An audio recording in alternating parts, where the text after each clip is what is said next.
Chapter 1. Once upon a time, and a very good time, there was a moocow coming down along the road. And this moocow that was coming down along the road met a nice's little boy named Baby Tuckoo. His father told him that story. His father looked at him through a glass. He had a hairy face. He was Baby Tuckoo. The moocow came down the road where Betty Byan lived. She sold lemon platt. Oh, the wild rose blossoms on the little green place. He sang that song. That was his song. Oh, the green wasp botheth. When you wet the bed, first it is warm, then it gets cold. His mother put on the oil sheet. That had the queer smell. His mother had a nicer smell than his father. She played on the piano the sailor's hornpipe for him to dance. He danced. Tra-la-la-la-la, tra-la-la-tra-la-la-dee, tra-la-la-la-la, tra-la-la-la-za. Uncle Charles and Dante clapped. They were older than his father and mother, but Uncle Charles was older than Dante. Dante had 2 brushes in her press. The brush with the maroon velvet back was for Michael Davitt, and the brush with the green velvet back was for Parnell. Dante gave him a cachou every time he brought her a piece of tissue paper. The Vances lived in number 7. They had a different father and mother. They were Eileen's father and mother. When they were grown up, he was going to marry Eileen. He hid under the table. His mother said, "Oh, Stephen will apologize." Dante said, "Oh, if not, the eagles will come and pull out his eyes. Pull out his eyes, apologize, apologize, pull out his eyes. Apologize, pull out his eyes, pull out his eyes, apologize." The wide playgrounds were swarming with boys.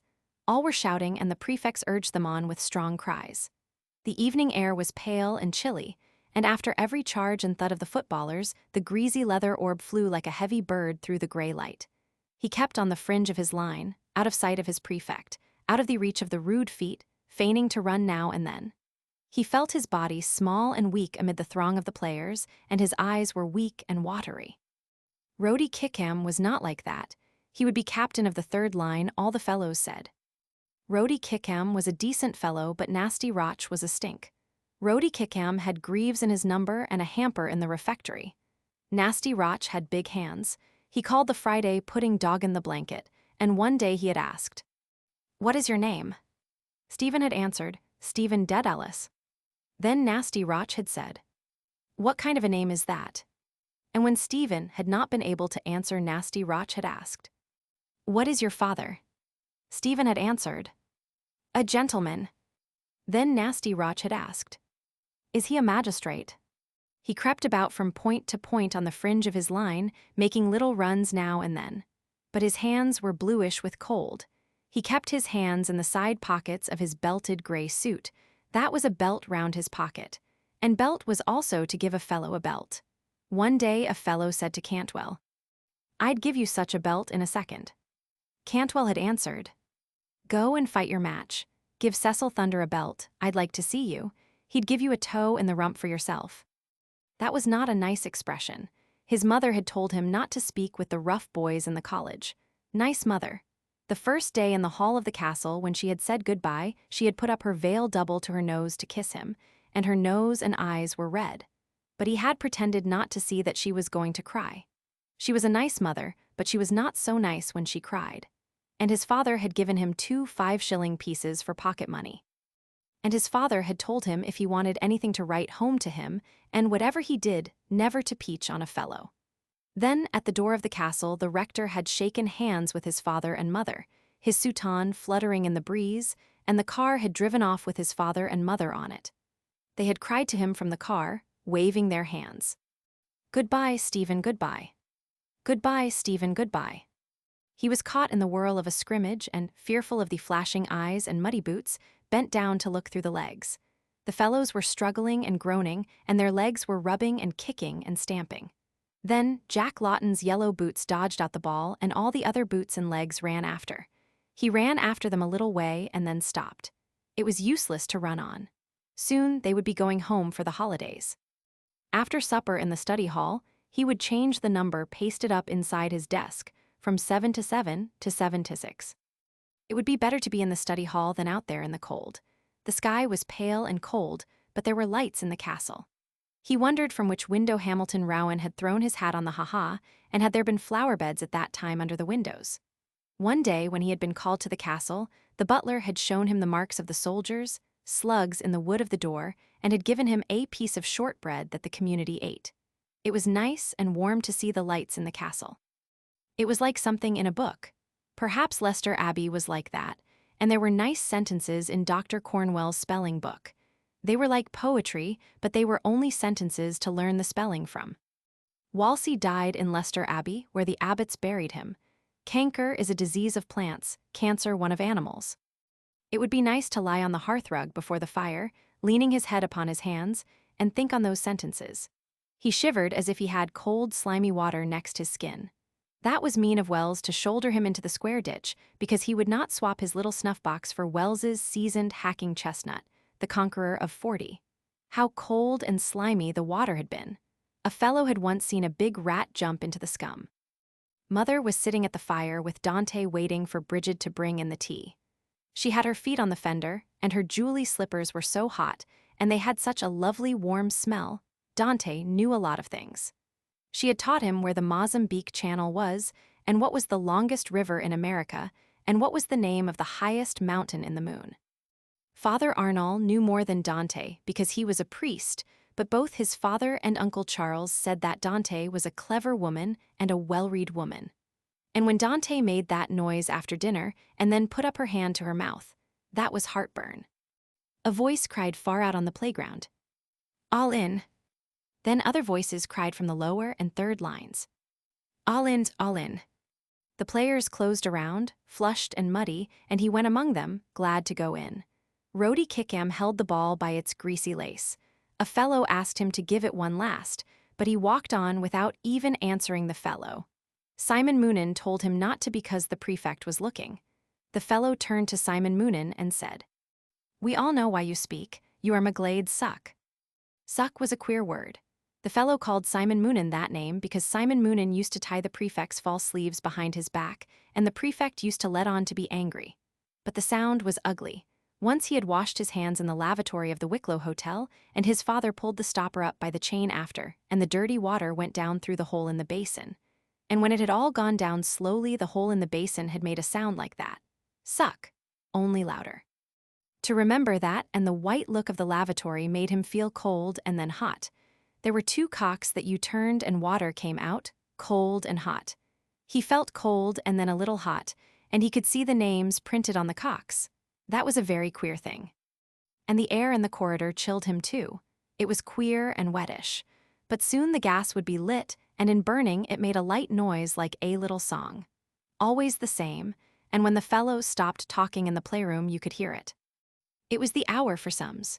Father Arnall wrote a hard sum on the board and then said, "Now then, who will win? Go ahead, York. Go ahead, Lancaster." Stephen tried his best, but the sum was too hard and he felt confused. The little silk badge with the white rose on it that was pinned on the breast of his jacket began to flutter.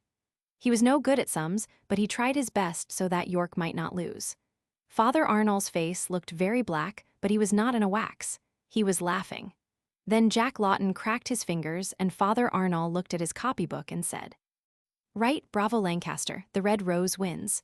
Come on now, York, forge ahead." Jack Lawton looked over from his side. The little silk badge with the red rose on it looked very rich because he had a blue sailor top on. Stephen felt his own face red too, thinking of all the bets about who would get first place in elements, Jack Lawton or he. Some weeks Jack Lawton got the card for first, and some weeks he got the card for first. His white silk badge fluttered and fluttered as he worked at the next sum and heard Father Arnall's voice. Then all his eagerness passed away and he felt his face quite cool. He thought his face must be white because it felt so cool. He could not get out the answer for the sum, but it did not matter. White roses and red roses, those were beautiful colors to think of. And the cards for first place and second place and third place were beautiful colors too, pink and cream and lavender. Lavender and cream and pink roses were beautiful to think of.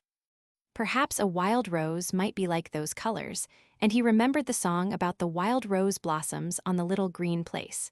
But you could not have a green rose, but perhaps somewhere in the world you could. The bell rang and then the classes began to file out of the rooms and along the corridors towards the refectory. He sat looking at the 2 prints of butter on his plate, but could not eat the damp bread. The tablecloth was damp and limp. But he drank off the hot weak tea which the clumsy scullion, girt with a white apron, poured into his cup. He wondered whether the scullion's apron was damp too, or whether all white things were cold and damp. Nasty Roch and Soren drank cocoa that their people sent them in tins. They said they could not drink the tea, that it was hogwash. Their fathers were magistrates, the fellows said. All the boys seemed to him very strange. They had all fathers and mothers and different clothes and voices. He longed to be at home and lay his head on his mother's lap. But he could not, and so he longed for the play and study and prayers to be over and to be in bed. He drank another cup of hot tea, and Fleming said, "What's up? Have you a pain or what's up with you?" "I don't know," Stephen said. "Sick in your breadbasket," Fleming said, "because your face looks white. It will go away." "Oh yes," Stephen said. But he was not sick there. He thought that he was sick in his heart if you could be sick in that place. Fleming was very decent to ask him. He wanted to cry. He leaned his elbows on the table and shut and opened the flaps of his ears. Then he heard the noise of the refectory every time he opened the flaps of his ears. It made a roar like a train at night. And when he closed the flaps, the roar was shut off like a train going into a tunnel. That night at Dalkey, the train had roared like that, and then, when it went into the tunnel, the roar stopped. He closed his eyes and the train went on, roaring and then stopping, roaring again, stopping. It was nice to hear it roar and stop, and then roar out of the tunnel again and then stop. Then the higher line fellows began to come down along the matting in the middle of the refectory, Paddy Rath and Jimmy Maggie, and the Spaniard who was allowed to smoke cigars, and the little Portuguese who wore the woolly cap. And then the lower line tables and the tables of the third line. And every single fellow had a different way of walking. He sat in a corner of the playroom, pretending to watch a game of dominoes, and once or twice he was able to hear for an instant the little song of the gas. The prefect was at the door with some boys, and Simon Moonan was knotting his false sleeves. He was telling them something about Tullabeg. Then he went away from the door, and Wells came over to Stephen and said, "Tell us, Dedalus, do you kiss your mother before you go to bed?" Stephen answered, "I do." Wells turned to the other fellows and said, "Oh, I say, here's a fellow says he kisses his mother every night before he goes to bed." The other fellows stopped their game and turned round, laughing. Stephen blushed under their eyes and said, "I do not." Wells said, "Oh, I say, here's a fellow says he doesn't kiss his mother before he goes to bed." They all laughed again. Stephen tried to laugh with them. He felt his whole body hot and confused in a moment. What was the right answer to the question? He had given two, and still Wells laughed. But Wells must know the right answer, for he was in third of grammar. He tried to think of Wells's mother, but he did not dare to raise his eyes to Wells's face. He did not like Wells's face. It was Wells who had shouldered him into the square ditch the day before because he would not swap his little snuff box for Wells's seasoned hacking chestnut, the conqueror of 40. It was a mean thing to do. All the fellows said it was. And how cold and slimy the water had been. And a fellow had once seen a big rat jump plop into the scum. The cold slime of the ditch covered his whole body, and when the bell rang for study and the lines filed out of the playrooms, he felt the cold air of the corridor and staircase inside his clothes. He still tried to think what was the right answer. Was it right to kiss his mother or wrong to kiss his mother? What did that mean, to kiss? You put your face up like that to say good night, and then his mother put her face down. That was to kiss. His mother put her lips on his cheek. Her lips were soft and they wetted his cheek, and they made a tiny little noise. Kiss. Why did people do that with their two faces? Sitting in the study hall, he opened the lid of his desk and changed the number pasted up inside from 7 to 7 to 7 to 6. But the Christmas vacation was very far away. But one time it would come because the earth moved round always. There was a picture of the earth on the first page of his geography, a big ball in the middle of clouds. Fleming had a box of crayons, and one night during free study he had colored the earth green and the clouds maroon. That was like the two brushes in Dante's press, the brush with the green velvet back for Parnell and the brush with the maroon velvet back for Michael Davitt. But he had not told Fleming to color them those colors. Fleming had done it himself. He opened the geography to study the lesson, but he could not learn the names of places in America. Still, they were all different places that had different names. They were all in different countries, and the countries were in continents, and the continents were in the world, and the world was in the universe. He turned to the flyleaf of the geography and read what he had written there. Himself, his name, and where he was. Stephen Dedalus, Class of Elements, Clongowes Wood College, Sallins County, Kildare, Ireland, Europe, the world, the universe. That was in his writing, and Fleming one night for a cod had written on the opposite page. Stephen Dedalus is my name, Ireland is my nation. Clongowes is my dwelling place, and heaven my expectation. He read the verses backwards, but then they were not poetry. Then he read the flyleaf from the bottom to the top till he came to his own name. That was he, and he read down the page again. What was after the universe? Nothing. But was there anything round the universe to show where it stopped before the nothing place began? It could not be a wall, but there could be a thin, thin line there all round everything. It was very big to think about everything and everywhere. Only God could do that. He tried to think what a big thought that must be, but he could only think of God. God was God's name just as his name was Stephen. Dieu was the French for God, and that was God's name too. And when anyone prayed to God and said Dieu, then God knew at once that it was a French person that was praying. But though there were different names for God in all the different languages in the world, and God understood what all the people who prayed said in their different languages, still God remained, always the same God, and God's real name was God. It made him very tired to think that way. It made him feel his head very big. He turned over the flyleaf and looked wearily at the green round earth in the middle of the maroon clouds. He wondered which was right, to be for the green or for the maroon, because Dante had ripped the green velvet back off the brush that was for Parnell one day with her scissors and had told him that Parnell was a bad man. He wondered if they were arguing at home about that. That was called politics. There were two sides in it. Dante was on one side, and his father and Mr. Casey were on the other side, but his mother and Uncle Charles were on no side. Every day there was something in the paper about it. It pained him that he did not know well what politics meant, and that he did not know where the universe ended. He felt small and weak. When would he be like the fellows in poetry and rhetoric?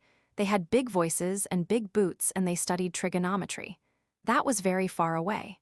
First came the vacation, and then the next term, and then vacation again, and then again another term, and then again the vacation. It was like a train going in and out of tunnels, and that was like the noise of the boys eating in the refectory when you opened and closed the flaps of the ears. Term, vacation, tunnel out, noise, stop. How far away it was better to go to bed to sleep. Only prayers in the chapel and then bed. He shivered and yawned. It would be lovely in bed after the sheets got a bit hot. First they were so cold to get into. He shivered to think how cold they were first. But then they got hot, and then he could sleep. It was lovely to be tired. He yawned again. Night prayers and then bed. He shivered and wanted to yawn. It would be lovely in a few minutes. He felt a warm glow creeping up from the cold, shivering sheets, warmer and warmer till he felt warm all over, ever so warm, and yet he shivered a little and still wanted to yawn. The bell rang for night prayers, and he filed out of the study hall after the others and down the staircase and along the corridors to the chapel. The corridors were darkly lit, and the chapel was darkly lit. Soon all would be dark and sleeping. There was cold night air in the chapel, and the marbles were the color the sea was at night. The sea was cold day and night, but it was colder at night. It was cold and dark under the seawall beside his father's house, but the kettle would be on the hob to make punch. The prefect of the chapel prayed above his head, and his memory knew the responses. O Lord, open our lips, and our mouth shall announce thy praise. Incline unto our aid, O God. O Lord, make haste to help us. There was a cold night smell in the chapel, but it was a holy smell. It was not like the smell of the old peasants who knelt at the back of the chapel at Sunday Mass. That was a smell of air and rain and turf and corduroy. But they were very holy peasants. They breathed behind him on his neck and sighed as they prayed. They lived in Clane, a fellow said. There were little cottages there, and he had seen a woman standing at the half-door of a cottage with a child in her arms as the cars had come past from Sallins. It would be lovely to sleep for one night in that cottage before the fire of smoking turf, in the dark lit by the fire, in the warm dark, breathing the smell of the peasants, air and rain and turf and corduroy. But oh, the road there between the trees was dark. You would be lost in the dark. It made him afraid to think of how it was. He heard the voice of the prefect of the chapel saying the last prayer. He prayed it too against the dark outside under the trees. Visit, we beseech thee, O Lord, this habitation, and drive away from it all the snares of the enemy. May thy holy angels dwell herein to preserve us in peace, and may thy blessing be always upon us through Christ our Lord. Amen. His fingers trembled as he undressed himself in the dormitory. He told his fingers to hurry up. He had to undress and then kneel and say his own prayers and be in bed before the gas was lowered so that he might not go to hell when he died. He rolled his stockings off and put on his nightshirt quickly and knelt trembling at his bedside and repeated his prayers quickly, fearing that the gas would go down. He felt his shoulders shaking as he murmured, God bless my father and my mother and spare them to me. God bless my little brothers and sisters and spare them to me. God bless Dante and Uncle Charles and spare them to me. He blessed himself and climbed quickly into bed and, tucking the end of the nightshirt under his feet, curled himself together under the cold white sheets, shaking and trembling. But he would not go to hell when he died, and the shaking would stop. A voice bade the boys in the dormitory good night. He peered out for an instant over the coverlet and saw the yellow curtains round and before his bed that shut him off on all sides. The light was lowered quietly. Prefect's shoes went away. Where, down the staircase and along the corridors or to his room at the end, he saw the dark. Was it true about the black dog that walked there at night with eyes as big as carriage lamps? They said it was the ghost of a murderer. A long shiver of fear flowed over his body. He saw the dark entrance hall of the castle. Old servants in old dress were in the ironing room above the staircase. It was long ago. The old servants were quiet. There was a fire there, but the hall was still dark. A figure came up the staircase from the hall. He wore the white cloak of a marshal. His face was pale and strange. He held his hand pressed to his side. He looked out of strange eyes at the old servants. They looked at him and saw their master's face and cloak and knew that he had received his death wound. But only the dark was where they looked, only dark, silent air. Their master had received his death wound on the battlefield of Prague, far away over the sea. He was standing on the field. His hand was pressed to his side. His face was pale and strange, and he wore the white cloak of a marshal. Oh, how cold and strange it was to think of that. All the dark was cold and strange. There were pale, strange faces there, great eyes like carriage lamps. They were the ghosts of murderers, the figures of marshals who had received their death wound on battlefields far away over the sea. What did they wish to say that their faces were so strange? Visit, we beseech thee, O Lord, this habitation and drive away from it all. Going home for the holidays, that would be lovely, the fellows had told him, getting up on the cars in the early wintry morning outside the door of the castle. The cars were rolling on the gravel. Cheers for the rector. Hooray, hooray, hooray. The cars drove past the chapel and all caps were raised. They drove merrily along the country roads. The drivers pointed with their whips to Bodenstown. The fellows cheered. They passed the farmhouse of the jolly farmer. Cheer after cheer after cheer. Through Clane they drove, cheering and cheered. The peasant women stood at the half-doors, the men stood here and there. The lovely smell there was in the wintry air, the smell of Clane, rain and wintry air and turf smoldering and corduroy. The train was full of fellows, a long, long chocolate train with cream facings. The guards went to and fro opening, closing, locking, unlocking the doors. They were men in dark blue and silver. They had silvery whistles and their keys made a quick music. Click, click, click, click. And the train raced on over the flat lands and past the hill of Allen. The telegraph poles were passing, passing. The train went on and on. It knew. There were lanterns in the hall of his father's house and ropes of green branches. There were holly and ivy round the pier glass and holly and ivy, green and red, twined round the chandeliers. There were red holly and green ivy round the old portraits on the walls. Holly and ivy for him and for Christmas. Lovely. All the people. Welcome home, Stephen. Noises of welcome. His mother kissed him. Was that right? His father was a marshal now, higher than a magistrate. Welcome home, Stephen. Noises. There was a noise of curtain rings running back along the rods, of water being splashed in the basins. There was a noise of rising and dressing and washing in the dormitory, a noise of clapping of hands as the prefect went up and down telling the fellows to look sharp. A pale sunlight showed the yellow curtains drawn back, the tossed beds. His bed was very hot and his face and body were very hot. He got up and sat on the side of his bed.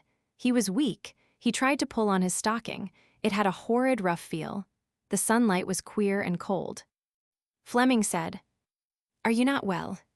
He did not know, and Fleming said, "Get back into bed, I'll tell McGlade you're not well."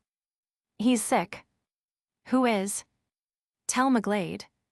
"Get back into bed." "Is he sick?"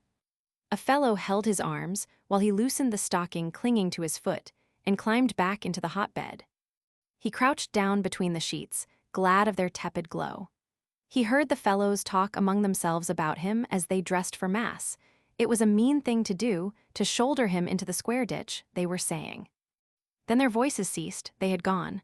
A voice at his bed said, "Dedalus, don't spy on us, sure you woe." Wells's face was there. He looked at it and saw that Wells was afraid. "I didn't mean to, sure you woe." His father had told him, whatever he did, never to peach on a fellow. He shook his head and answered no and felt glad. Wells said, "I didn't mean to, Honor Bright. It was only for cod, I'm sorry." The face and the voice went away. Sorry because he was afraid that it was some disease. Canker was a disease of plants and cancer one of animals, or another different. That was a long time ago then out on the playgrounds in the evening light, creeping from point to point on the fringe of his line, a heavy bird flying low through the gray light. Leicester Abbey lit up. Walsey died there. The abbots buried him themselves. It was not Wells's face, it was the prefect's. He was not foxing. No, he was sick really, he was not foxing. And he felt the prefect's hand on his forehead, and he felt his forehead warm and damp against the prefect's cold, damp hand. That was the way a rat felt, slimy and damp and cold. Every rat had 2 eyes to look out of. Sleek, slimy coats, little feet tucked up to jump, black, slimy eyes to look out of. They could understand how to jump. But the minds of rats could not understand trigonometry. When they were dead, they lay on their sides. Their coats dried then. They were only dead things. The prefect was there again, and it was his voice that was saying that he was to get up. That father minister had said he was to get up and dress and go to the infirmary. And while he was dressing himself as quickly as he could, the prefect said, "We must pack off to Brother Michael, because we have the collywobbles." He was very decent to say that. That was all to make him laugh. But he could not laugh because his cheeks and lips were all shivery, and then the prefect had to laugh by himself. The prefect cried, "Quick march, Hayfoot, Strawfoot." They went together down the staircase and along the corridor and past the bath. As he passed the door, he remembered with a vague fear the warm turf-colored bog-water, the warm moist air, the noise of plunges, the smell of the towels, like medicine. Brother Michael was standing at the door of the infirmary, and from the door of the dark cabinet on his right came a smell like medicine. That came from the bottles on the shelves.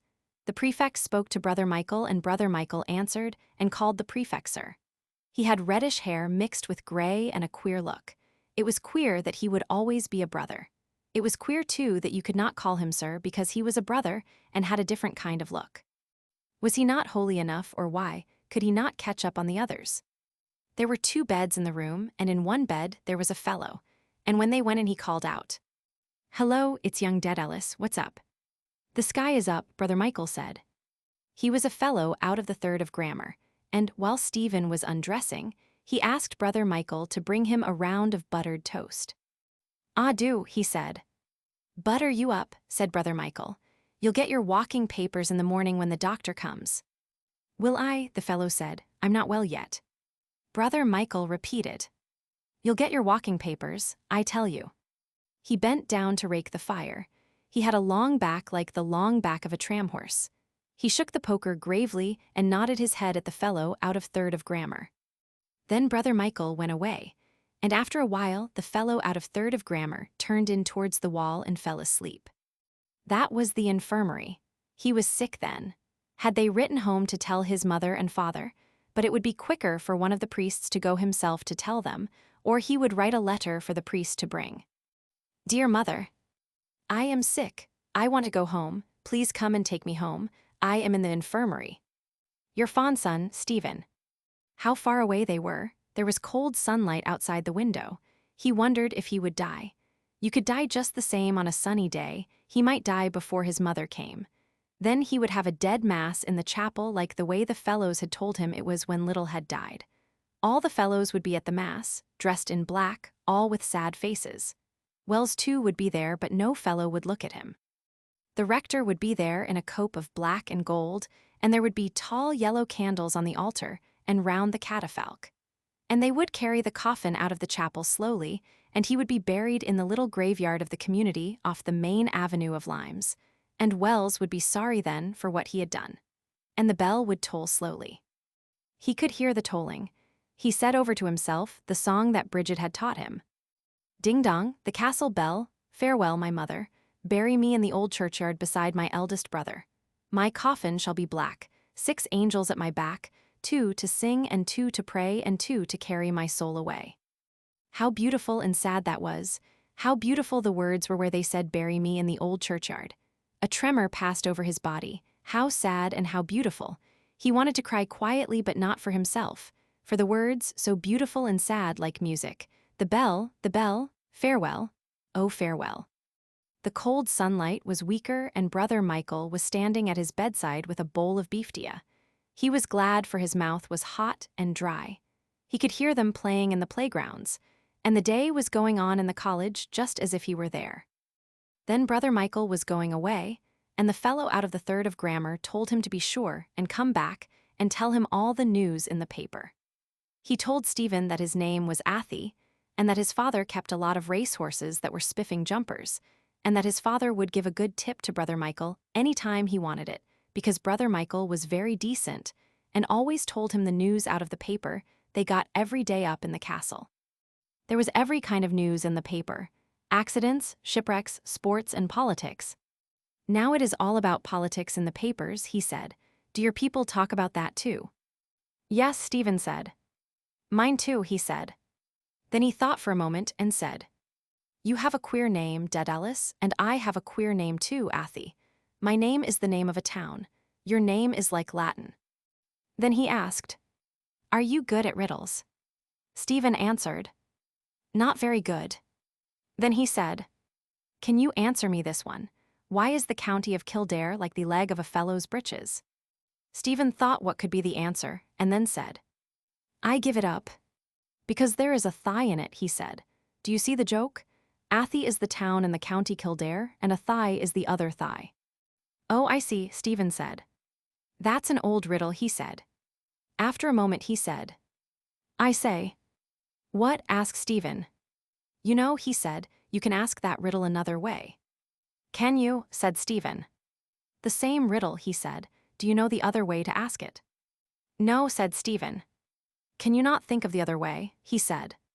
He looked at Stephen over the bedclothes as he spoke. Then he lay back on the pillow and said, There is another way, but I won't tell you what it is. Why did he not tell it? His father, who kept the racehorses, must be a magistrate too, like Soren's father and Nasty Roch's father.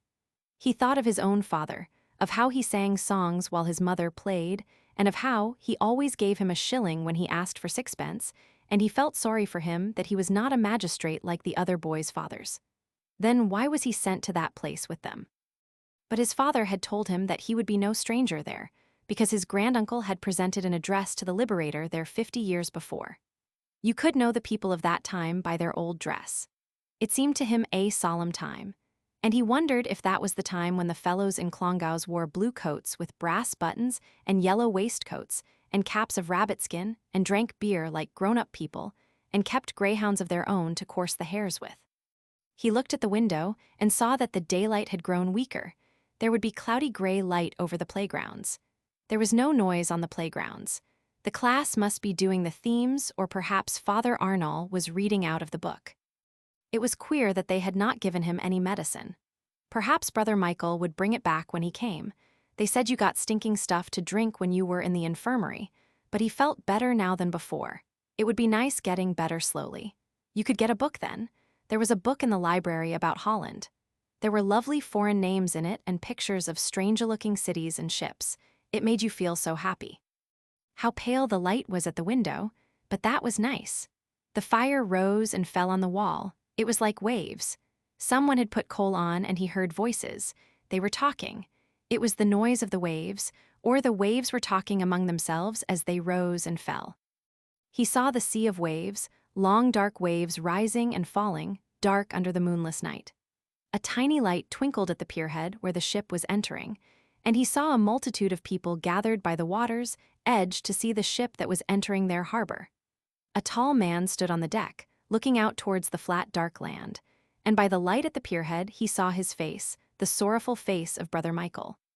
He saw him lift his hand towards the people, and heard him say in a loud voice of sorrow over the waters, "He is dead, we saw him lying upon the catafalque." A wail of sorrow went up from the people. "Parnell, Parnell, he is dead." They fell upon their knees, moaning in sorrow. And he saw Dante in a maroon velvet dress, and with a green velvet mantle, hanging from her shoulders, walking proudly and silently past the people who knelt by the water's edge. A great fire, banked high and red, flamed in the grate, and under the ivet-wine branches of the chandelier the Christmas table was spread. They had come home a little late, and still dinner was not ready. But it would be ready in a jiffy, his mother had said. They were waiting for the door to open and for the servants to come in, holding the big dishes covered with their heavy metal covers. All were waiting. Uncle Charles, who sat far away in the shadow of the window, Dante and Mr. Casey, who sat in the easy-chairs at either side of the hearth, Stephen, seated on a chair between them, his feet resting on the toasted boss. Mr. Dedalus looked at himself in the pier-glass above the mantelpiece, waxed out his mustache ends, and then, parting his coat-tails, stood with his back to the glowing fire. And still from time to time, he withdrew a hand from his coat-tail to wax out one of his mustache ends. Mr. Casey leaned his head to one side and, smiling, tapped the gland of his neck with his fingers. And Stephen smiled too, for he knew now that it was not true that Mr. Casey had a purse of silver in his throat. He smiled to think how the silvery noise which Mr. Casey used to make had deceived him. And when he had tried to open Mr. Casey's hand to see if the purse of silver was hidden there, he had seen that the fingers could not be straightened out. And Mr. Casey had told him that he had got those 3 cramped fingers making a birthday present for Queen Victoria. Mr. Casey tapped the gland of his neck and smiled at Stephen with sleepy eyes, and Mr. Dedalus said to him, "Yes, well now, that's all right. Oh, we had a good walk, hadn't we, John? Yes. I wonder if there's any likelihood of dinner this evening. Yes.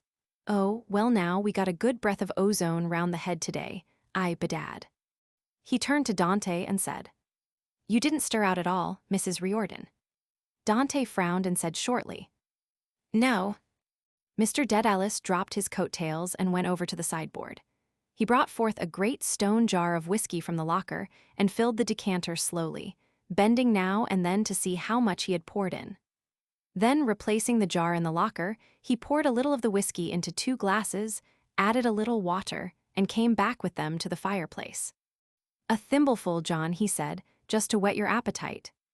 Mr. Casey took the glass, drank, and placed it near him on the mantelpiece. Then he said, "Well, I can't help thinking of our friend Christopher manufacturing." He broke into a fit of laughter and coughing, and added, "Manufacturing that champagne for those fellows." Mr. Dedalus laughed loudly. "Is it, Christie?" he said. "There's more cunning in one of those warts on his bald head than in a pack of Jack Foxes." He inclined his head, closed his eyes, and, licking his lips profusely, began to speak with the voice of the hotel keeper. "And he has such a soft mouth when he's speaking to you, don't you know? He's very moist and watery about the dewlaps, God bless him." Mr. Casey was still struggling through his fit of coughing and laughter. Stephen, seeing and hearing the hotel keeper through his father's face and voice, laughed. Mr. Dedalus put up his eyeglass and, staring down at him, said quietly and kindly, "What are you laughing at, you little puppies, you?" The servants entered and placed the dishes on the table.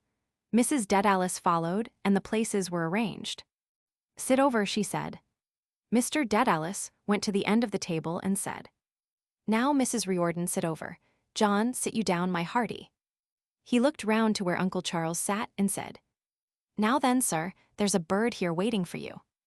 When all had taken their seats, he laid his hand on the cover and then said quickly, withdrawing it, "Now, Stephen." Stephen stood up in his place to say the grace before meals.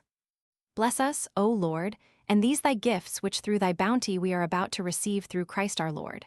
Amen." All blessed themselves, and Mr. Dedalus, with a sigh of pleasure, lifted from the dish, the heavy cover purled around the edge with glistening drops. Stephen looked at the plump turkey which had lain, trussed and skewered, on the kitchen table. He knew that his father had paid a guinea for it in Duns of Dahlia Street, and that the man had prodded it often at the breastbone to show how good it was. And he remembered the man's voice when he had said, "Take that one, sir, that's the real Ally Dolly." Why did Mr. Barrett in Clongowes call his pandabat a turkey? But Clongowes was far away, and the warm, heavy smell of turkey and ham and celery rose from the plates and dishes, and the great fire was banked high and red in the grate, and the green ivy and red holly made you feel so happy. And when dinner was ended, the big plum pudding would be carried in, studded with peeled almonds and sprigs of holly, with bluish fire running around it and a little green flag flying from the top. It was his first Christmas dinner, and he thought of his little brothers and sisters who were waiting in the nursery, as he had often waited, till the pudding came. The deep low collar and the Eton jacket made him feel queer and oldish, and that morning when his mother had brought him down to the parlor, dressed for Mass, his father had cried. That was because he was thinking of his own father, and Uncle Charles had said so too. Mr. Dedalus covered the dish and began to eat hungrily. Then he said, "Poor old Christy, he's nearly lopsided now with roguery." "Simon," said Mrs. Dedalus, "you haven't given Mrs. Riordan any sauce." Mr. Dedalus seized the sauce-boat. "Haven't I?" he cried. "Mrs. Riordan, pity the poor blind."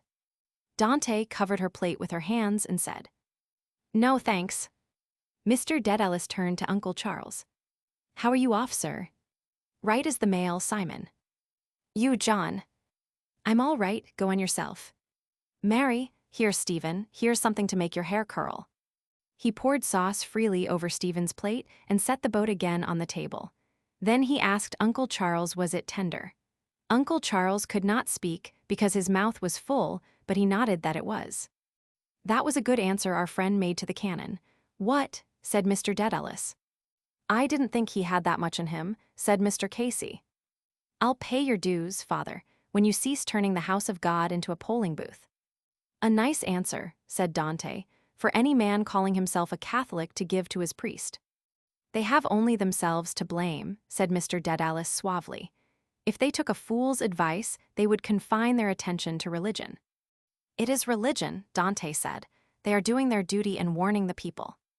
"We go to the house of God," Mr. Casey said, "in all humility to pray to our Maker and not to hear election addresses." "It is religion," Dante said again. "They are right, they must direct their flocks." "And preach politics from the altar, is it?" asked Mr. Dedalus. "Certainly," said Dante. "It is a question of public morality. A priest would not be a priest if he did not tell his flock what is right and what is wrong." Mrs. Dedalus laid down her knife and fork, saying, "For pity's sake, and for pity's sake, let us have no political discussion on this day of all days in the year." "Quite right, ma'am," said Uncle Charles. "Now, Simon, that's quite enough now. Not another word now." "Yes, yes," said Mr. Dedalus quickly. He uncovered the dish boldly and said, "Now then, who's for more turkey?" Nobody answered. Dante said, "Nice language for any Catholic to use." "Mrs. Riordan, I appeal to you," said Mrs. Dedalus, "to let the matter drop now." Dante turned on her and said, "And am I to sit here and listen to the pastors of my church being flouted?" "Nobody is saying a word against them," said Mr. Dedalus, "so long as they don't meddle in politics." "The bishops and priests of Ireland have spoken," said Dante, "and they must be obeyed." "Let them leave politics alone," said Mr. Casey, "or the people may leave their church alone." "You hear," said Dante, turning to Mrs. Dedalus. "Mr. Casey, Simon," said Mrs. Dedalus, "let it end now." Too bad," said Uncle Charles. "What?" cried Mr. Dedalus. "Were we to desert him at the bidding of the English people?" "He was no longer worthy to lead," said Dante. "He was a public sinner." "We are all sinners and black sinners," said Mr. Casey coldly. "Woe be to the man by whom the scandal cometh," said Mrs. Riordan. "It would be better for him that a millstone were tied about his neck, and that he were cast into the depths of the sea, rather than that he should scandalize one of these, my least little ones. That is the language of the Holy Ghost." "And very bad language, if you ask me," said Mr. Dedalus coolly. "Simon, Simon," said Uncle Charles, the boy. "Yes, yes," said Mr. Dedalus. I was thinking about the bad language of the railway porter." "Well now, that's all right. Here, Stephen, show me your plate, old chapter, eat away now. Here." He heaped up the food on Stephen's plate and served Uncle Charles and Mr. Casey to large pieces of turkey and splashes of sauce. Mrs. Dedalus was eating little and Dante sat with her hands in her lap. She was red in the face. Mr. Dedalus rooted with the carvers at the end of the dish and said, "There's a tasty bit here we call the Pope's nose, if any lady or gentleman." He held a piece of fowl up on the prong of the carving fork. Nobody spoke. He put it on his own plate, saying, "Well, you can't say but you were asked. I think I had better eat it myself because I'm not well in my health lately." He winked at Stephen and, replacing the dish cover, began to eat again. There was a silence while he ate. Then he said, "Well now, the day kept up fine after all. There were plenty of strangers down too." Nobody spoke. He said again, "I think there were more strangers down than last Christmas." He looked round at the others whose faces were bent towards their plates, and, receiving no reply, waited for a moment and said bitterly, "Well, my Christmas dinner has been spoiled anyhow." "There could be neither luck nor grace," Dante said, "in a house where there is no respect for the pastors of the church." Mr. Dedalus threw his knife and fork noisily on his plate. "Respect," he said, "is it for Billy with the lip or for the tub of guts up in our maw? Respect." "Princes of the church," said Mr. Casey with slow scorn. "Lord Leitrim's coachman, yes," said Mr. Dedalus. "They are the Lord's anointed," Dante said. "They are an honor to their country." "Tub of guts," said Mr. Dedalus coarsely. "He has a handsome face, mind you, in repose. You should see that fellow lapping up his bacon and cabbage of a cold winter's day. Oh, Johnny." He twisted his features into a grimace of heavy bestiality and made a lapping noise with his lips. "Really, Simon, you should not speak that way before Stephen. It's not right." "Oh, he'll remember all this when he grows up," said Dante hotly, the language he heard against God and religion and priests in his own home. "Let him remember too," cried Mr. Casey to her from across the table, the language with which the priests and the priests' pawns broke Parnell's heart and hounded him into his grave. "Let him remember that too when he grows up." "Sons of bitches," cried Mr. Dedalus. "When he was down they turned on him to betray him and rend him like rats in a sewer. Low-lived dogs, and they look it. By Christ, they look it." "They behaved rightly," cried Dante. "They obeyed their bishops and their priests. Honor to them." "Well, it is perfectly dreadful to say that not even for one day in the year," said Mrs. Dedalus, "can we be free from these dreadful disputes." Uncle Charles raised his hands mildly and said, "Come now, come now, come now. Can we not have our opinions whatever they are without this bad temper and this bad language? It is too bad, surely." Mrs. Dedalus spoke to Dante in a low voice, but Dante said loudly, "I will not say nothing. I will defend my church and my religion when it is insulted and spit on by renegade Catholics." Mr. Casey pushed his plate rudely into the middle of the table, and resting his elbows before him, said in a hoarse voice to his host, "Tell me, did I tell you that story about a very famous spit?" "You did not, John," said Mr. Dedalus. "Why then," said Mr. Casey, "it is a most instructive story. It happened not long ago in the County Wicklow where we are now." He broke off and, turning towards Dante, said with quiet indignation, "And I may tell you, ma'am, that I, if you mean me, am no renegade Catholic. I am a Catholic as my father was, and his father before him and his father before him again, when we gave up our lives rather than sell our faith." "The more shame to you now," Dante said, "to speak as you do." "The story, John," said Mr. Dedalus smiling. "Let us have the story anyhow." "Catholic indeed," repeated Dante ironically. "The blackest Protestant in the land would not speak the language I have heard this evening." Mr. Dedalus began to sway his head to and fro, crooning like a country singer. "I am no Protestant, I tell you again," said Mr. Casey, flushing. Mr. Dedalus, still crooning and swaying his head, began to sing in a grunting nasal tone. "Oh, come all you Roman Catholics that never went to Mass." He took up his knife and fork again in good humor and set to eating, saying to Mr. Casey, "Let us have the story, John. It will help us to digest." Stephen looked with affection at Mr. Casey's face, which stared across the table over his joined hands. He liked to sit near him at the fire, looking up at his dark, fierce face. But his dark eyes were never fierce, and his slow voice was good to listen to. But why was he then against the priests? Because Dante must be right then. But he had heard his father say that she was a spoiled nun and that she had come out of the convent in the Alleghenies when her brother had got the money from the savages for the trinkets and the chainies.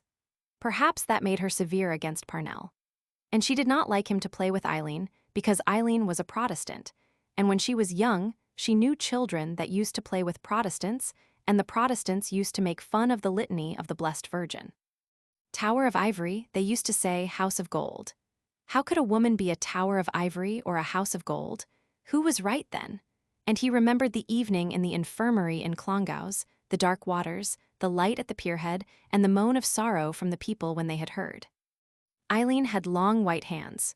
One evening when playing Tig, she had put her hands over his eyes, long and white and thin and cold and soft. That was ivory, a cold white thing. That was the meaning of Tower of Ivory. The story is very short and sweet, Mr. Casey said.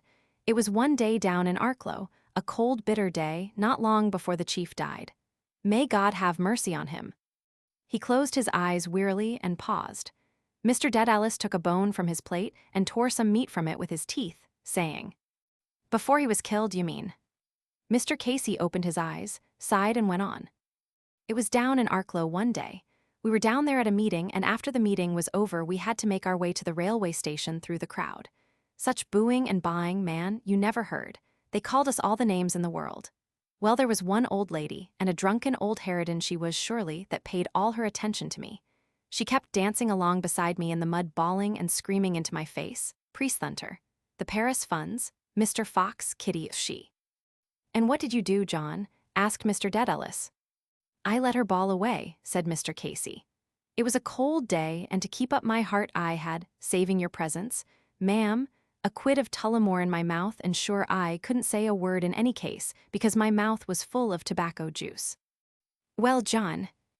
"Well, I let her bawl away, to her heart's content, Kitty she, and the rest of it till at last she called that lady a name that I won't sully this Christmas board nor your ears, ma'am, nor my own lips by repeating." He paused. Mr. Dedalus, lifting his head from the bone, asked, "And what did you do, John?" "Do," said Mr. Casey. "She stuck her ugly old face up at me when she said it, and I had my mouth full of tobacco juice. I bent down to her and PHTH, says I to her like that." He turned aside and made the act of spitting. "PHTH, says I to her like that, right into her eye." He clapped his hand to his eye and gave a hoarse scream of pain. "Oh Jesus, Mary and Joseph," says she, I'm blinded and drowned."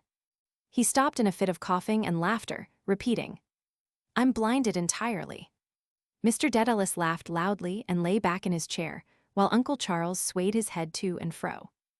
Dante looked terribly angry and repeated while they laughed, "Very nice, very nice." It was not nice about the spit in the woman's eye. But what was the name the woman had called Kitty she that Mr. Casey would not repeat? He thought of Mr. Casey walking through the crowds of people and making speeches from a wagonette. That was what he had been in prison for, and he remembered that one night Sergeant O'Neill had come to the house and had stood in the hall, talking in a low voice with his father and chewing nervously at the chinstrap of his cap. And that night, Mr. Casey had not gone to Dublin by train, but a car had come to the door, and he had heard his father say something about the Cabinteely Road. He was for Ireland and Parnell, and so was his father. And so was Dante too, for one night at the band on the Esplanade, she had hit a gentleman on the head with her umbrella because he had taken off his hat when the band played God Save the Queen at the end. Mr. Dedalus gave a snort of contempt. "Ah, John," he said, "it is true for them. We are an unfortunate priest-ridden race, and always were and always will be till the end of the chapter." Uncle Charles shook his head, saying, "A bad business, a bad business." Mr. Dedalus repeated, "A priest-ridden, God-forsaken race." He pointed to the portrait of his grandfather on the wall to his right. "Do you see that old chap up there, John?" he said. "He was a good Irishman when there was no money in the job. He was condemned to death as a white boy, but he had a saying about our clerical friends that he would never let one of them put his 2 feet under his mahogany." Dante broke in angrily. "If we are a priest-ridden race, we ought to be proud of it. They are the apple of God's eye. Touch them not, says Christ, for they are the apple of my eye." "And can we not love our country then?" asked Mr. Casey. Are we not to follow the man that was born to lead us? A traitor to his country, replied Dante, a traitor and adulterer. The priests were right to abandon him. The priests were always the true friends of Ireland. Were they, Faith? Said Mr. Casey. He threw his fist on the table, and, frowning angrily, protruded one finger after another. Didn't the bishops of Ireland betray us in the time of the Union, when Bishop Lanigan presented an address of loyalty to the Marquess Cornwallis? Didn't the bishops and priests sell the aspirations of their country in 1829 in return for Catholic emancipation? Didn't they denounce the Fenian movement from the pulpit and in the confession box, and didn't they dishonor the ashes of Terence Bellew McManus? His face was glowing with anger, and Stephen felt the glow rise to his own cheek as the spoken words thrilled him. Mr. Dedalus uttered a guffaw of coarse scorn. "Oh, by God," he cried, "I forgot little old Paul Cullen, another apple of God's eye." Dante bent across the table and cried to Mr. Casey. "Right, right, they were always right. God and morality and religion come first." Mrs. Dedalus, seeing her excitement, said to her, "Mrs. Riordan, don't excite yourself answering them." "God and religion before everything," Dante cried, "God and religion before the world." Mr. Casey raised his clenched fist and brought it down on the table with a crash. "Very well then," he shouted hoarsely, "if it comes to that, no God for Ireland." "John, John," cried Mr. Dedalus, seizing his guest by the coat sleeve. Dante stared across the table, her cheeks shaking. Mr. Casey struggled up from his chair and bent across the table towards her, scraping the air from before his eyes with one hand as though he were tearing aside a cobweb. "No God for Ireland," he cried. "We have had too much God in Ireland, away with God." "Blasphemer, devil," screamed Dante, starting to her feet and almost spitting in his face. Uncle Charles and Mr. Dedalus pulled Mr. Casey back into his chair again, talking to him from both sides reasonably. He stared before him out of his dark flaming eyes, repeating, "Away with God, I say." Dante shoved her chair violently aside and left the table, upsetting her napkin ring which rolled slowly along the carpet and came to rest against the foot of an easy-chair. Mrs. Dedalus rose quickly and followed her towards the door. At the door, Dante turned round violently and shouted down the room, her cheeks flushed and quivering with rage. "Devil out of hell, we won, we crushed him to death, fiend." The door slammed behind her. Mr. Casey, freeing his arms from his holders, suddenly bowed his head on his hands with a sob of pain. "Poor Parnell," he cried loudly, "my dead king." He sobbed loudly and bitterly. Stephen, raising his terror-stricken face, saw that his father's eyes were full of tears. The fellows talked together in little groups. One fellow said, "They were caught near the Hill of Leon." "Who caught them?" "Mr. Gleason and the minister. They were on a car." The same fellow added, "A fellow in the higher line told me." Fleming asked, "But why did they run away, tell us?" "I know why," Cecil Thunder said, "because they had fecked cash out of the rector's room." "Who fecked it?" "Kickham's brother, and they all went shares in it." "But that was stealing. How could they have done that?" "A fat lot you know about it, Thunder." Wells said, "I know why they scut." "Tell us why." "I was told not to," Wells said. "Oh, go on," Wells all said. "You might tell us, we won't let it out." Stephen bent forward his head to hear. Wells looked round to see if anyone was coming. Then he said secretly, "You know the altar wine they keep in the press in the sacristy?" "Yes." "Well, they drank that, and it was found out who did it by the smell. And that's why they ran away, if you want to know." And the fellow who had spoken first said, "Yes, that's what I heard too from the fellow in the higher line." The fellows all were silent. Stephen stood among them, afraid to speak, listening. A faint sickness of awe made him feel weak. How could they have done that? He thought of the dark, silent sacristy. There were dark wooden presses there where the crimped surplices lay quietly folded. It was not the chapel, but still you had to speak under your breath. It was a holy place. He remembered the summer evening he had been there to be dressed as boat-bearer, the evening of the procession to the little altar in the wood. A strange and holy place. The boy that held the censer had swung it gently to and fro near the door with the silvery cap lifted by the middle chain to keep the coals lighting. That was called charcoal, and it had burned quietly as the fellow had swung it gently and had given off a weak sour smell. And then when all were vested, he had stood holding out the boat to the rector, and the rector had put a spoonful of incense in it, and it had hissed on the red coals. The fellows were talking together in little groups here and there on the playground. The fellows seemed to him to have grown smaller. That was because a sprinter had knocked him down the day before, a fellow out of second of grammar. He had been thrown by the fellow's machine lightly on the cinder path, and his spectacles had been broken in 3 pieces, and some of the grit of the cinders had gone into his mouth. That was why the fellows seemed to him smaller and farther away, and the goalposts so thin and far, and the soft gray sky so high up.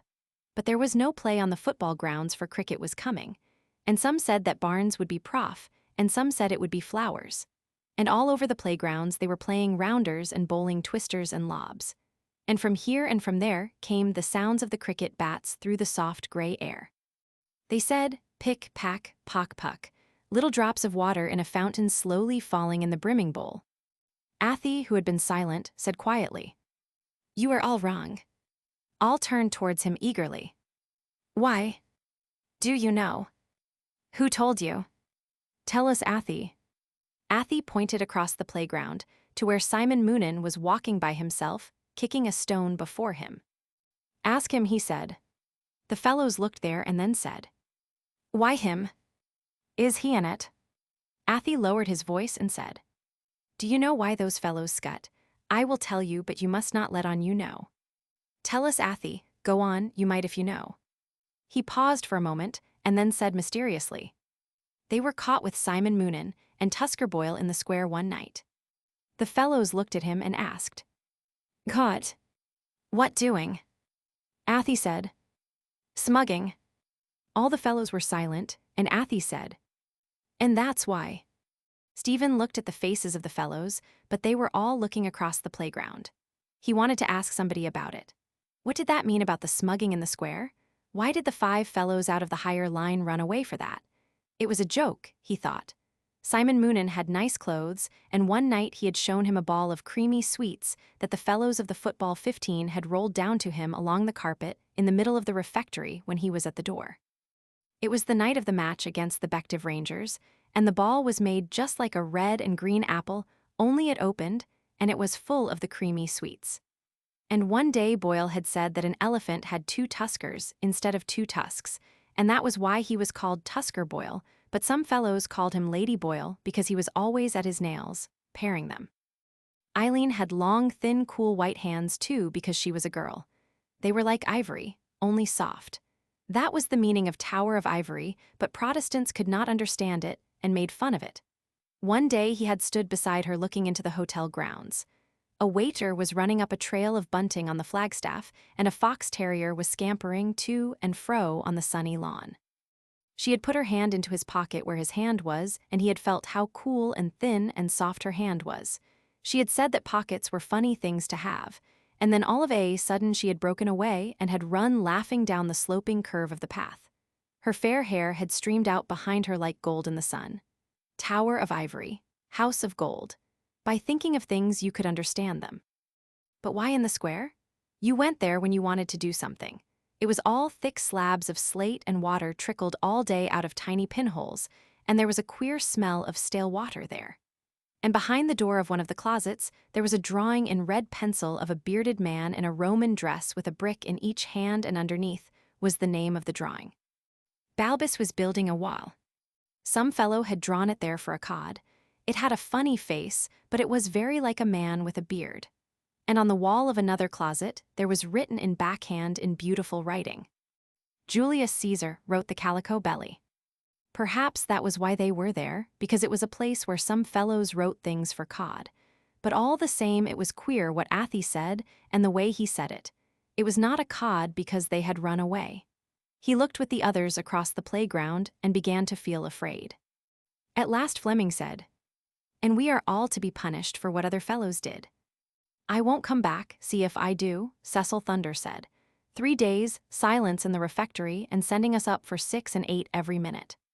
"Yes," said Wells, "and old Barrett has a new way of twisting the note so that you can't open it and fold it again to see how many feruli you are to get.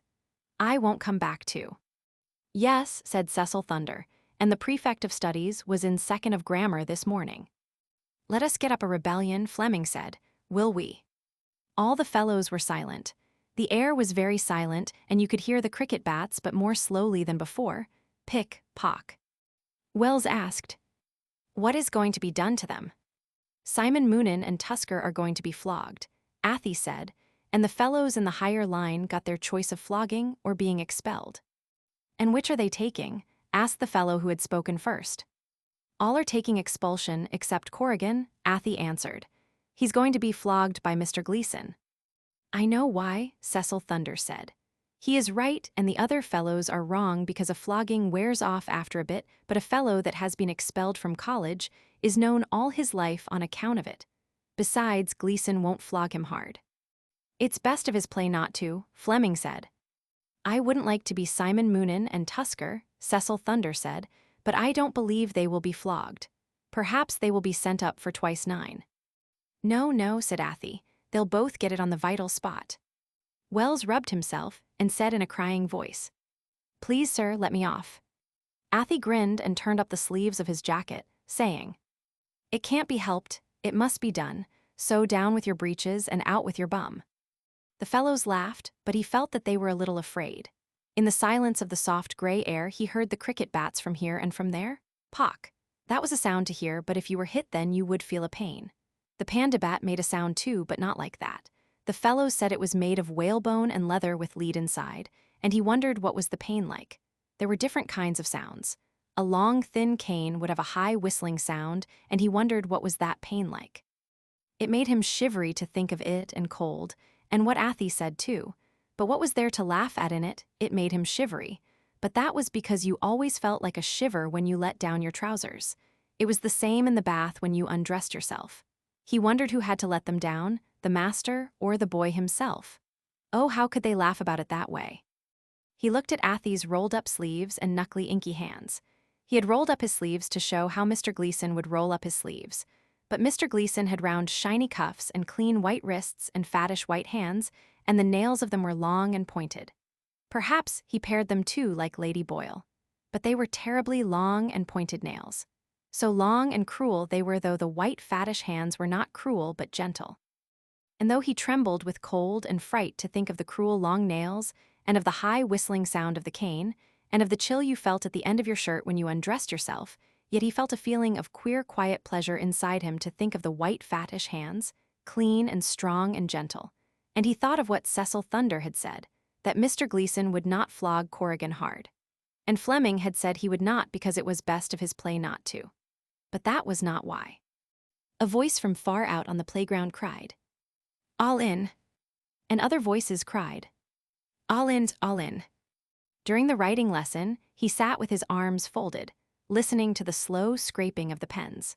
Mr. Harford went to and fro making little signs in red pencil, and sometimes sitting beside the boy to show him how to hold his pen.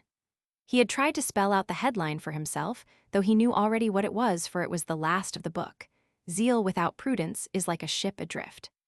But the lines of the letters were like fine, invisible threads, and it was only by closing his right eye tight and staring out of the left eye that he could make out the full curves of the capital. But Mr. Harford was very decent and never got into a wax. All the other masters got into dreadful waxes, but why were they to suffer for what fellows in the higher line did?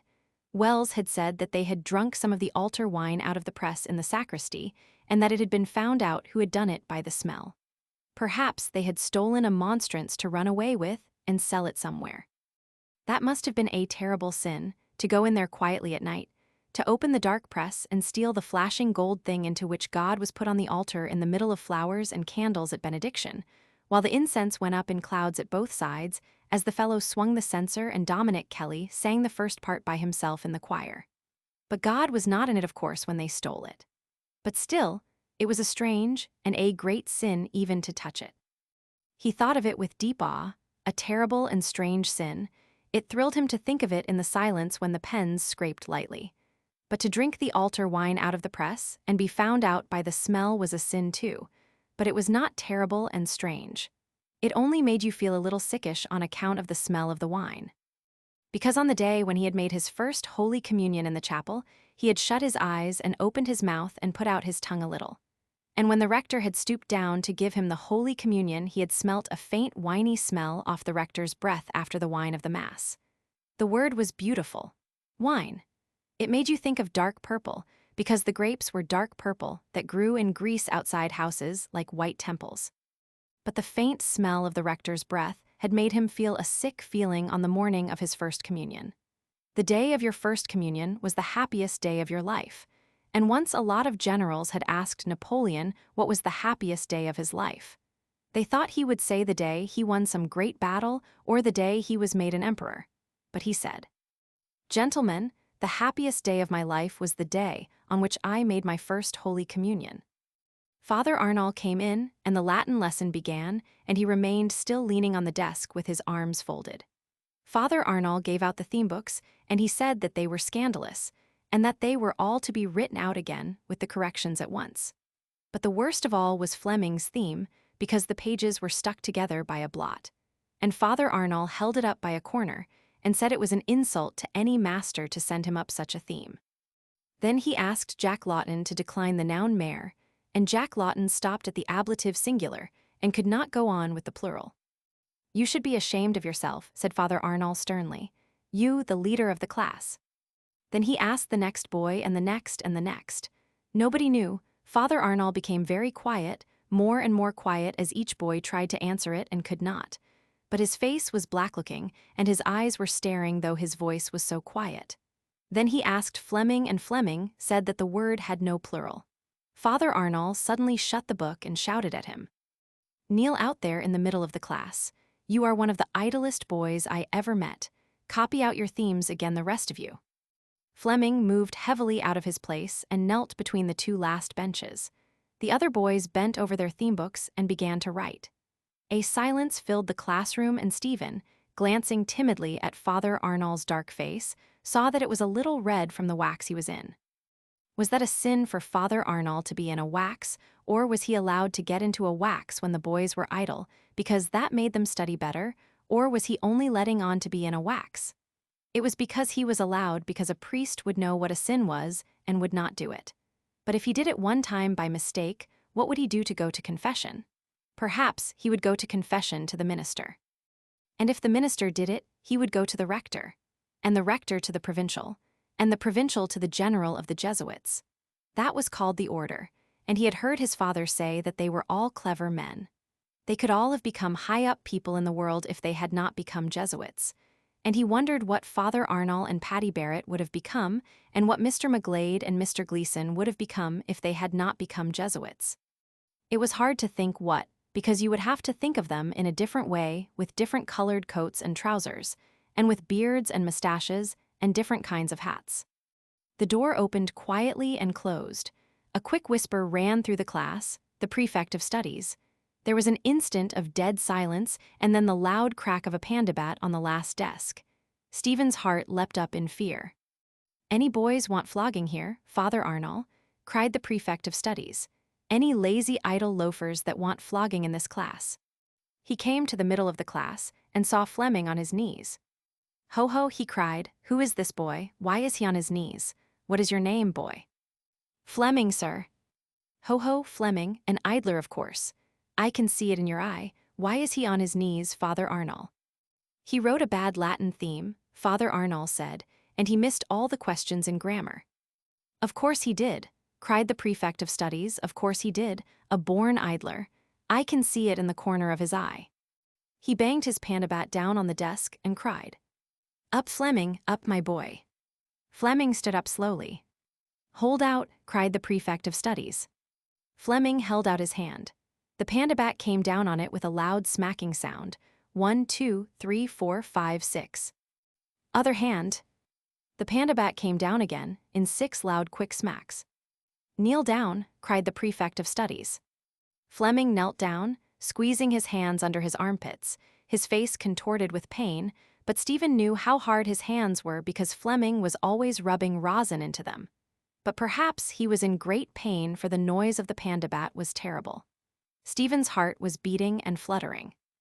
"At your work, all of you," shouted the prefect of studies. "We want no lazy idle loafers here, lazy idle little schemers. At your work, I tell you."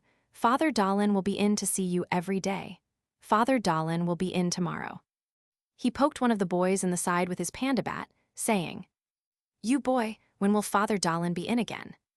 "Tomorrow, sir," said Tom Furlong's voice. "Tomorrow and tomorrow and tomorrow," said the prefect of studies. "Make up your minds for that. Every day, Father Dolan. Right away. You boy, who are you?" Stephen's heart jumped suddenly. "Dedalus, sir." "Why are you not writing like the others?" My. He could not speak with fright. "Why is he not writing, Father Arnall?" "He broke his glasses," said Father Arnall, "and I exempted him from work." "Broke, what is this I hear? What is this? Your name is," said the prefect of studies. "Dedalus, sir." "Out here, Dedalus, lazy little schemer.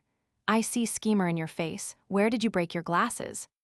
Stephen stumbled into the middle of the class, blinded by fear and haste. "Where did you break your glasses?" repeated the prefect of studies. "The cinder path, sir." "Ho ho, the cinder path," cried the prefect of studies. "I know that trick." Stephen lifted his eyes in wonder and saw for a moment Father Dolan's white-green, not young face, his baldy white-grey head with fluff at the sides of it, the steel rims of his spectacles, and his no-colored eyes looking through the glasses. Why did he say he knew that trick? "Lazy, idle little loafer," cried the prefect of studies. "Broke my glasses, an old schoolboy trick. Out with your hand this moment." Stephen closed his eyes and held out in the air his trembling hand with the palm upwards. He felt the prefect of studies touch it for a moment at the fingers to straighten it, and then the swish of the sleeve of the souting as the panda bat was lifted to strike. A hot, burning, stinging, tingling blow, like the loud crack of a broken stick, made his trembling hand crumple together like a leaf in the fire. And at the sound, and the pain-scalding tears were driven into his eyes. His whole body was shaking with fright, his arm was shaking, and his crumpled, burning, livid hand shook like a loose leaf in the air. A cry sprang to his lips, a prayer to be let off. But though the tears scalded his eyes and his limbs quivered with pain and fright, he held back the hot tears and the cry that scalded his throat. "Other hand," shouted the prefect of studies. Stephen drew back his maimed and quivering right arm and held out his left hand. The soutane sleeve swished again as the panda bat was lifted, and a loud crashing sound, and a fierce, maddening, tingling, burning pain made his hand shrink together with the palms and fingers in a livid, quivering mass. The scalding water burst forth from his eyes, and burning with shame and agony and fear, he drew back his shaking arm in terror and burst out into a whine of pain. His body shook with a palsy of fright, and in shame and rage, he felt the scalding cry come from his throat, and the scalding tears falling out of his eyes and down his flaming cheeks. "Kneel down," cried the prefect of studies. Stephen knelt down, quickly pressing his beaten hands to his sides.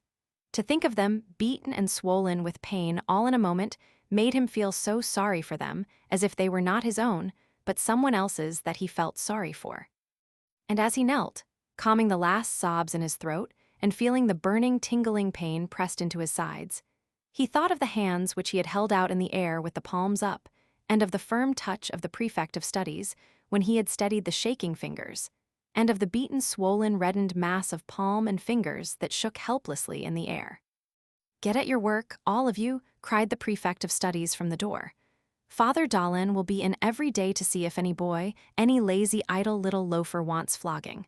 Every day, every day." The door closed behind him. The hushed class continued to copy out the themes. Father Arnall rose from his seat and went among them, helping the boys with gentle words and telling them the mistakes they had made. His voice was very gentle and soft. Then he returned to his seat and said to Fleming and Stephen, "You may return to your places, you two." Fleming and Stephen rose and, walking to their seats, sat down. Stephen, scarlet with shame, opened a book quickly with one weak hand and bent down upon it, his face close to the page. It was unfair and cruel because the doctor had told him not to read without glasses, and he had written home to his father that morning to send him a new pair. And Father Arnall had said that he need not study till the new glasses came. Then to be called a schemer before the class, and to be pandied when he always got the card for first or second and was the leader of the Yorkists. How could the prefect of studies know that it was a trick? He felt the touch of the prefect's fingers as they had steadied his hand, and at first he had thought he was going to shake hands with him, because the fingers were soft and firm. But then, in an instant, he had heard the swish of the soutan's sleeve and the crash. It was cruel and unfair to make him kneel in the middle of the class then, and Father Arnall had told them both that they might return to their places without making any difference between them. He listened to Father Arnall's low and gentle voice as he corrected the themes. Perhaps he was sorry now and wanted to be decent. But it was unfair and cruel. The prefect of studies was a priest, but that was cruel and unfair. And his white-gray face and the no-colored eyes behind the steel-rimmed spectacles were cruel-looking, because he had steadied the hand first with his firm, soft fingers, and that was to hit it better and louder. "It's a stinking mean thing, that's what it is," said Fleming in the corridor as the classes were passing out in file to the refectory, to pandy a fellow for what is not his fault. "You really broke your glasses by accident, didn't you?" Nasty Roch asked. Stephen felt his heart filled by Fleming's words and did not answer. "Of course he did," said Fleming. "I wouldn't stand it. I'd go up and tell the rector on him."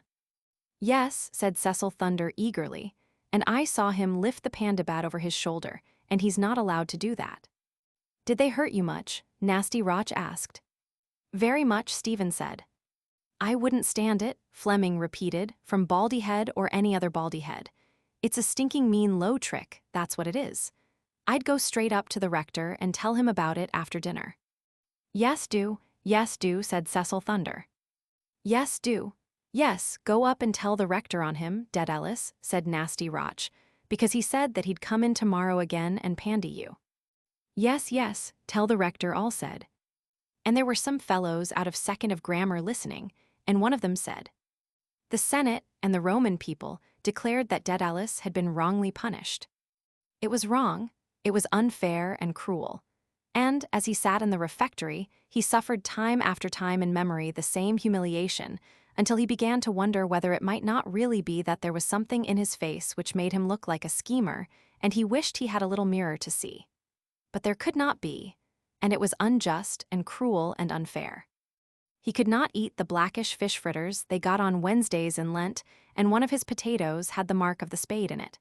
Yes, he would do what the fellows had told him. He would go up and tell the rector that he had been wrongly punished. A thing like that had been done before by somebody in history, by some great person whose head was in the books of history. And the rector would declare that he had been wrongly punished because the Senate and the Roman people always declared that the men who did that had been wrongly punished. Those were the great men whose names were in Richmal Magnall's questions.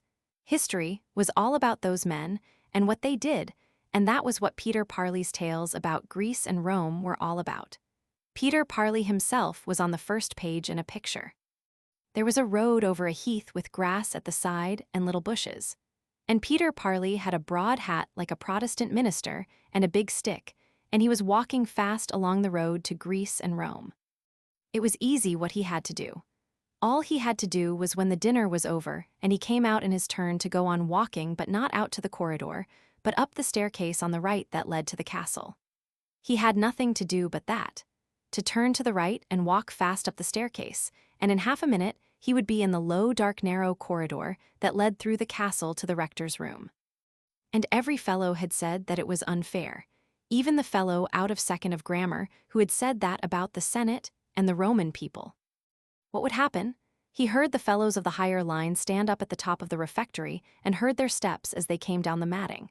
Paddy Rath and Jimmy Maggie, and the Spaniard, and the Portuguese, and the fifth was Big Corrigan, who was going to be flogged by Mr. Gleeson. That was why the prefect of studies had called him a schemer and pandied him for nothing. And, straining his weak eyes, tired with the tears, he watched Big Corrigan's broad shoulders and big hanging black head passing in the file. But he had done something, and besides, Mr. Gleeson would not flog him hard. And he remembered how Big Corrigan looked in the bath. He had skin the same color as the turf-colored bogwater in the shallow end of the bath, and when he walked along the side his feet slapped loudly on the wet tiles, and at every step his thighs shook a little because he was fat. The refectory was half empty, and the fellows were still passing out in file. He could go up the staircase, because there was never a priest or a prefect outside the refectory door. But he could not go. The rector would side with the prefect of studies and think it was a schoolboy trick, and then the prefect of studies would come in every day the same, only it would be worse because he would be dreadfully waxy at any fellow going up to the rector about him. The fellows had told him to go, but they would not go themselves. They had forgotten all about it. No, it was best to forget all about it, and perhaps the prefect of studies had only said he would come in. No, it was best to hide out of the way, because when you were small and young, you could often escape that way. The fellows at his table stood up. He stood up and passed out among them in the file. He had to decide. He was coming near the door. If he went on with the fellows, he could never go up to the rector, because he could not leave the playground for that. And if he went and was pandied, all the same, all the fellows would make fun and talk about young Dedalus going up to the rector to tell on the prefect of studies. He was walking down along the matting and he saw the door before him. It was impossible. He could not. He thought of the baldy head of the prefect of studies, with the cruel no-colored eyes looking at him, and he heard the voice of the prefect of studies asking him twice what his name was. Why could he not remember the name when he was told the first time? Was he not listening the first time, or was it to make fun out of the name? The great men in the history had names like that, and nobody made fun of them. It was his own name that he should have made fun of if he wanted to make fun. Dalan, it was like the name of a woman who washed clothes. He had reached the door and, turning quickly up to the right, walked up the stairs. And before he could make up his mind to come back, he had entered the low, dark, narrow corridor that led to the castle. And as he crossed the threshold of the door of the corridor, he saw, without turning his head to look, that all the fellows were looking after him as they went filing by.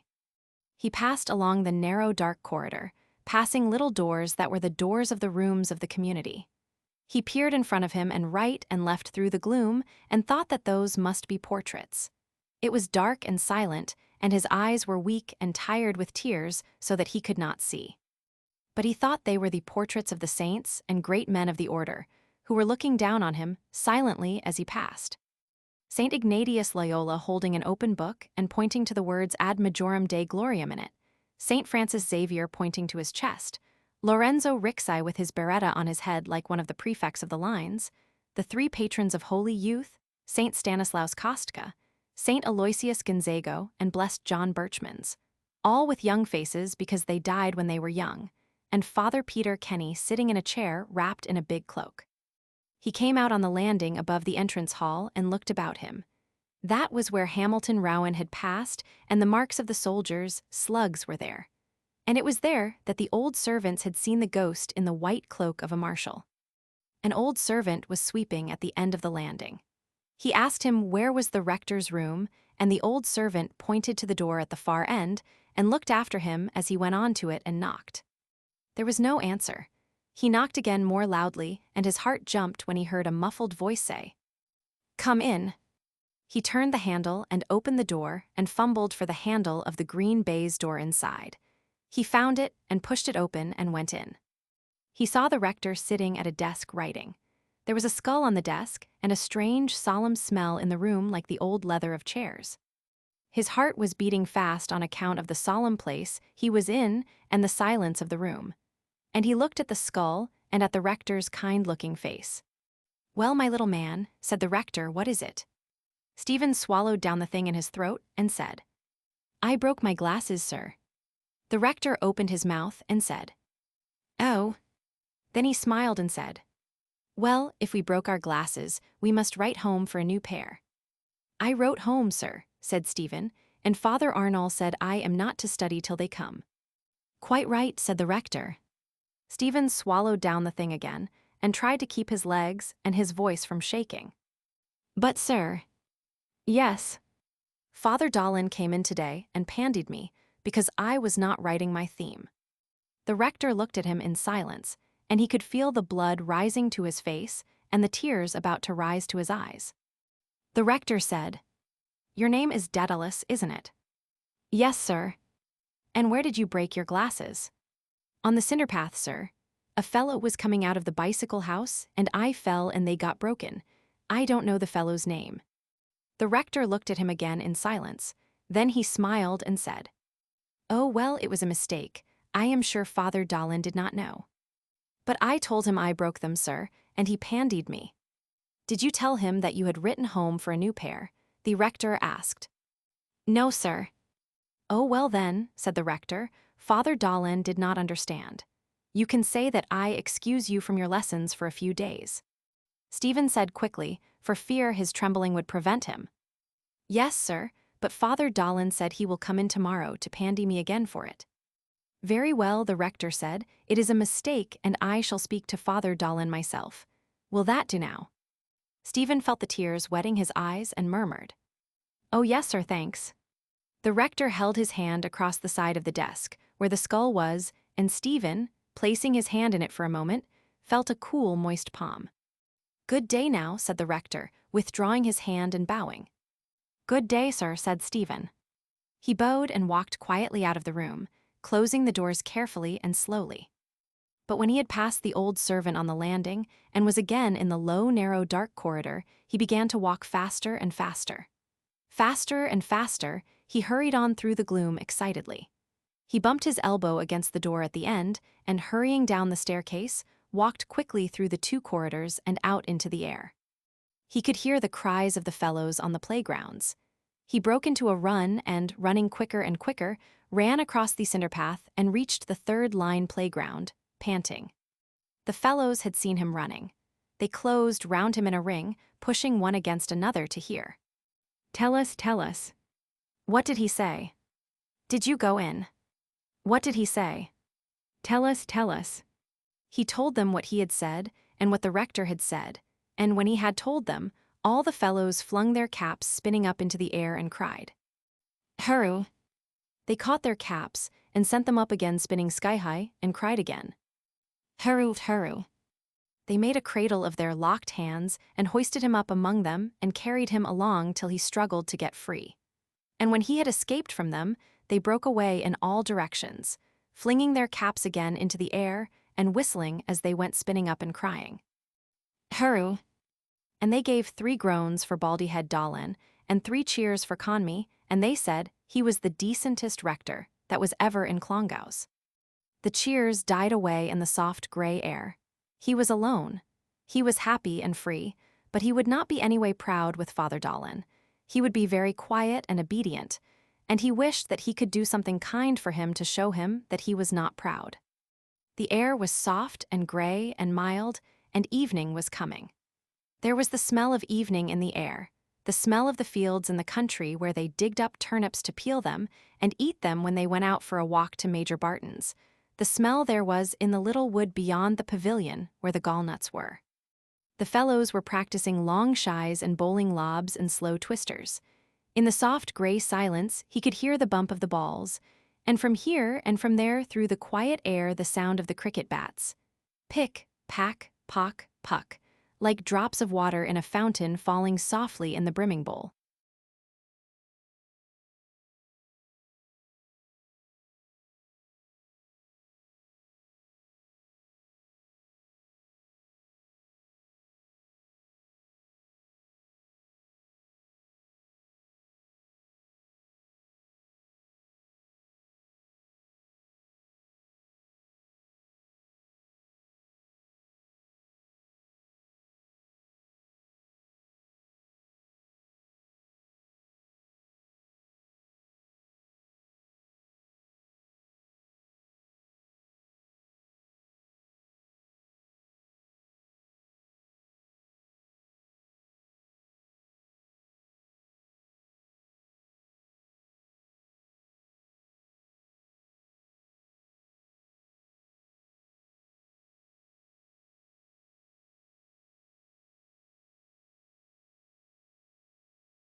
Chapter 2. Uncle Charles smoked such black twist that at last his nephew suggested to him to enjoy his morning smoke in a little outhouse at the end of the garden. "Very good, Simon. All serene, Simon," said the old man tranquilly, "anywhere you like. The outhouse will do me nicely. It will be more salubrious." "Damn me," said Mr. Dedalus frankly, "if I know how you can smoke such villainous, awful tobacco. It's like gunpowder, by God." "It's very nice, Simon," replied the old man, "very cool and mollifying."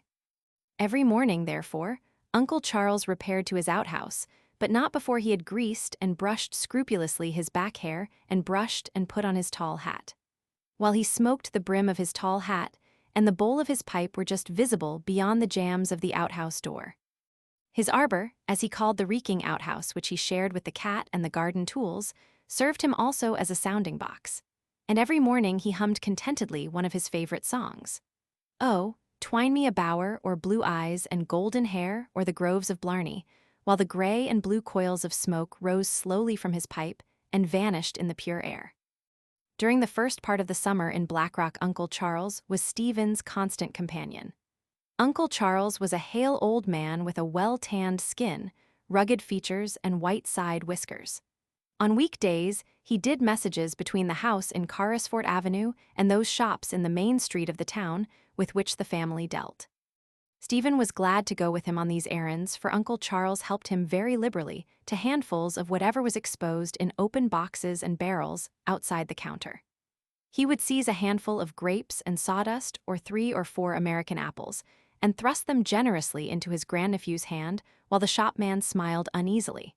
And on Stephen's feigning reluctance to take them, he would frown and say, "Take them, sir, do you hear me, sir? They're good for your bowels." When the order list had been booked, the two would go on to the park, where an old friend of Stephen's father, Mike Flynn, would be found seated on a bench, waiting for them. Then would begin Stephen's run round the park. Mike Flynn would stand at the gate near the railway station, watch in hand, while Stephen ran round the track in the style Mike Flynn favored, his head high lifted, his knees well lifted, and his hands held straight down by his sides. When the morning practice was over, the trainer would make his comments, and sometimes illustrate them, by shuffling along for a yard or so comically in an old pair of blue canvas shoes. A small ring of wonderstruck children and nursemaids would gather to watch him and linger, even when he and Uncle Charles had sat down again and were talking athletics and politics. Though he had heard his father say that Mike Flynn had put some of the best runners of modern times through his hands, Stephen often glanced at his trainer's flabby stubble-covered face, as it bent over the long stained fingers through which he rolled his cigarette, and with pity at the mild lusterless blue eyes which would look up suddenly from the task and gaze vaguely into the blue distance, while the long swollen fingers ceased their rolling and grains and fibers of tobacco fell back into the pouch. On the way home, Uncle Charles would often pay a visit to the chapel, and as the font was above Stephen's reach, the old man would dip his hand and then sprinkle the water briskly about Stephen's clothes and on the floor of the porch. While he prayed, he knelt on his red handkerchief and read above his breath from a thumb-blackened prayer book wherein catchwords were printed at the foot of every page. Stephen knelt at his side, respecting, though he did not share, his piety. He often wondered what his granduncle prayed for so seriously. Perhaps he prayed for the souls in purgatory, or for the grace of a happy death, or perhaps he prayed that God might send him back a part of the big fortune he had squandered in Cork. On Sundays, Stephen, with his father and his granduncle, took their constitutional. The old man was a nimble walker in spite of his corns, and often 10 or 12 miles of the road were covered. The little village of Stillorgan was the parting of the ways. Either they went to the left towards the Dublin Mountains, or along the Goatstown Road, and thence into Dundrum, coming home by Sandyford. Trudging along the road, or standing in some grimy wayside public house, his elders spoke constantly of the subjects nearer their hearts, of Irish politics, of Munster, and of the legends of their own family, to all of which Stephen lent an avid ear. Words which he did not understand he said over and over to himself till he had learnt them by heart, and through them he had glimpses of the real world about them.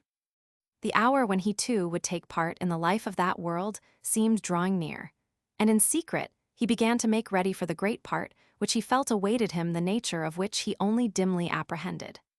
His evenings were his own, and he pored over a ragged translation of the Count of Monte Cristo.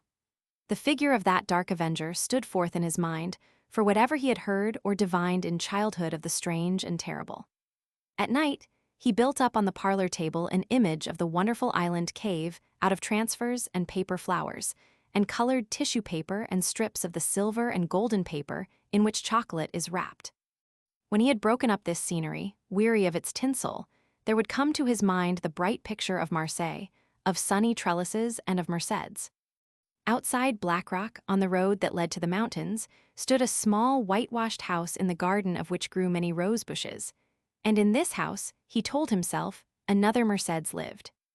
Both on the outward and on the homeward journey, he measured distance by this landmark.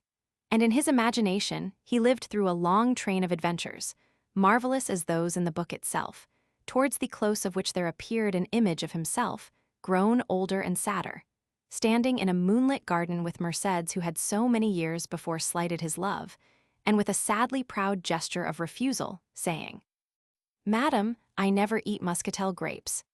He became the ally of a boy named Aubrey Mills and founded with him a gang of adventurers in the avenue. Aubrey carried a whistle dangling from his buttonhole and a bicycle lamp attached to his belt, while the others had short sticks thrust daggerwise through theirs.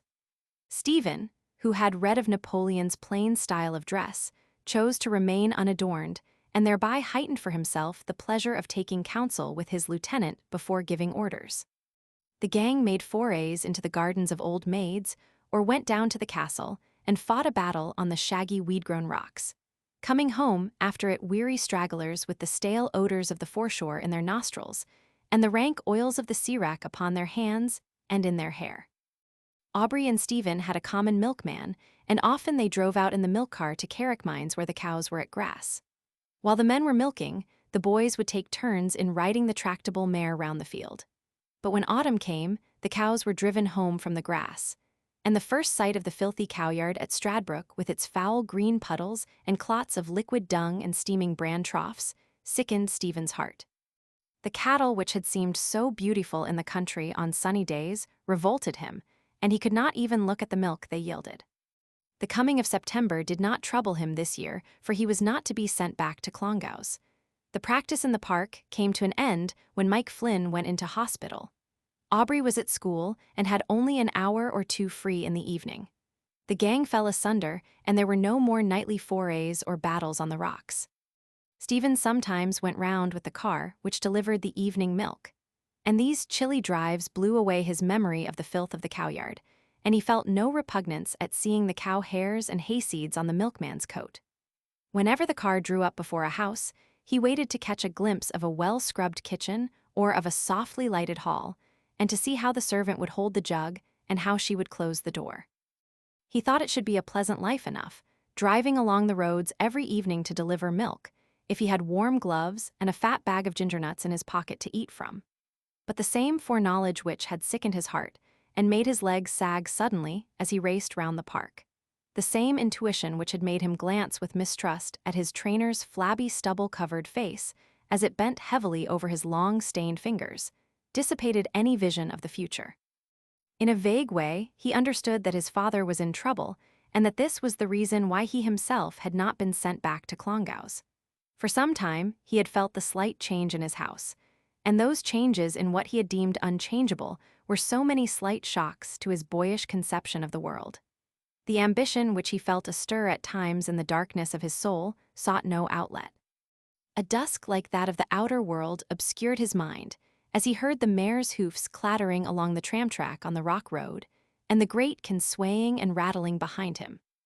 He returned to Mercedes, and as he brooded upon her image, a strange unrest crept into his blood. Sometimes a fever gathered within him and led him to rove alone in the evening along the quiet avenue. The peace of the gardens and the kindly lights in the windows poured a tenderer influence into his restless heart. The noise of children at play annoyed him, and their silly voices made him feel, even more keenly than he had felt at Clongowes, that he was different from others. He did not want to play. He wanted to meet in the real world the unsubstantial image which his soul so constantly beheld. He did not know where to seek it or how, but a premonition which led him on told him that this image would, without any overt act of his, encounter him. They would meet quietly as if they had known each other and had made their tryst, perhaps at one of the gates or in some more secret place. They would be alone, surrounded by darkness and silence, and in that moment of supreme tenderness he would be transfigured. He would fade into something impalpable under her eyes, and then in a moment he would be transfigured. Weakness and timidity and inexperience would fall from him in that magic moment. 2 great yellow caravans had halted one morning before the door, and men had come tramping into the house to dismantle it. The furniture had been hustled out through the front garden, which was strewn with wisps of straw and rope ends, and into the huge vans at the gate. When all had been safely stowed, the vans had set off noisily down the avenue. And from the window of the railway carriage, in which he had sat with his red-eyed mother, Stephen had seen them lumbering along the Marion Road. The parlor fire would not draw that evening, and Mr. Dedalus rested the poker against the bars of the grate to attract the flame. Uncle Charles dozed in a corner of the half-furnished, uncarpeted room, and near him the family portraits leaned against the wall. The lamp on the table shed a weak light over the boarded floor, mudded by the feet of the vanmen. Stephen sat on a footstool beside his father, listening to a long and incoherent monologue. He understood little or nothing of it at first, but he became slowly aware that his father had enemies and that some fight was going to take place. He felt, too, that he was being enlisted for the fight, that some duty was being laid upon his shoulders.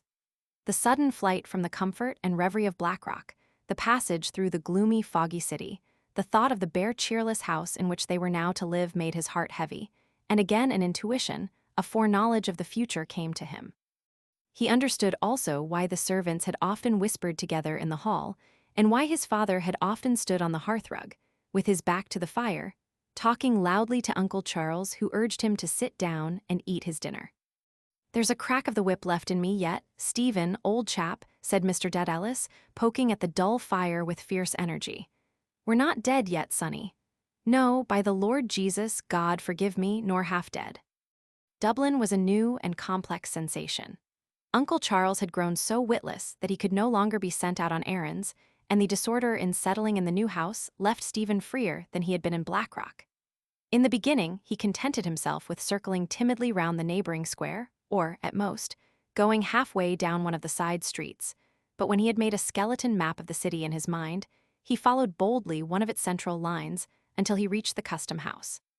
He passed unchallenged among the docks, and along the quays, wondering at the multitude of corks that lay bobbing on the surface of the water in a thick yellow scum, at the crowds of quay porters and the rumbling carts and the ill-dressed, bearded policemen. The vastness and strangeness of the life, suggested to him by the bales of merchandise stocked along the walls, or swung aloft out of the holds of steamers, wakened again in him the unrest which had sent him wandering in the evening from garden to garden in search of Merceds. And amid this new bustling life, he might have fancied himself in another Marseille, but that he missed the bright sky and the sun-warmed trellises of the wine shops. A vague dissatisfaction grew up within him as he looked on the quays and on the river, and on the lowering skies. And yet he continued to wander up and down day after day, as if he really sought someone that eluded him. He went once or twice with his mother to visit their relatives, and though they passed a jovial array of shops lit up and adorned for Christmas, his mood of embittered silence did not leave him. The causes of his embitterment were many, remote, and near. He was angry with himself for being young and the prey of restless, foolish impulses, angry also with the change of fortune, which was reshaping the world about him into a vision of squalor and insincerity. Yet his anger lent nothing to the vision. He chronicled with patience what he saw, detaching himself from it and tasting its mortifying flavor in secret. He was sitting on the backless chair in his aunt's kitchen.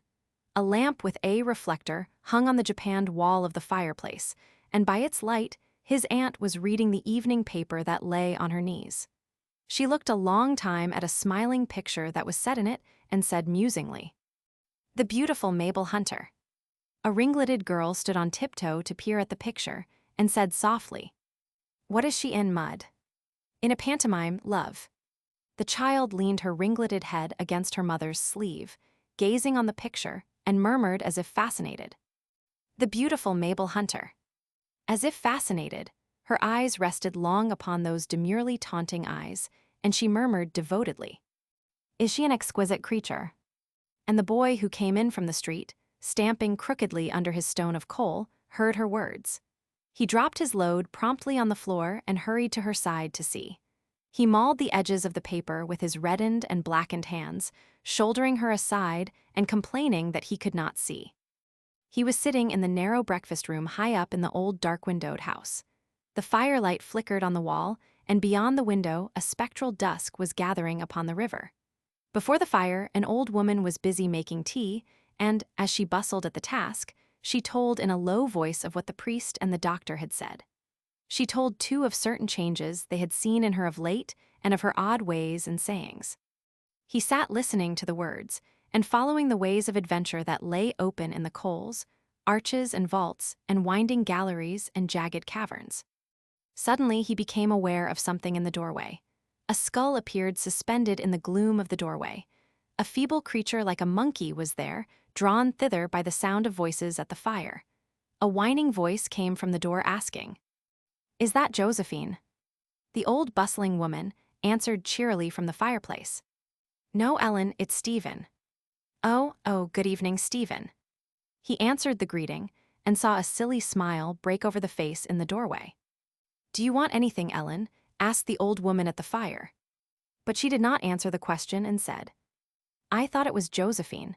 I thought you were Josephine, Stephen." And repeating this several times, she fell to laughing feebly. He was sitting in the midst of a children's party at Harold's Cross. His silent, watchful manner had grown upon him, and he took little part in the games.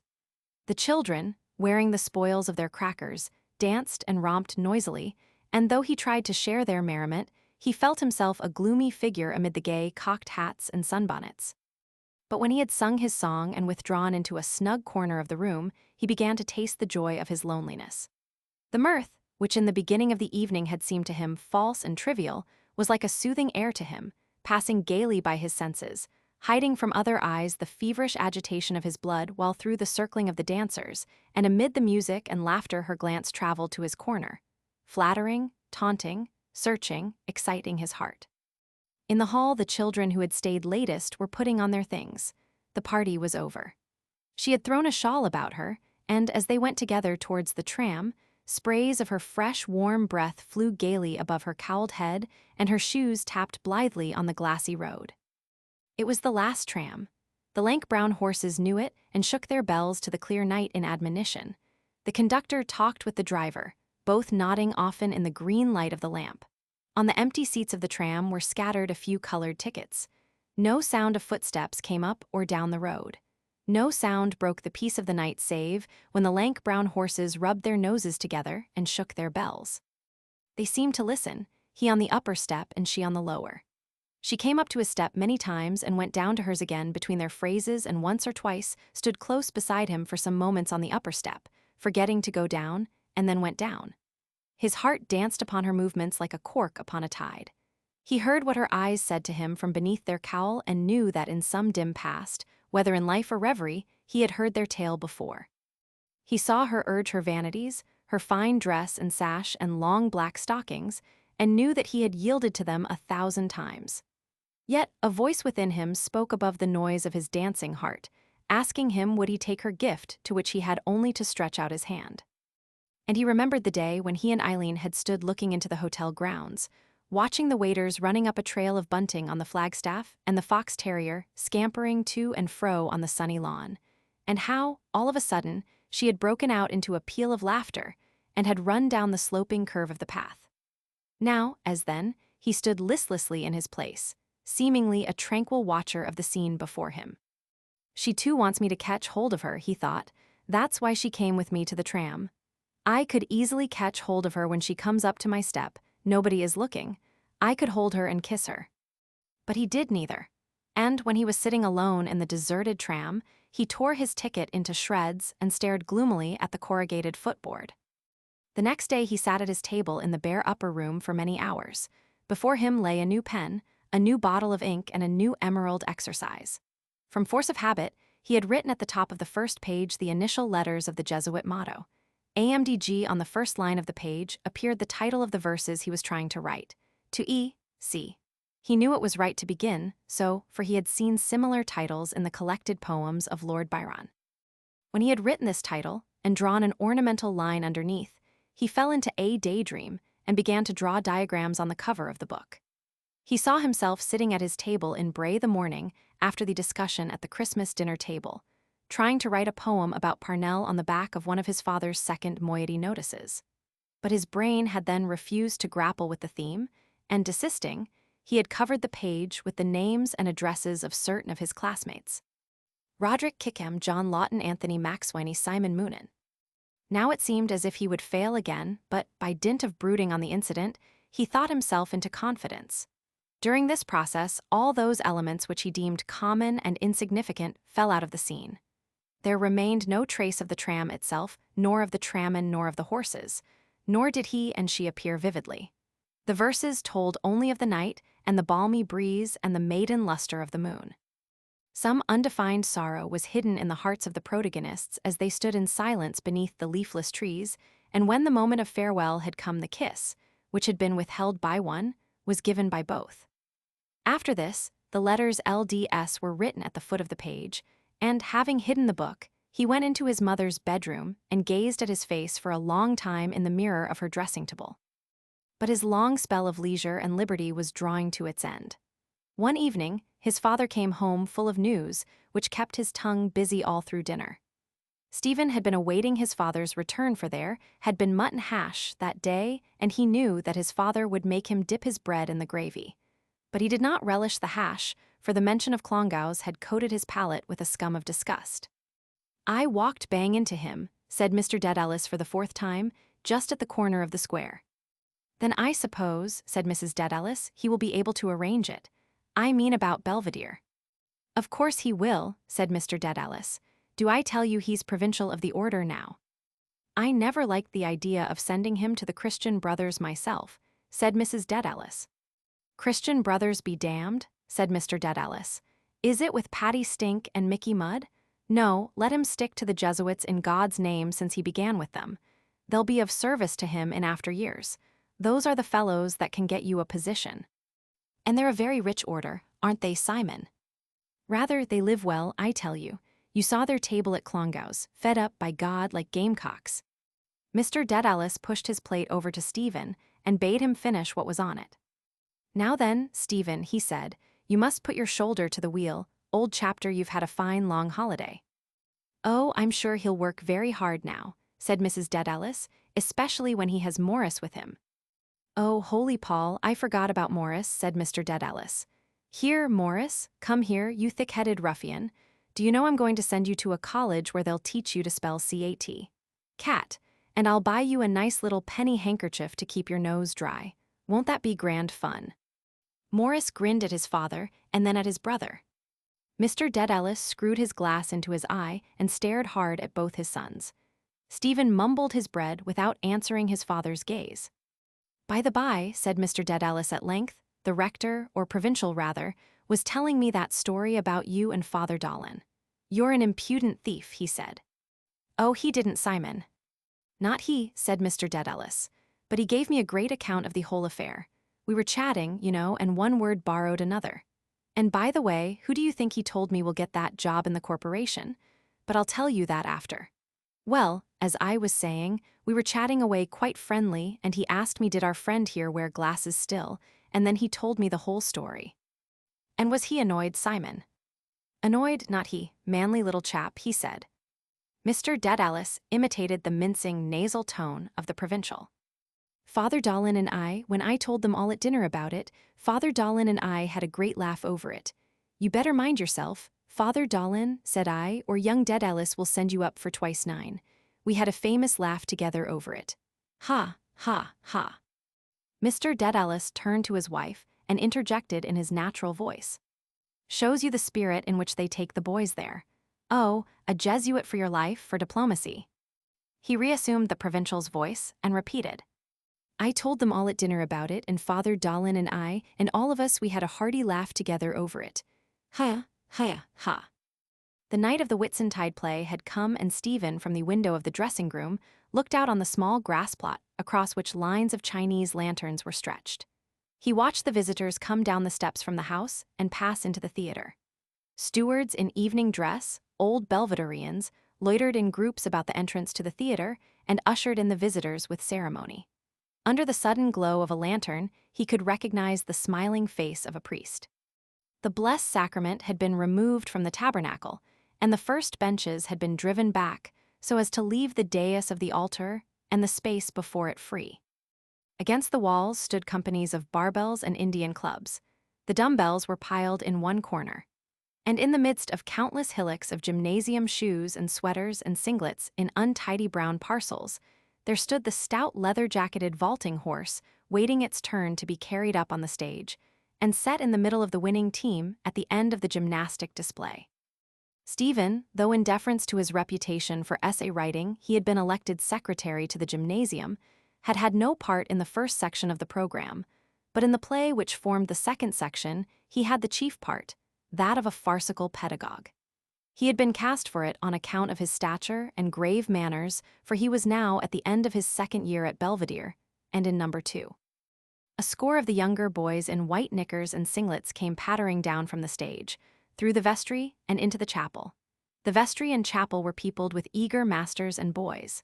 The plump, bald sergeant major was testing with his foot the springboard of the vaulting horse. The lean young man in a long overcoat, who was to give a special display of intricate club swinging, stood near watching with interest, his silver-coated clubs peeping out of his deep side pockets.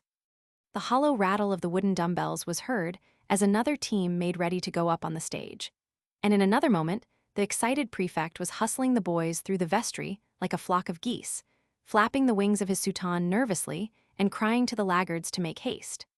A little troop of Neapolitan peasants were practicing their steps at the end of the chapel, some circling their arms above their heads, some swaying their baskets of paper violets and curtsying. In a dark corner of the chapel at the gospel side of the altar, a stout old lady knelt amid her copious black skirts. When she stood up, a pink-dressed figure, wearing a curly golden wig and an old-fashioned straw sunbonnet, with black penciled eyebrows and cheeks delicately rouged and powdered, was discovered. A low murmur of curiosity ran round the chapel at the discovery of this girlish figure.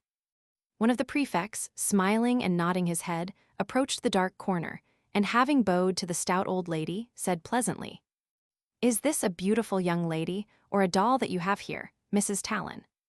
Then, bending down to peer at the smiling painted face under the leaf of the bonnet, he exclaimed, "No, upon my word, I believe it's little Bertie Talon after all." Stephen at his post by the window heard the old lady and the priest laugh together, and heard the boys' murmurs of admiration behind him as they passed forward to see the little boy who had to dance the sunbonnet dance by himself. A movement of impatience escaped him.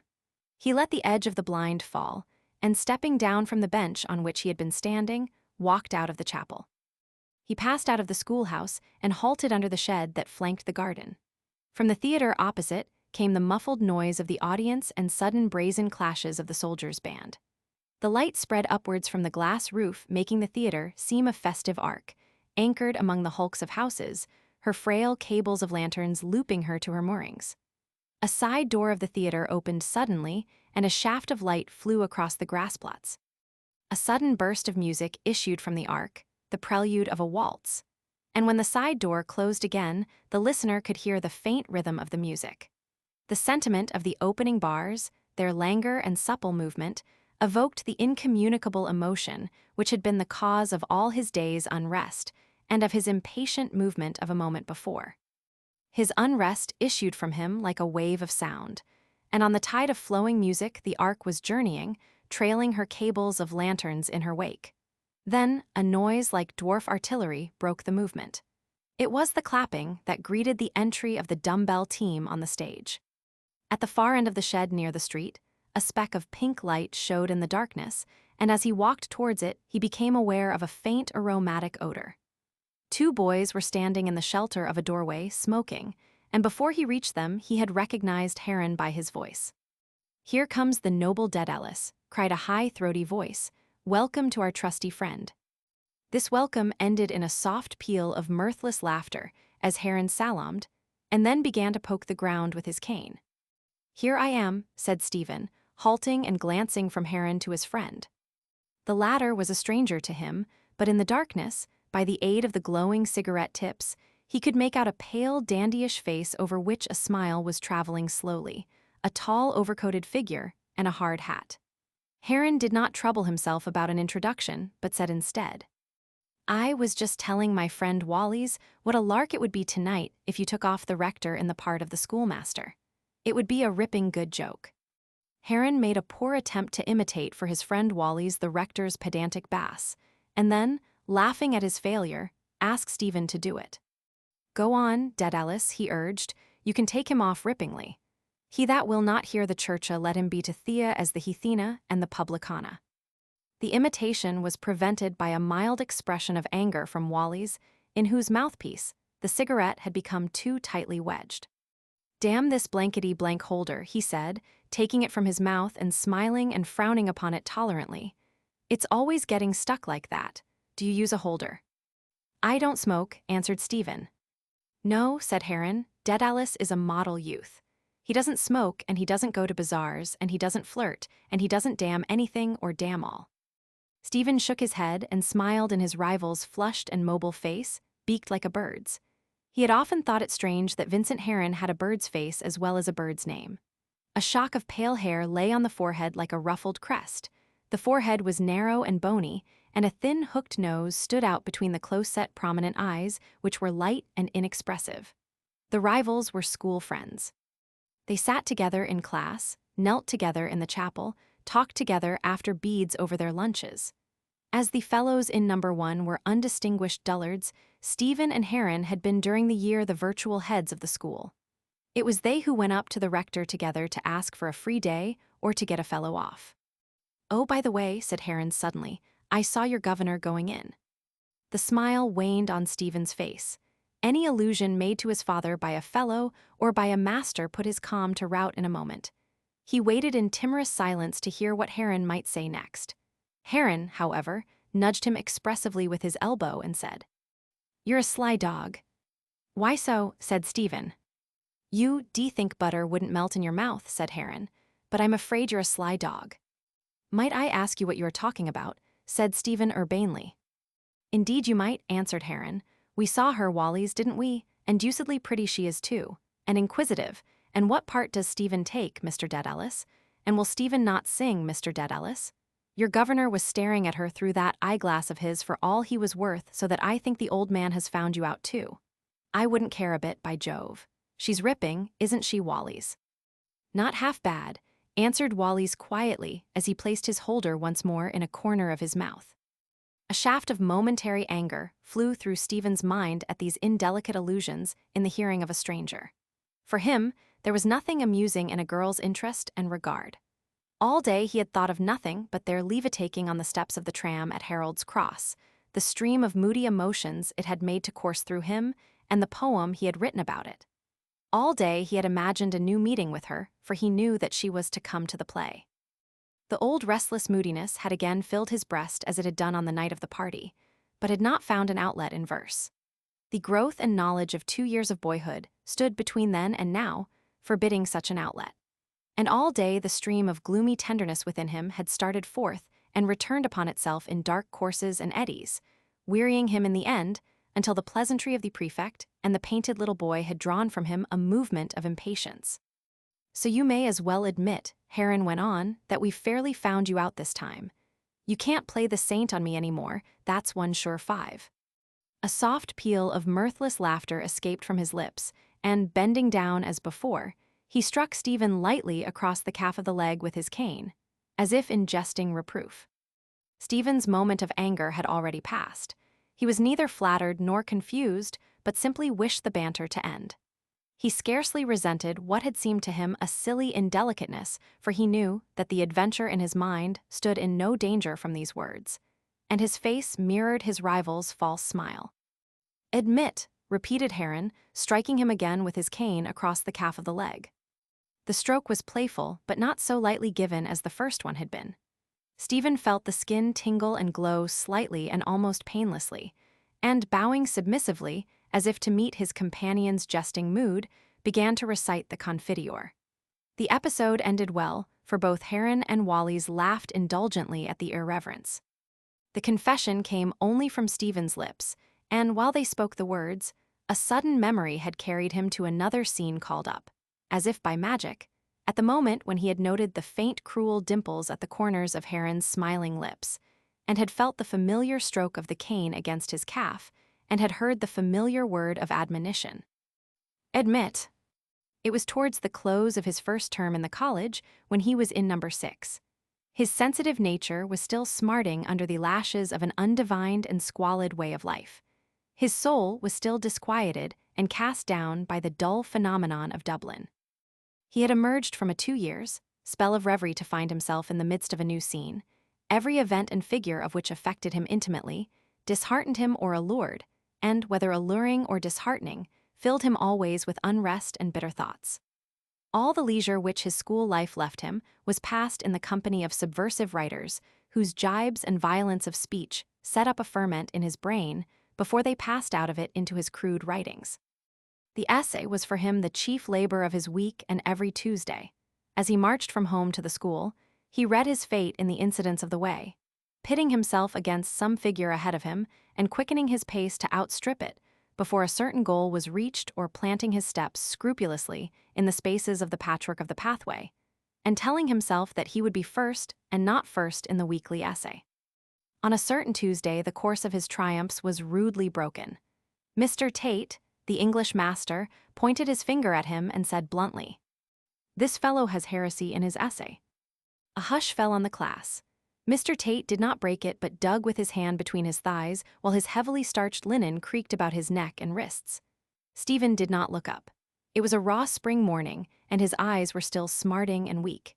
He was conscious of failure and of detection, of the squalor of his own mind and home, and felt against his neck the raw edge of his turned and jagged collar. A short, loud laugh from Mr. Tate set the class more at ease. "Perhaps you didn't know that," he said. "Where?" asked Stephen. Mr. Tate withdrew his delving hand and spread out the essay. "Here it's about the Creator and the soul. RRM, RRM, RRM, without a possibility of ever approaching nearer. That's heresy." Stephen murmured, "I meant without a possibility of ever reaching." It was a submission, and Mr. Tate, appeased, folded up the essay and passed it across to him, saying, ever reaching, that's another story." But the class was not so soon appeased. Though nobody spoke to him of the affair after class, he could feel about him a vague, general, malignant joy. A few nights after this public chiding, he was walking with a letter along the Drumcondra road when he heard a voice cry, "Halt!" He turned and saw 3 boys of his own class coming towards him in the dusk. It was Heron who had called out, and as he marched forward between his 2 attendants, he cleft the air before him with a thin cane in time to their steps. Boland, his friend, marched beside him, a large grin on his face, while Nash came on a few steps behind, blowing from the pace and wagging his great red head. As soon as the boys had turned into Clonliffe Road together, they began to speak about books and writers, saying what books they were reading and how many books there were in their fathers' bookcases at home. Stephen listened to them in some wonderment, for Boland was the dunce and Nash the idler of the class. In fact, after some talk about their favorite writers, Nash declared for Captain Marryat, who, he said, was the greatest writer. "Fudge," said Heron, "ask Dedalus. Who is the greatest writer, Dedalus?" Stephen noted the mockery in the question and said, "Of prose, do you mean?" "Yes." "Newman, I think." "Is it Cardinal Newman?" asked Boland.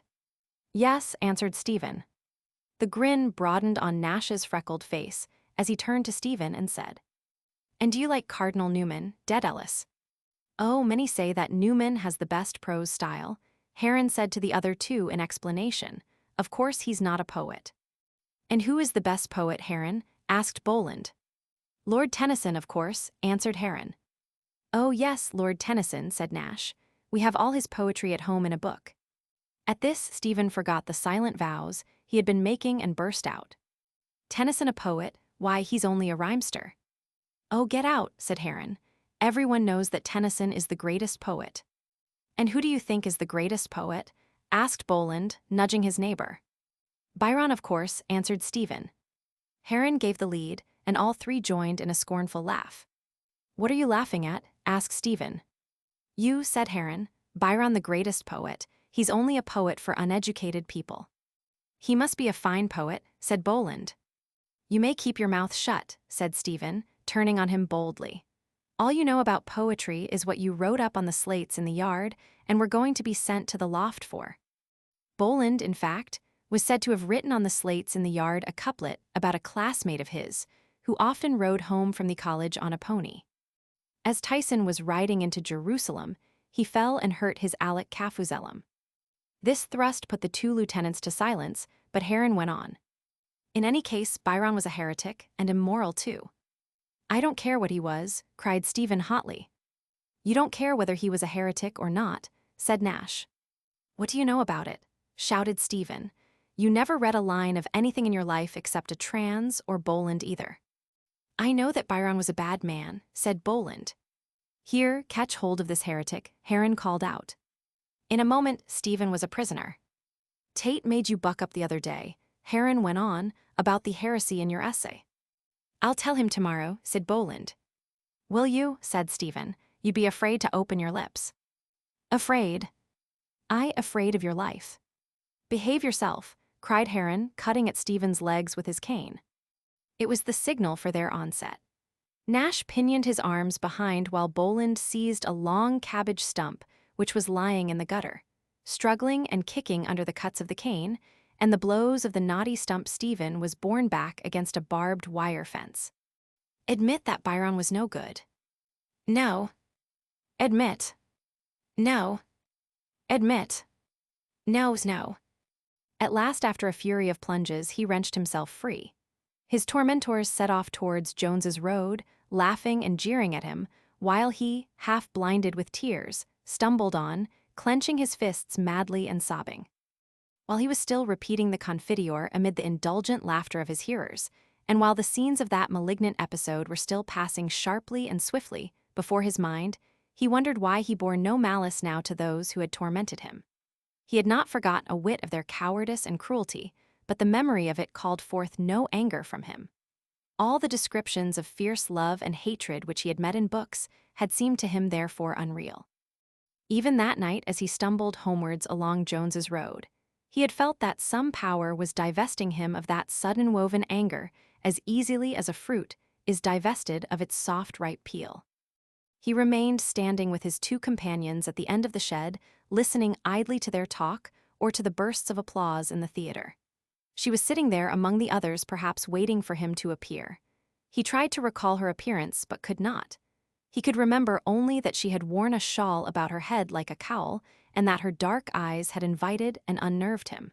He wondered had he been in her thoughts as she had been in his. Then, in the dark and unseen by the other two, he rested the tips of the fingers of one hand upon the palm of the other hand, scarcely touching it lightly. But the pressure of her fingers had been lighter and steadier. And suddenly, the memory of their touch traversed his brain and body like an invisible wave. A boy came towards them, running along under the shed. He was excited and breathless. "Oh, Dedalus," he cried, "Doyle is in a great bake about you. You're to go in at once and get dressed for the play. Hurry up, you better." "He's coming now," said Heron to the messenger with a haughty drawl, "when he wants to." The boy turned to Heron and repeated, "But Doyle is in an awful bake." "Will you tell Doyle with my best compliments that I damned his eyes?" answered Heron. "Well, I must go now," said Stephen, who cared little for such points of honor. "I wouldn't," said Heron. "Damn me if I would. That's no way to send for one of the senior boys. In a bake, indeed. I think it's quite enough that you're taking a part in his bally old play." This spirit of quarrelsome comradeship which he had observed lately in his rival had not seduced Stephen from his habits of quiet obedience. He mistrusted the turbulence and doubted the sincerity of such comradeship, which seemed to him a sorry anticipation of manhood. The question of honor here raised was, like all such questions, trivial to him. While his mind had been pursuing its intangible phantoms and turning in irresolution from such pursuit, he had heard about him the constant voices of his father and of his masters, urging him to be a gentleman above all things and urging him to be a good Catholic above all things. These voices had now come to be hollow-sounding in his ears.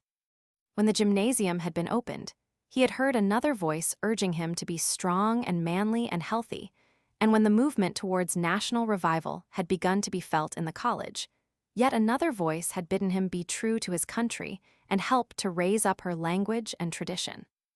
In the profane world, as he foresaw, a worldly voice would bid him raise up his father's fallen state by his labors, and meanwhile, the voice of his school comrades urged him to be a decent fellow, to shield others from blame or to beg them off, and to do his best to get free days for the school.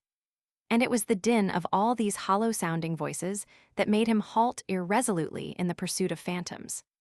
He gave them ear only for a time, but he was happy only when he was far from them, beyond their call, alone, or in the company of phantasmal comrades. In the vestry, a plump, fresh-faced Jesuit and an elderly man, in shabby blue clothes, were dabbling in a case of paints and chalks. The boys who had been painted walked about or stood still awkwardly, touching their faces in a gingerly fashion with their furtive fingertips. In the middle of the vestry, a young Jesuit, who was then on a visit to the college, stood rocking himself rhythmically from the tips of his toes to his heels and back again, his hands thrust well forward into his side pockets.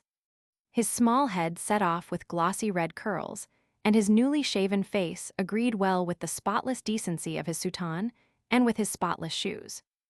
As he watched this swaying form and tried to read for himself the legend of the priest's mocking smile, there came into Stephen's memory a saying which he had heard from his father before he had been sent to Clongowes, that you could always tell a Jesuit by the style of his clothes.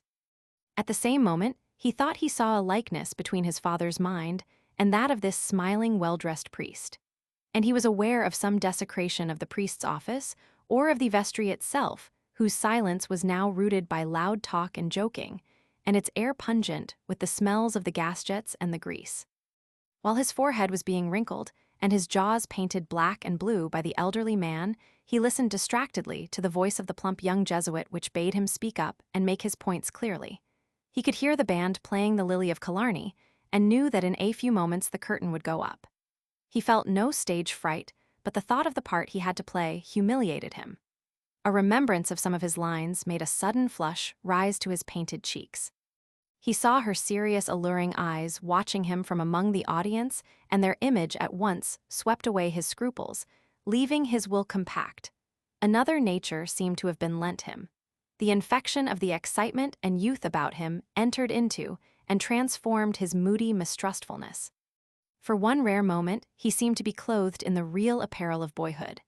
And, as he stood in the wings among the other players, he shared the common mirth amid which the drop scene was hauled upwards by two able-bodied priests with violent jerks and all awry. A few moments after he found himself on the stage amid the garish gas and the dim scenery, acting before the innumerable faces of the void. It surprised him to see that the play which he had known at rehearsals for a disjointed, lifeless thing had suddenly assumed a life of its own. It seemed now to play itself, he and his fellow actors aiding it with their parts. When the curtain fell on the last scene, he heard the void filled with applause, and, through a rift in a side scene, saw the simple body before which he had acted magically deformed, the void of faces breaking at all points and falling asunder into busy groups. He left the stage quickly and rid himself of his mummery and passed out through the chapel into the college garden. Now that the play was over, his nerves cried for some further adventure. He hurried onwards as if to overtake it. The doors of the theater were all open and the audience had emptied out. On the lines which he had fancied the moorings of an ark, a few lanterns swung in the night breeze, flickering cheerlessly. He mounted the steps from the garden in haste, eager that some prey should not elude him, and forced his way through the crowd in the hall and past the two Jesuits who stood watching the exodus and bowing and shaking hands with the visitors. He pushed onward nervously, feigning a still greater haste and faintly conscious of the smiles and stares and nudges which his powdered head left in its wake. When he came out on the steps, he saw his family waiting for him at the first lamp. In a glance, he noted that every figure of the group was familiar and ran down the steps angrily. "I have to leave a message down in George's Street," he said to his father quickly. "I'll be home after you." Without waiting for his father's questions, he ran across the road and began to walk at breakneck speed down the hill. He hardly knew where he was walking. Pride and hope and desire, like crushed herbs in his heart, sent up vapors of maddening incense before the eyes of his mind. He strode down the hill amid the tumult of sudden ricin vapors of wounded pride and fallen hope and baffled desire. They streamed upwards before his anguished eyes in dense and maddening fumes, and passed away above him, till at last the air was clear and cold again. A film still veiled his eyes, but they burned no longer. A power, akin to that which had often made anger or resentment fall from him, brought his steps to rest. He stood still and gazed up at the somber porch of the morgue, and from that to the dark cobbled laneway at its side. He saw the word lots on the wall of the lane and breathed slowly the rank, heavy air. That is horse piss and rotted straw, he thought. It is a good odor to breathe, it will calm my heart. My heart is quite calm now, I will go back. Stephen was once again seated beside his father in the corner of a railway carriage at Kingsbridge. He was traveling with his father by the night mail to Cork. As the train steamed out of the station, he recalled his childish wonder of years before and every event of his first day at Clongowes. But he felt no wonder now. He saw the darkening lands slipping away past him, the silent telegraph poles passing his window swiftly every 4 seconds, the little glimmering stations, manned by a few silent sentries, flung by the mail behind her and twinkling for a moment in the darkness like fiery grains flung backwards by a runner. He listened without sympathy to his father's evocation of Cork and of scenes of his youth, a tale broken by sighs or draughts from his pocket flask whenever the image of some dead friend appeared in it, or whenever the evoker remembered suddenly the purpose of his actual visit. Stephen heard, but could feel no pity. The images of the dead were all strangers to him, save that of Uncle Charles, an image which had lately been fading out of memory. He knew, however, that his father's property was going to be sold by auction, and in the manner of his own dispossession, he felt the world give the lie rudely to his fantasy. At Maryborough he fell asleep. When he awoke, the train had passed out of Mallow, and his father was stretched asleep on the other seat. The cold light of the dawn lay over the country, over the unpeopled fields and the closed cottages. The terror of sleep fascinated his mind as he watched the silent country or heard from time to time his father's deep breath or sudden sleepy movement. The neighborhood of unseen sleepers filled him with strange dread, as though they could harm him, and he prayed that the day might come quickly. His prayer, addressed neither to God nor saint, began with a shiver, as the chilly morning breeze crept through the chink of the carriage door to his feet, and ended in a trail of foolish words which he made to fit the insistent rhythm of the train. And silently, at intervals of 4 seconds, the telegraph poles held the galloping notes of the music between punctual bars. This furious music allayed his dread, and leaning against the window ledge, he let his eyelids close again. They drove in a jingle across Cork while it was still early morning, and Stephen finished his sleep in a bedroom of the Victoria Hotel. The bright warm sunlight was streaming through the window, and he could hear the din of traffic. His father was standing before the dressing table, examining his hair and face and mustache with great care, craning his neck across the water jug and drawing it back sideways to see the better. While he did so, he sang softly to himself with quaint accent and phrasing. "'Tis youth and folly makes young men merry. So here, my love, I'll no longer stay. What can't be cured, sure must be injured, sure, so I'll go to America. My love, she's handsome, my love, she's bony. She's like good whiskey when it is new, but when 'tis old and growing cold it fades and dies like the mountain dew." The consciousness of the warm sunny city outside his window, and the tender tremors with which his father's voice festooned the strange, sad, happy air, drove off all the mists of the night's ill humor from Stephen's brain. He got up quickly to dress, and when the song had ended, said, "That's much prettier than any of your other come-all-yous." "Do you think so?" asked Mr. Dedalus. "I like it," said Stephen. "It's a pretty old air," said Mr. Dedalus, twirling the points of his mustache. "Ah, but you should have heard Mick Lacey sing it. Poor Mick Lacey, he had little turns for it, grace notes that he used to put in that I haven't got. That was the boy who could sing a come-all-you, if you like." Mr. Dedalus had ordered drishings for breakfast, and during the meal he cross-examined the waiter for local news. For the most part, they spoke at cross purposes when a name was mentioned, the waiter having in mind the present holder and Mr. Dedalus his father, or perhaps his grandfather. "Well, I hope they haven't moved the Queen's College anyhow," said Mr. Dedalus, "for I want to show it to this youngster of mine." Along the Mardyke, the trees were in bloom. They entered the grounds of the college and were led by the garrulous porter across the quadrangle, but their progress across the gravel was brought to a halt after every dozen or so paces by some reply of the porter, "S. Ah, do you tell me so? And is poor Pottlebelly dead?" "Yes, sir, dead, sir." During these halts, Stephen stood awkwardly behind the two men, weary of the subject and waiting restlessly for the slow march to begin again. By the time they had crossed the quadrangle, his restlessness had risen to fever. He wondered how his father, whom he knew for a shrewd, suspicious man, could be duped by the servile manners of the porter, and the lively southern speech which had entertained him all the morning now irritated his ears. They passed into the anatomy theater where Mr. Dedalus, the porter aiding him, searched the desks for his initials. Stephen remained in the background, depressed more than ever by the darkness and silence of the theater and by the air it wore of jaded and formal study. On the desk, he read the word fetus cut several times in the dark stained wood. The sudden legend startled his blood. He seemed to feel the absent students of the college about him and to shrink from their company. A vision of their life, which his father's words had been powerless to evoke, sprang up before him out of the word cut in the desk. A broad-shouldered student with a mustache was cutting in the letters with a jackknife, seriously. Other students stood or sat near him laughing at his handiwork. One jogged his elbow. The big student turned on him, frowning. He was dressed in loose gray clothes and had tan boots. Stephen's name was called. He hurried down the steps of the theater so as to be as far away from the vision as he could be, and, peering closely at his father's initials, hid his flushed face. But the word and the vision capered before his eyes as he walked back across the quadrangle and towards the college gate. It shocked him to find in the outer world a trace of what he had deemed till then a brutish and individual malady of his own mind. His monstrous reveries came thronging into his memory. They too had sprung up before him, suddenly and furiously, out of mere words. He had soon given in to them and allowed them to sweep across and abase his intellect, wondering always where they came from what den of monstrous images, and always weak and humble towards others, restless and sickened of himself when they had swept over him. "Ay, bedad, and there's the groceries sure enough," cried Mr. Dedalus. "You often heard me speak of the groceries, didn't you, Stephen?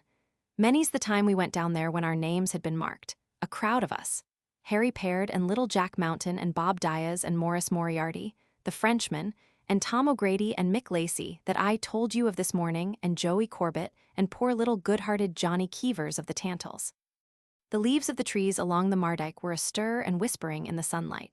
A team of cricketers passed, agile young men in flannels and blazers, one of them carrying the long green wicket bag. In a quiet by-street, a German band of 5 players in faded uniforms and with battered brass instruments was playing to an audience of street Arabs and leisurely messenger boys. A maid in a white cap and apron was watering a box of plants on a sill which shone like a slab of limestone in the warm glare. From another window open to the air came the sound of a piano, scale after scale rising into the treble. Stephen walked on at his father's side, listening to stories he had heard before, hearing again the names of the scattered and dead revelers who had been the companions of his father's youth. And a faint sickness sighed in his heart. He recalled his own equivocal position in Belvedere, a free boy, a leader afraid of his own authority, proud and sensitive and suspicious, battling against the squalor of his life and against the riot of his mind. The letters cut in the stained wood of the desk stared upon him, mocking his bodily weakness and futile enthusiasms and making him loathe himself for his own mad and filthy orgies. The spittle in his throat grew bitter and foul to swallow, and the faint sickness climbed to his brain so that for a moment he closed his eyes and walked on in darkness. He could still hear his father's voice. "When you kick out for yourself, Stephen, as I dare say you will one of these days, remember whatever you do to mix with gentlemen. When I was a young fellow, I tell you I enjoyed myself. I mixed with fine, decent fellows. Every one of us could do something. One fellow had a good voice, another fellow was a good actor, another could sing a good comic song, another was a good oarsman or a good racket player, another could tell a good story, and so on. We kept the ball rolling anyhow and enjoyed ourselves, and saw a bit of life, and we were none the worse of it either. But we were all gentlemen, Stephen, at least I hope we were, and bloody good honest Irishmen too. That's the kind of fellows I want you to associate with, fellows of the right kidney. I'm talking to you as a friend, Stephen. I don't believe a son should be afraid of his father. No, I treat you as your grandfather treated me. When I was a young chapter, we were more like brothers than father and son. I'll never forget the first day he caught me smoking. I was standing at the end of the South Terrace one day with some Mannings like myself, and sure we thought we were grand fellows because we had pipes stuck in the corners of our mouths. Suddenly the governor passed. He didn't say a word or stop even. But the next day, Sunday, we were out for a walk together, and when we were coming home, he took out his cigar case and said, "By the by, Simon, I didn't know you smoked," or something like that. Of course, I tried to carry it off as best I could. "If you want a good smoke," he said, "try one of these cigars. An American captain made me a present of them last night in Queenstown." Stephen heard his father's voice break into a laugh, which was almost a sob. He was the handsomest man in Cork at that time, by God he was. The women used to stand to look after him in the street. He heard the sob passing loudly down his father's throat and opened his eyes with a nervous impulse. The sunlight breaking suddenly on his sight turned the sky and clouds into a fantastic world of somber masses with lake-like spaces of dark rosy light.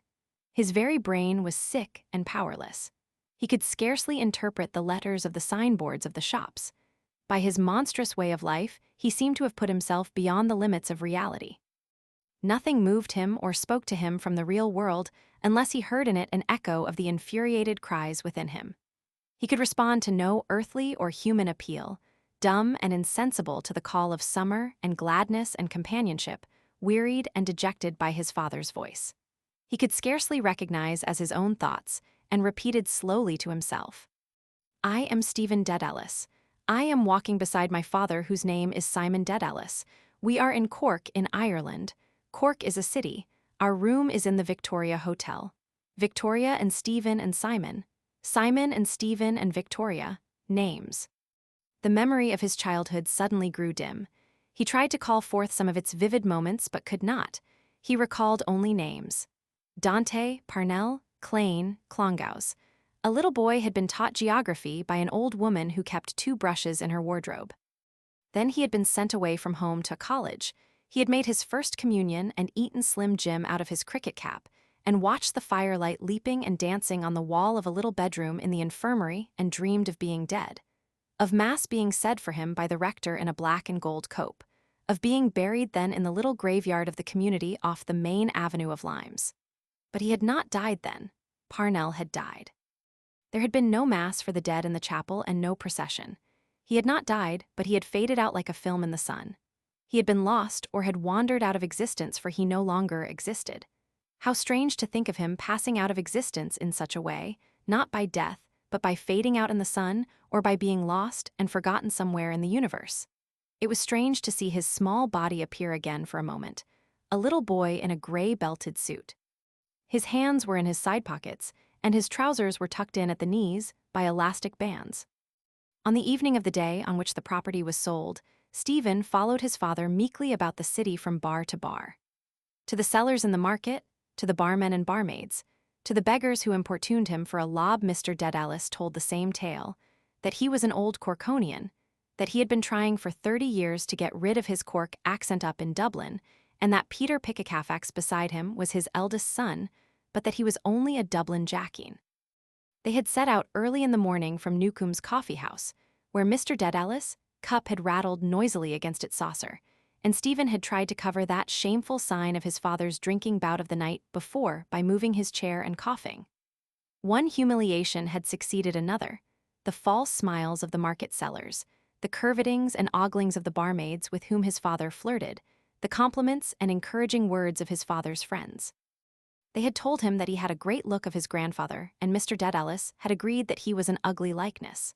They had unearthed traces of a Cork accent in his speech, and made him admit that the Lee was a much finer river than the Liffey. One of them, in order to put his Latin to the proof, had made him translate short passages from Dalctus, and asked him whether it was correct to say, "Tempora mutantur nos, et mutamur inneles," or "Tempora mutantur, et nos mutamur inneles." Another, a brisk old man, whom Mr. Dedalus called Johnny Cashman, had covered him with confusion by asking him to say which were prettier, the Dublin girls or the Cork girls. "He's not that way built," said Mr. Dedalus. "Leave him alone. He's a level-headed thinking boy who doesn't bother his head about that kind of nonsense." "Then he's not his father's son," said the little old man. "I don't know, I'm sure," said Mr. Dedalus, smiling complacently.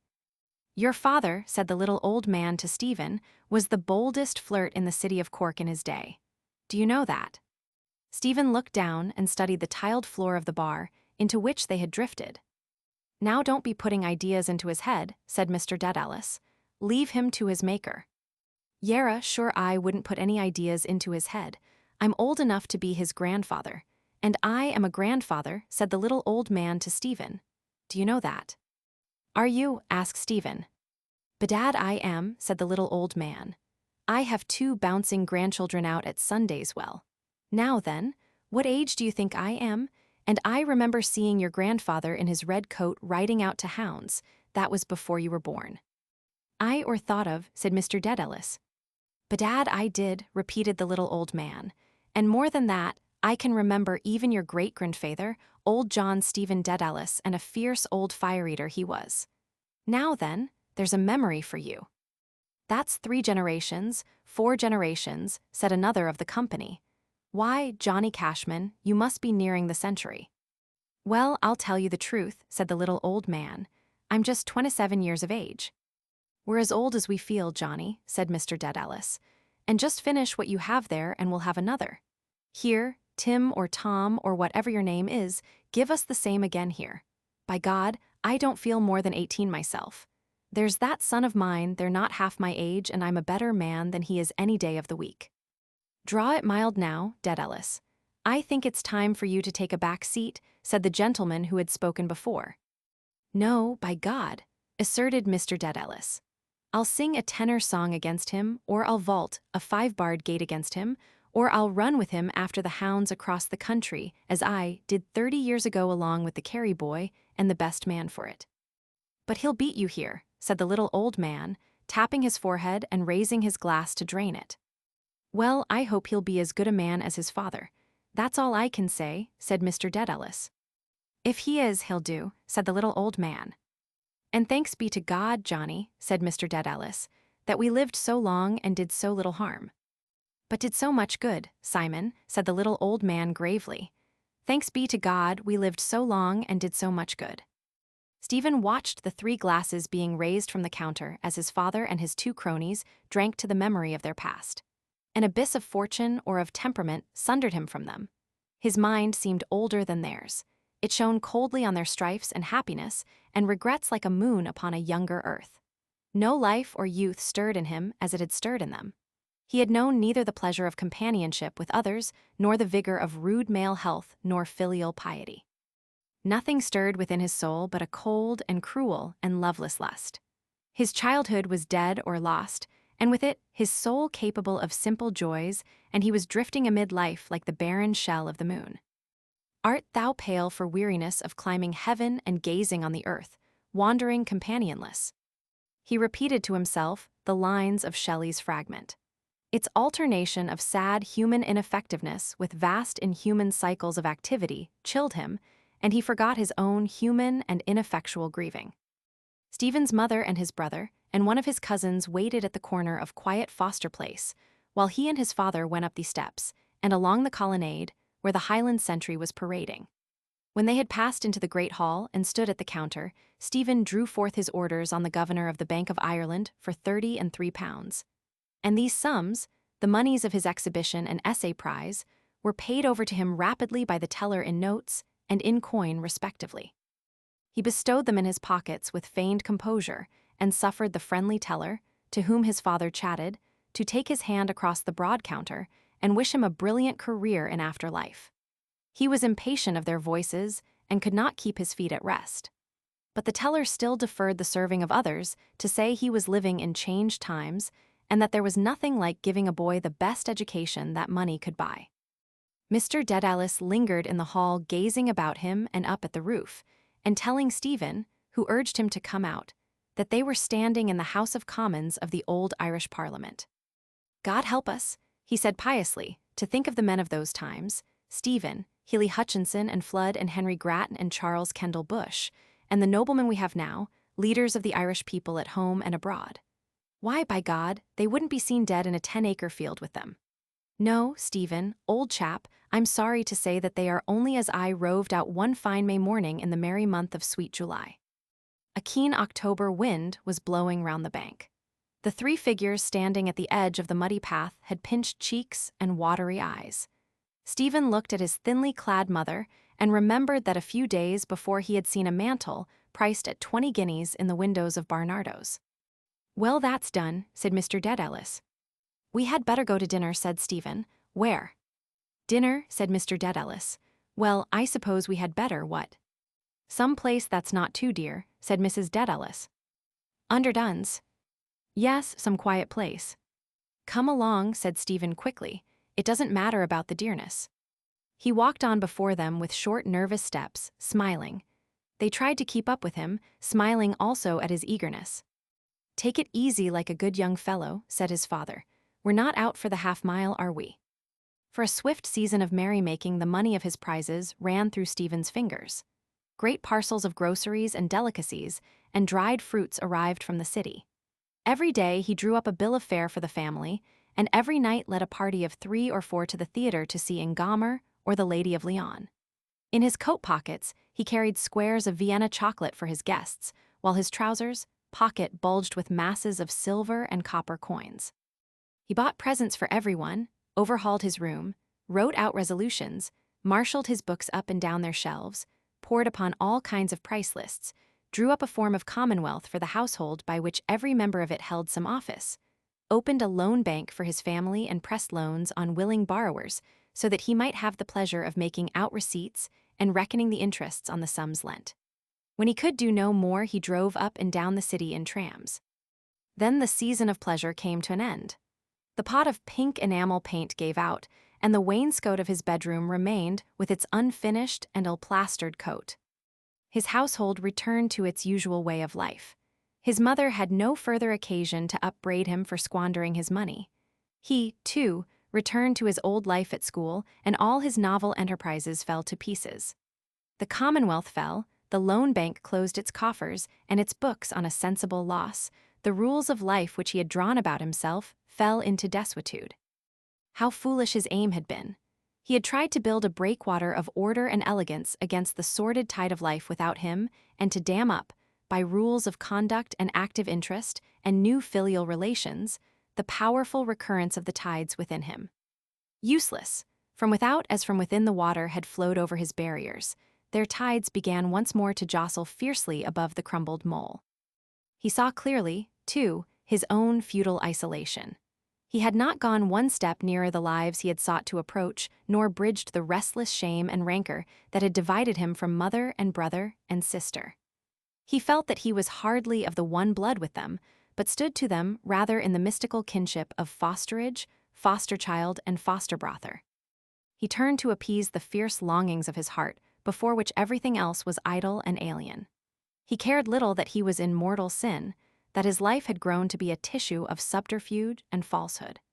Beside the savage desire within him to realize the enormities which he brooded on nothing was sacred.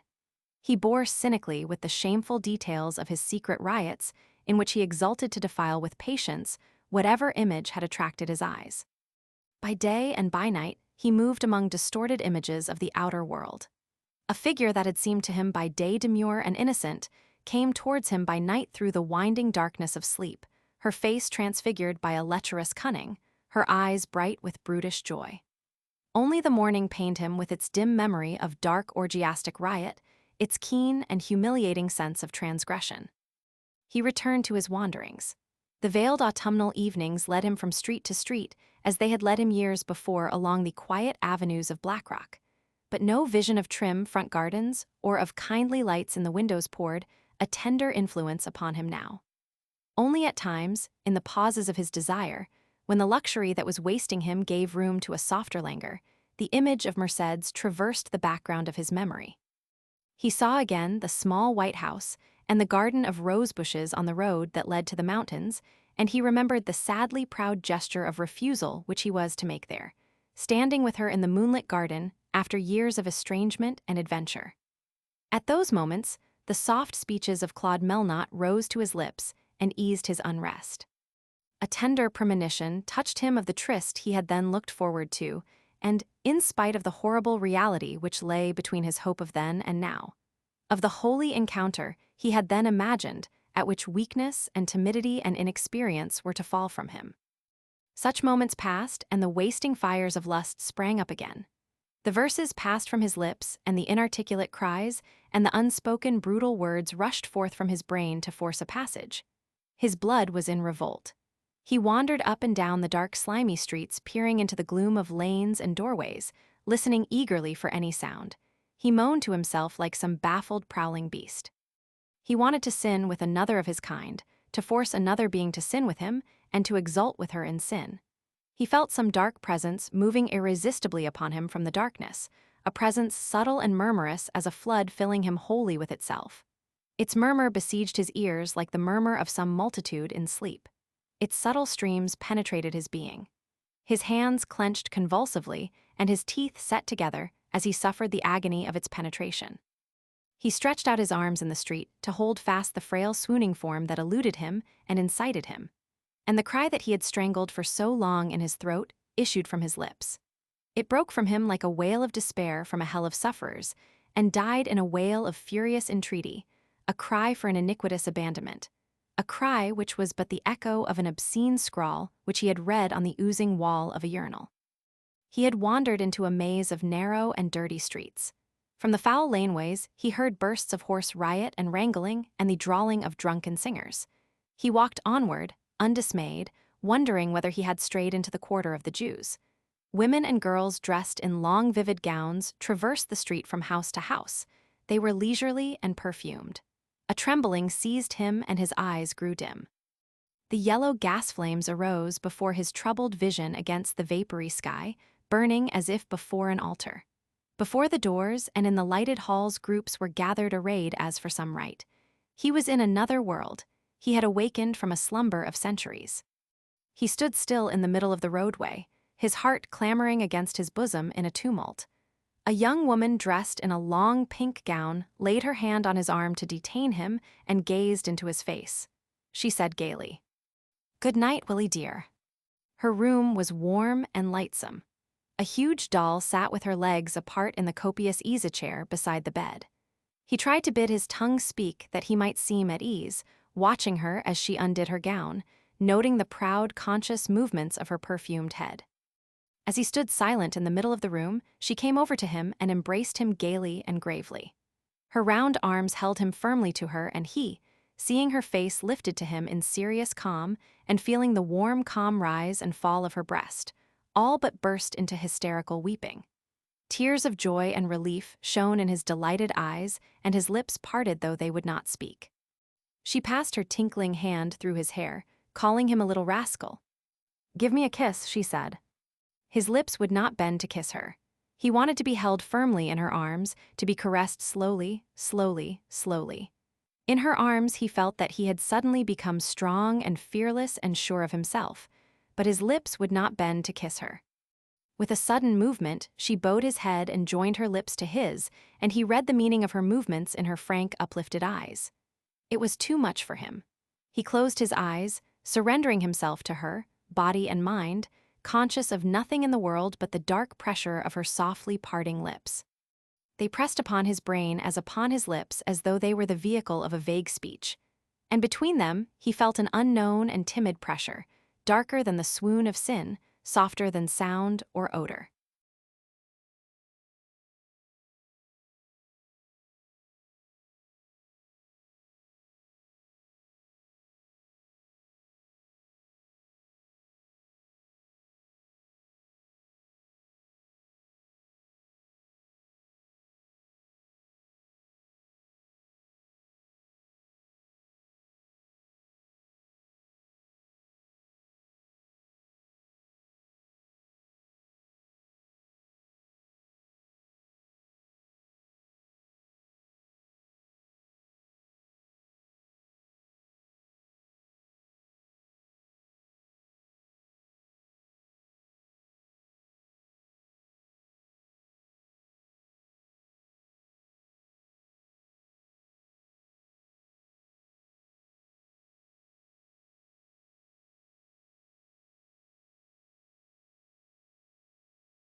Chapter 3. The swift December dusk had come tumbling clownishly after its dull day, and as he stared through the dull square of the window of the schoolroom, he felt his belly crave for its food. He hoped there would be stew for dinner, turnips and carrots and bruised potatoes and fat mutton pieces to be ladled out in thick peppered flour-fattened sauce. Stuff it into you, his belly counseled him. It would be a gloomy secret night. After early nightfall, the yellow lamps would light up, here and there, the squalid quarter of the brothels. He would follow a devious course up and down the streets, circling always nearer and nearer in a tremor of fear and joy, until his feet led him suddenly round a dark corner. The whores would be just coming out of their houses making ready for the night, yawning lazily after their sleep and settling the hairpins in their clusters of hair. He would pass by them, calmly waiting for a sudden movement of his own will or a sudden call to his sin-loving soul from their soft, perfumed flesh. Yet as he prowled in quest of that call, his senses, stultified only by his desire, would note keenly all that wounded or shamed them, his eyes, a ring of porter froth on a clothless table or a photograph of two soldiers standing to attention or a gaudy playbill. His ears, the drawling jargon of greeting. "Hello, Bertie, any good in your mind? Is that you, pigeon? Number 10, fresh Nellie is waiting on you. Good night, husband, coming in to have a short time." The equation on the page of his scribbler began to spread out a widening tail, eyed and starred like a peacock, S, and, when the eyes and stars of its indices had been eliminated, began slowly to fold itself together again. The indices appearing and disappearing were eyes opening and closing. The eyes opening and closing were stars being born and being quenched. The vast cycle of starry life bore his weary mind outward to its verge and inward to its center, a distant music accompanying him outward and inward. What music? The music came nearer, and he recalled the words of Shelley's fragment upon the moon wandering companionless, pale for weariness. The stars began to crumble, and a cloud of fine stardust fell through space. The dull light fell more faintly upon the page, whereon another equation began to unfold itself slowly and to spread abroad its widening tail. It was his own soul going forth to experience, unfolding itself sin by sin, spreading abroad the balefire of its burning stars and folding back upon itself, fading slowly, quenching its own lights and fires. They were quenched, and the cold darkness filled chaos. A cold, lucid indifference reigned in his soul. At his first violent sin, he had felt a wave of vitality pass out of him and had feared to find his body or his soul maimed by the excess. Instead, the vital wave had carried him on its bosom out of himself and back again when it receded, and no part of body or soul had been maimed, but a dark peace had been established between them. The chaos in which his ardor extinguished itself was a cold, indifferent knowledge of himself.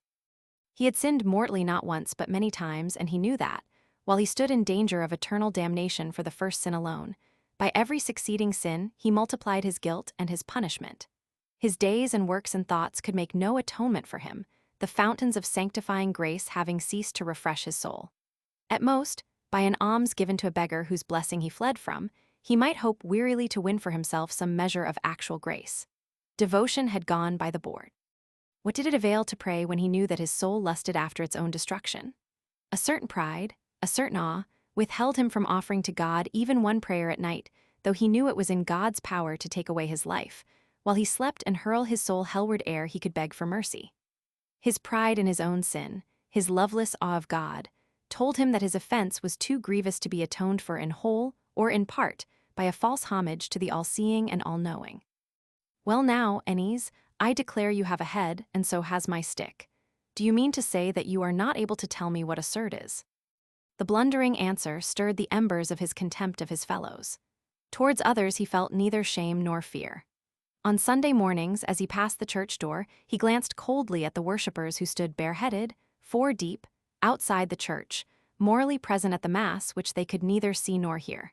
Their dull piety and the sickly smell of the cheap harrow with which they had anointed their heads repelled him from the altar they prayed at. He stooped to the evil of hypocrisy with others, skeptical of their innocence, which he could cajole so easily. On the wall of his bedroom hung an illuminated scroll, the certificate of his prefecture in the College of the Sodality of the Blessed Virgin Mary. On Saturday mornings, when the Sodality met in the chapel to recite the little office, his place was a cushioned kneeling desk at the right of the altar from which he led his wing of boys through the responses. The falsehood of his position did not pain him. If at moments he felt an impulse to rise from his post of honor, and confessing before them all his unworthiness, to leave the chapel, a glance at their faces restrained him. The imagery of the Psalms of prophecy soothed his barren pride. The glories of Mary held his soul captive. Spikenard and myrrh and frankincense, symbolizing her royal lineage, her emblems, the late flowering plant and late blossoming tree, symbolizing the age-long gradual growth of her cultus among men. When it fell to him to read the lesson, towards the close of the office he read it in a veiled voice, lulling his conscience to its music. Quasi cedrus exultata, sum in Libanon et quasi cupressus, in Monte Sion. Quasi palma exultata, sum in Gads et quasi plantatio Rossi in Jericho. Quasi uliva speciosa in Campis et quasi platanus exultata, sum juxta aquam in Plades. Sicut cinnamomum et balsamum aromatizans, odorum dedi et quasi mirha electa, dedi suavidatum odoris. His sin, which had covered him from the sight of God, had led him nearer to the refuge of sinners. Her eyes seemed to regard him with mild pity. Her holiness, a strange light glowing faintly upon her frail flesh, did not humiliate the sinner who approached her. If ever he was impelled to cast sin from him and to repent, the impulse that moved him was the wish to be her knight. If ever his soul, re-entering her dwelling shyly after the frenzy of his body's lust had spent itself, was turned towards her whose emblem is the morning star, bright and musical, telling of heaven and infusing peace. It was when her names were murmured softly by lips whereon there still lingered foul and shameful words, the savor itself of a lewd kiss. That was strange.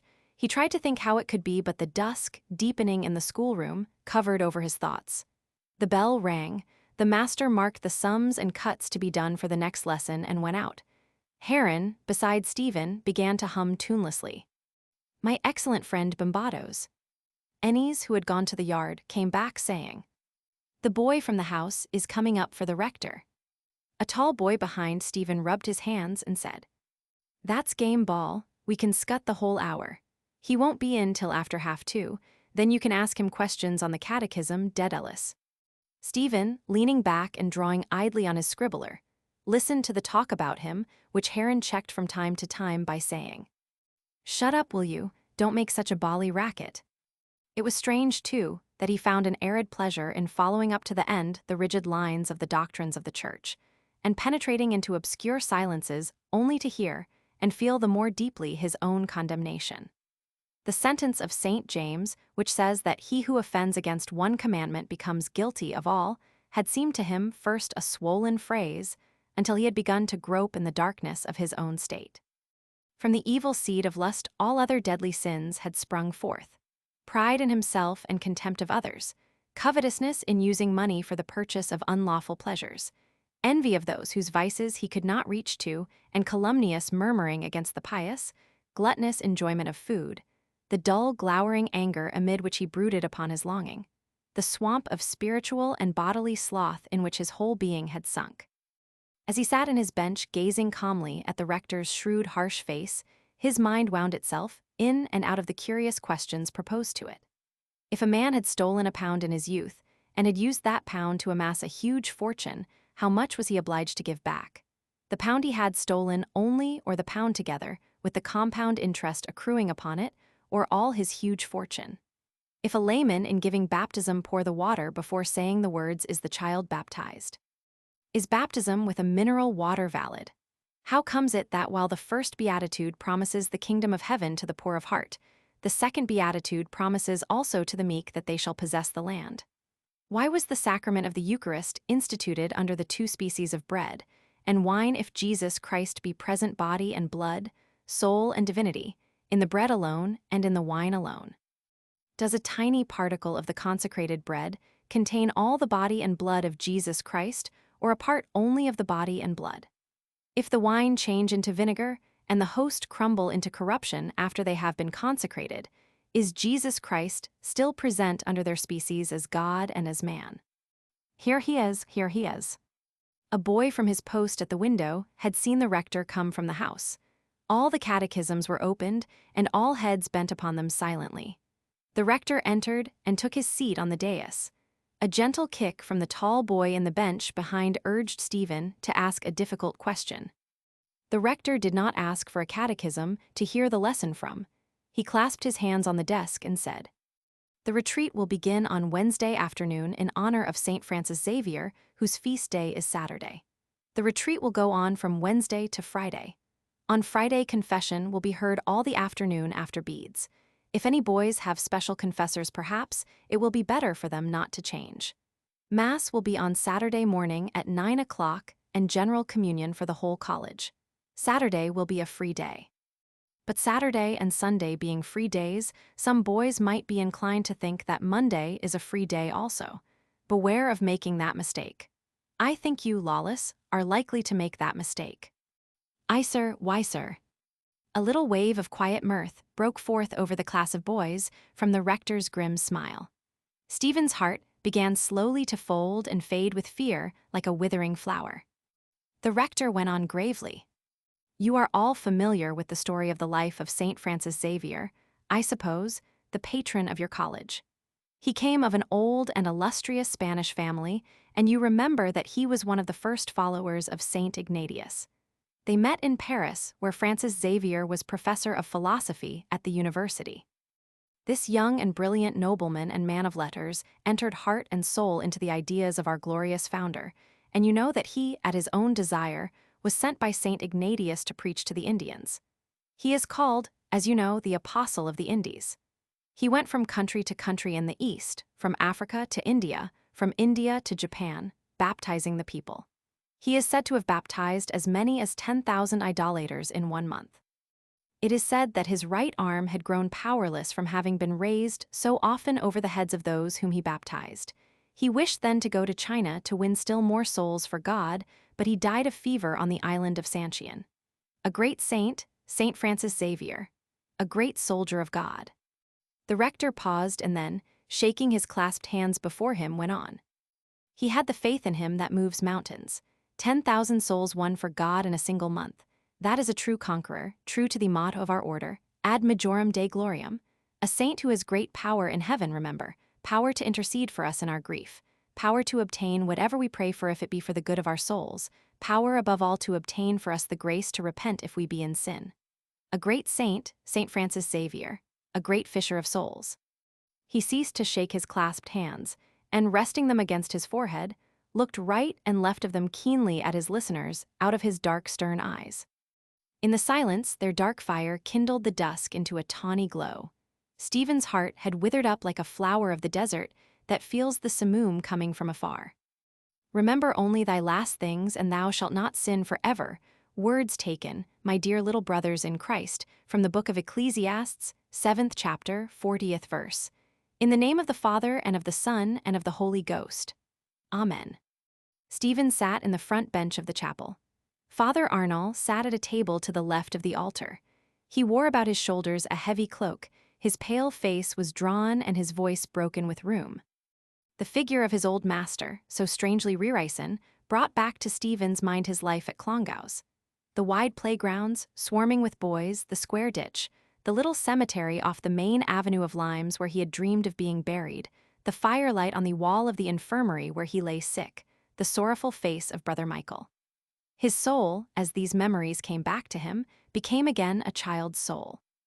"We are assembled here today, my dear little brothers in Christ, for one brief moment far away from the busy bustle of the outer world to celebrate and to honor one of the greatest of saints, the Apostle of the Indies, the patron saint also of your college, St. Francis Xavier. Year after year, for much longer than any of you, my dear little boys, can remember or than I can remember, the boys of this college have met in this very chapel to make their annual retreat before the feast day of their patron saint. Time has gone on and brought with it its changes. Even in the last few years, what changes can most of you not remember?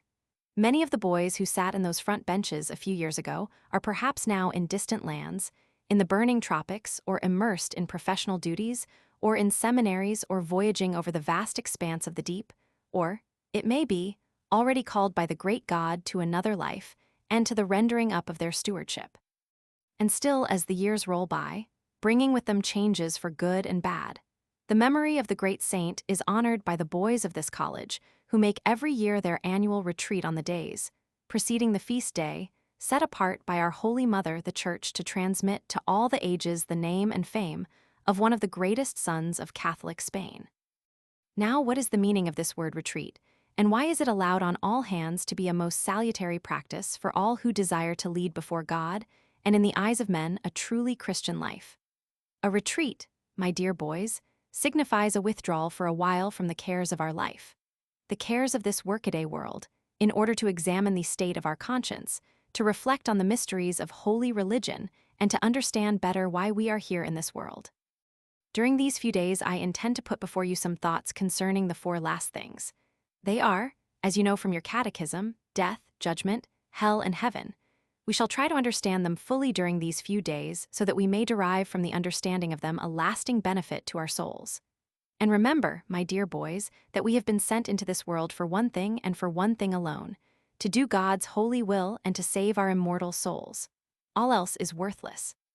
One thing alone is needful, the salvation of one's soul. What doth it profit a man to gain the whole world if he suffer the loss of his immortal soul? Ah, my dear boys, believe me, there is nothing in this wretched world that can make up for such a loss.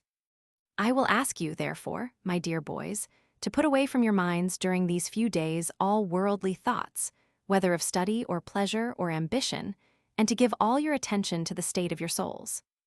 I need hardly remind you that during the days of the retreat, all boys are expected to preserve a quiet and pious demeanor, and to shun all loud, unseemly pleasure. The elder boys, of course, will see that this custom is not infringed, and I look especially to the prefects and officers of the sodality of Our Blessed Lady, and of the sodality of the holy angels to set a good example to their fellow students. Let us try, therefore, to make this retreat in honor of St. Francis with our whole heart and our whole mind. God's blessing will then be upon all your year's studies.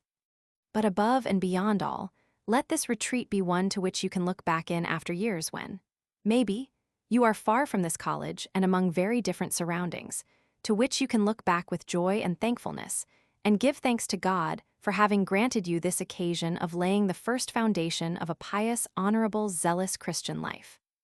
And if, as may so happen, there be at this moment in these benches any poor soul who has had the unutterable misfortune to lose God's holy grace and to fall into grievous sin, I fervently trust and pray that this retreat may be the turning point in the life of that soul. I pray to God through the merits of his zealous servant Francis Xavier that such a soul may be led to sincere repentance, and that the Holy Communion on St. Francis's Day of this year may be a lasting covenant between God and that soul. For just and unjust, for saint and sinner alike, may this retreat be a memorable one. Help me, my dear little brothers in Christ. Help me by your pious attention, by your own devotion, by your outward demeanor.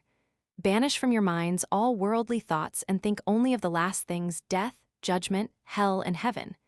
He who remembers these things, says Ecclesiastes, shall not sin forever. He who remembers the last things will act and think with them always before his eyes.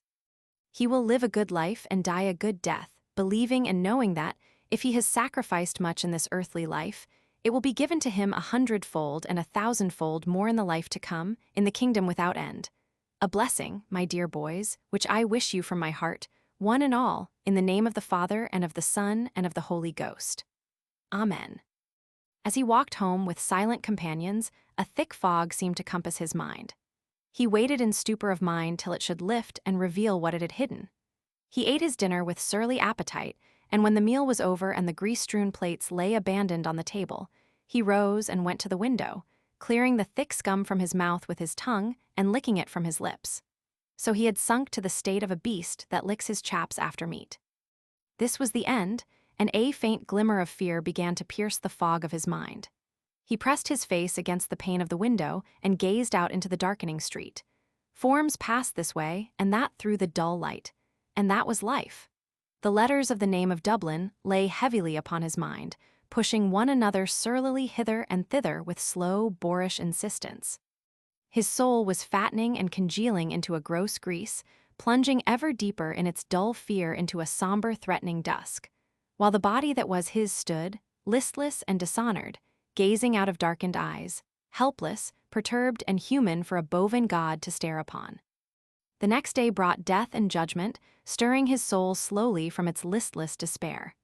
The faint glimmer of fear became a terror of spirit as the hoarse voice of the preacher blew death into his soul.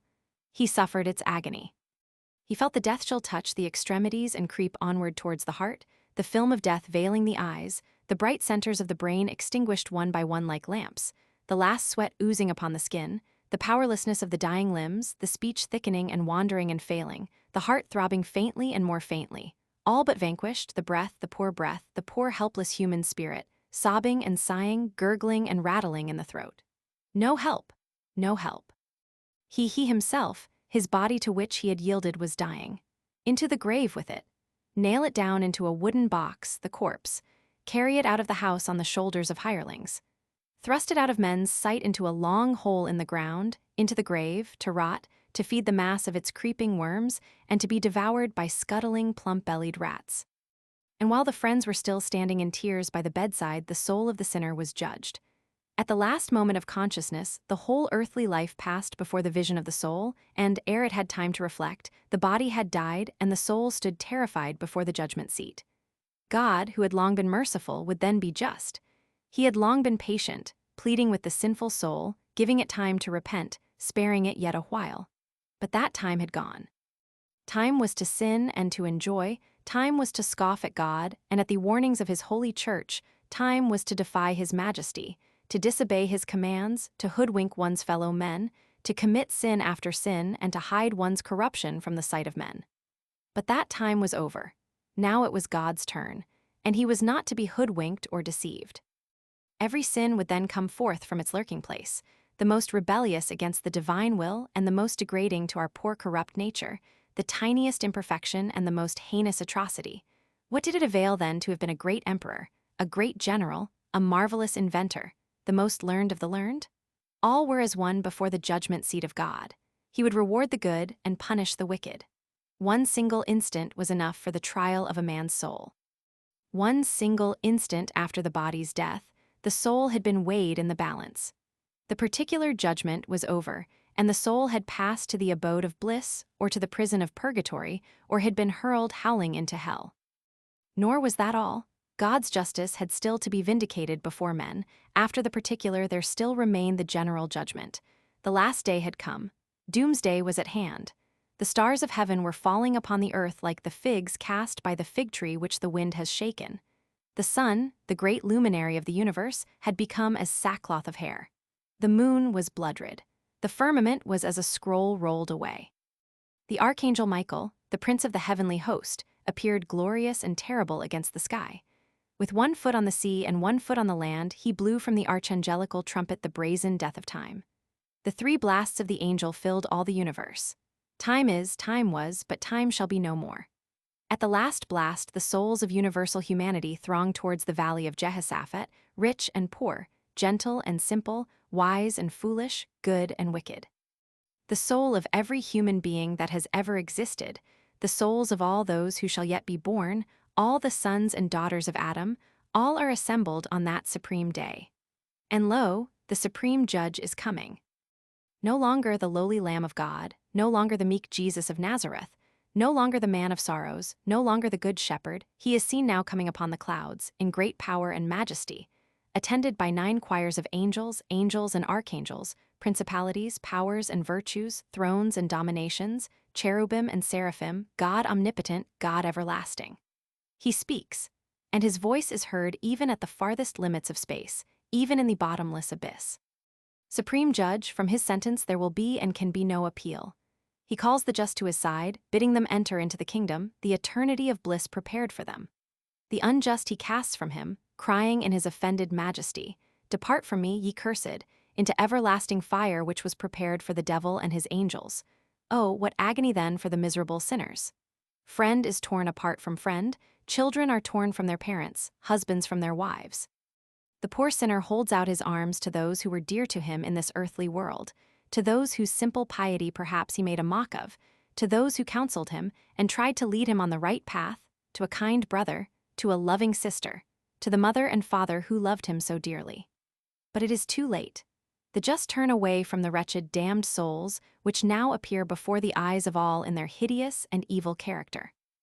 O you hypocrites, O you whited sepulchres, O you who present a smooth, smiling face to the world, while your soul within is a foul swamp of sin, how will it fare with you in that terrible day?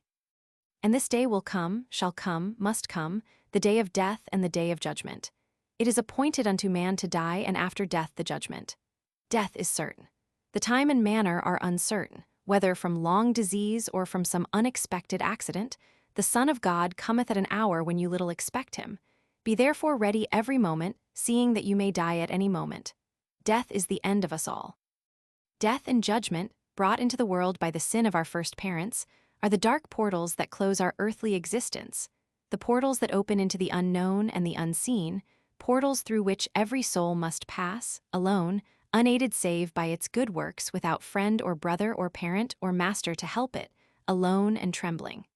Let that thought be ever before our minds, and then we cannot sin. Death, a cause of terror to the sinner, is a blessed moment for him who has walked in the right path, fulfilling the duties of his station in life, attending to his morning and evening prayers, approaching the holy sacrament frequently, and performing good and merciful works. For the pious and believing Catholic, for the just man death is no cause of terror. Was it not Addison, the great English writer, who, when on his deathbed, sent for the wicked young Earl of Warwick to let him see how a Christian can meet his end? He it is, and he alone, the pious and believing Christian, who can say in his heart, O grave, where is thy victory? O death, where is thy sting? Every word of it was for him. Against his sin, foul and secret, the whole wrath of God was aimed. The preacher's knife had probed deeply into his disclosed conscience, and he felt now that his soul was festering in sin. Yes, the preacher was right. God's turn had come. Like a beast in its lair, his soul had lain down in its own filth, but the blasts of the angel's trumpet had driven him forth from the darkness of sin into the light. The words of doom cried by the angel shattered in an instant his presumptuous peace. The wind of the last day blew through his mind. His sins, the jeweled harlots of his imagination, fled before the hurricane, squeaking like mice in their terror, and huddled under a mane of hair. As he crossed the square, walking homeward, the light laughter of a girl reached his burning ear. The frail gay sound smote his heart more strongly than a trumpet blast, and not daring to lift his eyes, he turned aside and gazed, as he walked, into the shadow of the tangled shrubs. Shame rose from his smitten heart and flooded his whole being. The image of Emma appeared before him, and under her eyes the flood of shame rushed forth anew from his heart. If she knew to what his mind had subjected her, or how his brute-like lust had torn and trampled upon her innocence. Was that boyish love? Was that chivalry? Was that poetry? The sordid details of his orgies stank under his very nostrils. The soot-coated packet of pictures which he had hidden in the flue of the fireplace, and in the presence of whose shameless or bashful wantonness he lay for hours sinning in thought and deed. His monstrous dreams, peopled by ape-like creatures and by harlots with gleaming jewel eyes. The foul long letters he had written in the joy of guilty confession, and carried secretly for days and days, only to throw them under cover of night among the grass in the corner of a field, or beneath some hingeless door in some niche in the hedges where a girl might come upon them as she walked by and read them secretly. Mad, mad, was it possible he had done these things? A cold sweat broke out upon his forehead as the foul memories condensed within his brain. When the agony of shame had passed from him, he tried to raise his soul from its abject powerlessness. God and the Blessed Virgin were too far from him. God was too great and stern, and the Blessed Virgin too pure and holy. But he imagined that he stood near Emma in a wide land, and humbly and in tears, bent and kissed the elbow of her sleeve. In the wide land under a tender, lucid evening sky, a cloud drifting westward amid a pale green sea of heaven, they stood together, children that had erred. Their error had offended deeply God's majesty, though it was the error of two children, but it had not offended her whose beauty is not like earthly beauty, dangerous to look upon, but like the morning star which is its emblem, bright and musical. The eyes were not offended which she turned upon him, nor reproachful. She placed their hands together, hand in hand, and said, speaking to their hearts, "Take hands, Stephen and Emma. It is a beautiful evening now in heaven. You have erred, but you are always my children. It is one heart that loves another heart. Take hands together, my dear children, and you will be happy together and your hearts will love each other. The chapel was flooded by the dull scarlet light that filtered through the lowered blinds. And through the fissure between the last blind and the sash, a shaft of wan light entered like a spear and touched the embossed brasses of the candlesticks upon the altar that gleamed like the battle-worn mail armor of angels. Rain was falling on the chapel, on the garden, on the college. It would rain forever, noiselessly. The water would rise inch by inch, covering the grass and shrubs, covering the trees and houses, covering the monuments and the mountain tops. All life would be choked off noiselessly. Birds, men, elephants, pigs, children, noiselessly floating corpses amid the litter of the wreckage of the world. 40 days and 40 nights the rain would fall till the waters covered the face of the earth. It might be, why not? Hell has enlarged its soul and opened its mouth without any limits. Words taken, my dear little brothers in Christ Jesus, from the book of Isaiah, 5th chapter, 14th verse. In the name of the Father, and of the Son, and of the Holy Ghost. Amen. The preacher took a chainless watch from a pocket within his soutane, and, having considered its dial for a moment in silence, placed it silently before him on the table. He began to speak in a quiet tone. Adam and Eve, my dear boys, were, as you know, our first parents, and you will remember that they were created by God in order that the seats in heaven left vacant by the fall of Lucifer and his rebellious angels might be filled again. Lucifer, we are told, was a son of the morning, a radiant and mighty angel. Yet he fell. He fell, and there fell with him a third part of the host of heaven. He fell and was hurled with his rebellious angels into hell. What his sin was we cannot say. Theologians consider that it was the sin of pride, the sinful thought conceived in an instant, non serviam, I will not serve. That instant was his ruin. He offended the majesty of God by the sinful thought of one instant, and God cast him out of heaven into hell forever. Adam and Eve were then created by God and placed in Eden in the plain of Damascus, that lovely garden resplendent with sunlight and color, teeming with luxuriant vegetation. The fruitful earth gave them her bounty. Beasts and birds were their willing servants. They knew not the ills our flesh is heir to, disease and poverty and death. All that a great and generous God could do for them was done. But there was one condition imposed on them by God: obedience to his word. They were not to eat of the fruit of the forbidden tree. Alas, my dear little boys, they too fell. The devil, once a shining angel, a son of the morning, now a foul fiend, came in the shape of a serpent, the subtlest of all the beasts of the field. He envied them. He, the fallen great one, could not bear to think that man, a being of clay, should possess the inheritance which he by his sin had forfeited forever. He came to the woman, the weaker vessel, and poured the poison of his eloquence into her ear, promising her, oh, the blasphemy of that promise, that if she and Adam ate of the forbidden fruit they would become as gods, nay, as God himself. Eve yielded to the wiles of the arch-tempter. She ate the apple and gave it also to Adam, who had not the moral courage to resist her. The poisoned tongue of Satan had done its work. They fell. And then the voice of God was heard in that garden, calling his creature man to account. And Michael, prince of the heavenly host, with a sword of flame in his hand, appeared before the guilty pair and drove them forth from Eden into the world of sickness and striving, of cruelty and disappointment, of labor and hardship, to earn their bread in the sweat of their brow. But even then, how merciful was God! He took pity on our poor degraded parents and promised that in the fullness of time he would send down from heaven one who would redeem them, make them once more children of God and heirs to the kingdom of heaven. And that one, that Redeemer of fallen man, was to be God's only begotten Son, the second person of the most blessed Trinity, the eternal Word. He came, he was born of a virgin pure, Mary the Virgin Mother. He was born in a poor cowhouse in Judea and lived as a humble carpenter for 30 years until the hour of his mission had come. And then, filled with love for men, he went forth and called to men to hear the new gospel. Did they listen? Yes, they listened but would not hear. He was seized and bound like a common criminal, mocked at as a fool, set aside to give place to a public robber, scourged with 5,000 lashes, crowned with a crown of thorns, hustled through the streets by the Jewish rabble and the Roman soldiery, stripped of his garments and hanged upon a gibbet, and his side was pierced with a lance, and from the wounded body of our Lord water and blood issued continually. Yet even then, in that hour of supreme agony, our merciful Redeemer had pity for mankind. Yet even there, on the hill of Calvary, he founded the Holy Catholic Church against which, it is promised, the gates of hell shall not prevail.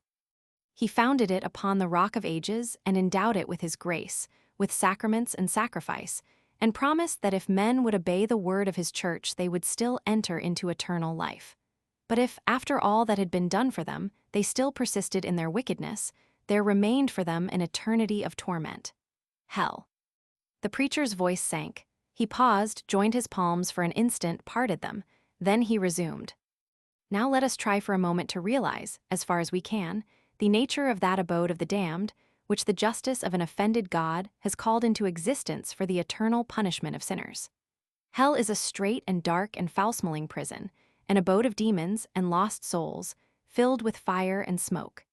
The straitness of this prison house is expressly designed by God to punish those who refuse to be bound by his laws. In earthly prisons, the poor captive has at least some liberty of movement, were it only within the four walls of his cell or in the gloomy yard of his prison. Not so in hell. There, by reason of the great number of the damned, the prisoners are heaped together in their awful prison, the walls of which are said to be 4,000 miles thick. And the damned are so utterly bound and helpless that, as a blessed saint, Saint Anselm, writes in his book on similitudes, they are not even able to remove from the eye a worm that gnaws it.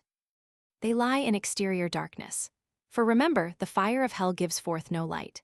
As, at the command of God, the fire of the Babylonian furnace lost its heat, but not its light, so, at the command of God, the fire of hell, while retaining the intensity of its heat, burns eternally in darkness. It is a never-ending storm of darkness, dark flames and dark smoke of burning brimstone, amid which the bodies are heaped one upon another without even a glimpse of air. Of all the plagues with which the land of the Pharaohs were smitten, one plague alone, that of darkness, was called horrible. What name, then, shall we give to the darkness of hell, which is to last not for 3 days alone, but for all eternity? The horror of this strait and dark prison is increased by its awful stench. All the filth of the world, all the offal and scum of the world, we are told, shall run there as to a vast reeking sewer when the terrible conflagration of the last day has purged the world. The brimstone, too, which burns there in such prodigious quantity, fills all hell with its intolerable stench, and the bodies of the damned themselves exhale such a pestilential odor that, as Saint Bonaventure says, one of them alone would suffice to infect the whole world. The very air of this world, that pure element, becomes foul and unbreathable when it has been long enclosed. Consider, then, what must be the foulness of the air of hell. Imagine some foul and putrid corpse that has lain rotting and decomposing in the grave, a jelly-like mass of liquid corruption. Imagine such a corpse a prey to flames, devoured by the fire of burning brimstone, and giving off dense choking fumes of nauseous, loathsome decomposition. And then imagine this sickening stench, multiplied a millionfold and a millionfold again from the millions, upon millions of fetid carcasses massed together in the reeking darkness, a huge and rotting human fungus. Imagine all this, and you will have some idea of the horror of the stench of hell. But this stench is not, horrible though it is, the greatest physical torment to which the damned are subjected. The torment of fire is the greatest torment to which the tyrant has ever subjected his fellow creatures. Place your finger for a moment in the flame of a candle, and you will feel the pain of fire. But our earthly fire was created by God for the benefit of man, to maintain in him the spark of life, and to help him in the useful arts, whereas the fire of hell is of another quality, and was created by God to torture and punish the unrepentant sinner. Our earthly fire also consumes more or less rapidly according as the object which it attacks is more or less combustible, so that human ingenuity has even succeeded in inventing chemical preparations to check or frustrate its action. But the sulphurous brimstone which burns in hell is a substance which is specially designed to burn forever and forever with unspeakable fury. Moreover, our earthly fire destroys at the same time as it burns, so that the more intense it is, the shorter is its duration. But the fire of hell has this property, that it preserves that which it burns, and though it rages with incredible intensity, it rages forever. Our earthly fire, again, no matter how fierce or widespread it may be, is always of a limited extent. But the lake of fire in hell is boundless, shoreless, and bottomless. It is on record that the devil himself, when asked the question by a certain soldier, was obliged to confess that if a whole mountain were thrown into the burning ocean of hell, it would be burned up in an instant like a piece of wax. And this terrible fire will not afflict the bodies of the damned only from without, but each lost soul will be a hell unto itself, the boundless fire raging in its very vitals. Oh, how terrible is the lot of those wretched beings! The blood seethes and boils in the veins, the brains are boiling in the skull, the heart in the breast glowing and bursting, the bowels a red-hot mass of burning pulp, the tender eyes flaming like molten balls. And yet what I have said as to the strength and quality and boundlessness of this fire is as nothing when compared to its intensity, an intensity which it has as being the instrument chosen by divine design for the punishment of soul and body alike. It is a fire which proceeds directly from the ire of God, working not of its own activity, but as an instrument of divine vengeance. As the waters of baptism cleanse the soul with the body, so do the fires of punishment torture the spirit with the flesh. Every sense of the flesh is tortured, and every faculty of the soul therewith. The eyes with impenetrable utter darkness, the nose with noisome odors, the ears with yells and howls and execrations, the taste with foul matter, leprous corruption, nameless suffocating filth, the touch with red-hot goads and spikes, with cruel tongues of flame. And through the several torments of the senses, the immortal soul is tortured eternally, in its very essence amid the leagues upon leagues of glowing fires, kindled in the abyss by the offended majesty of the omnipotent God, and fanned into everlasting and ever-increasing fury by the breath of the anger of the Godhead. Consider finally that the torment of this infernal prison is increased by the company of the damned themselves. Evil company on earth is so noxious that the plants, as if by instinct, withdraw from the company of whatsoever is deadly or hurtful to them. In hell all laws are overturned. There is no thought of family or country, of ties, of relationships. The damned howl and scream at one another, their torture and rage intensified by the presence of beings tortured and raging like themselves. All sense of humanity is forgotten. The yells of the suffering sinners fill the remotest corners of the vast abyss. The mouths of the damned are full of blasphemies against God and of hatred for their fellow sufferers and of curses against those souls which were their accomplices in sin. In olden times, it was the custom to punish the parricide, the man who had raised his murderous hand against his father, by casting him into the depths of the sea in a sack in which were placed a cock, a monkey, and a serpent. The intention of those lawgivers who framed such a law, which seems cruel in our times, was to punish the criminal by the company of hurtful and hateful beasts. But what is the fury of those dumb beasts compared with the fury of execration, which bursts from the parched lips and aching throats of the damned in hell, when they behold in their companions in misery those who aided and abetted them in sin, those whose words sowed the first seeds of evil thinking and evil living in their minds, those whose immodest suggestions led them on to sin, those whose eyes tempted and allured them from the path of virtue. They turn upon those accomplices and upbraid them and curse them. But they are helpless and hopeless. It is too late now for repentance. Last of all, consider the frightful torment to those damned souls, tempters and tempted alike, of the company of the devils. These devils will afflict the damned in two ways, by their presence and by their reproaches. We can have no idea of how horrible these devils are.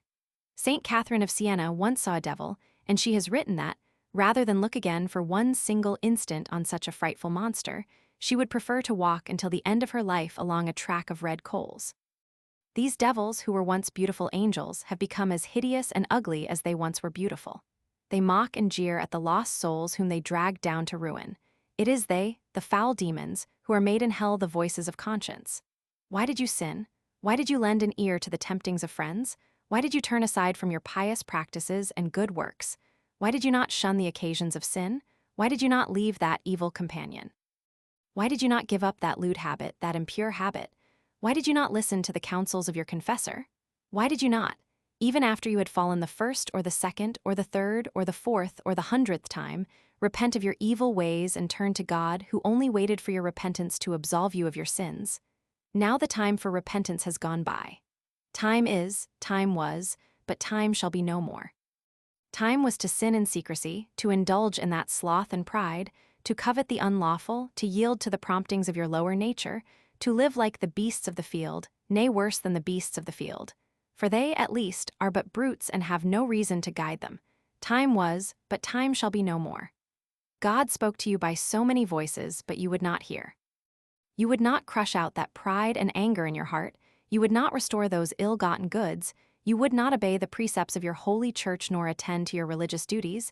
You would not abandon those wicked companions. You would not avoid those dangerous temptations.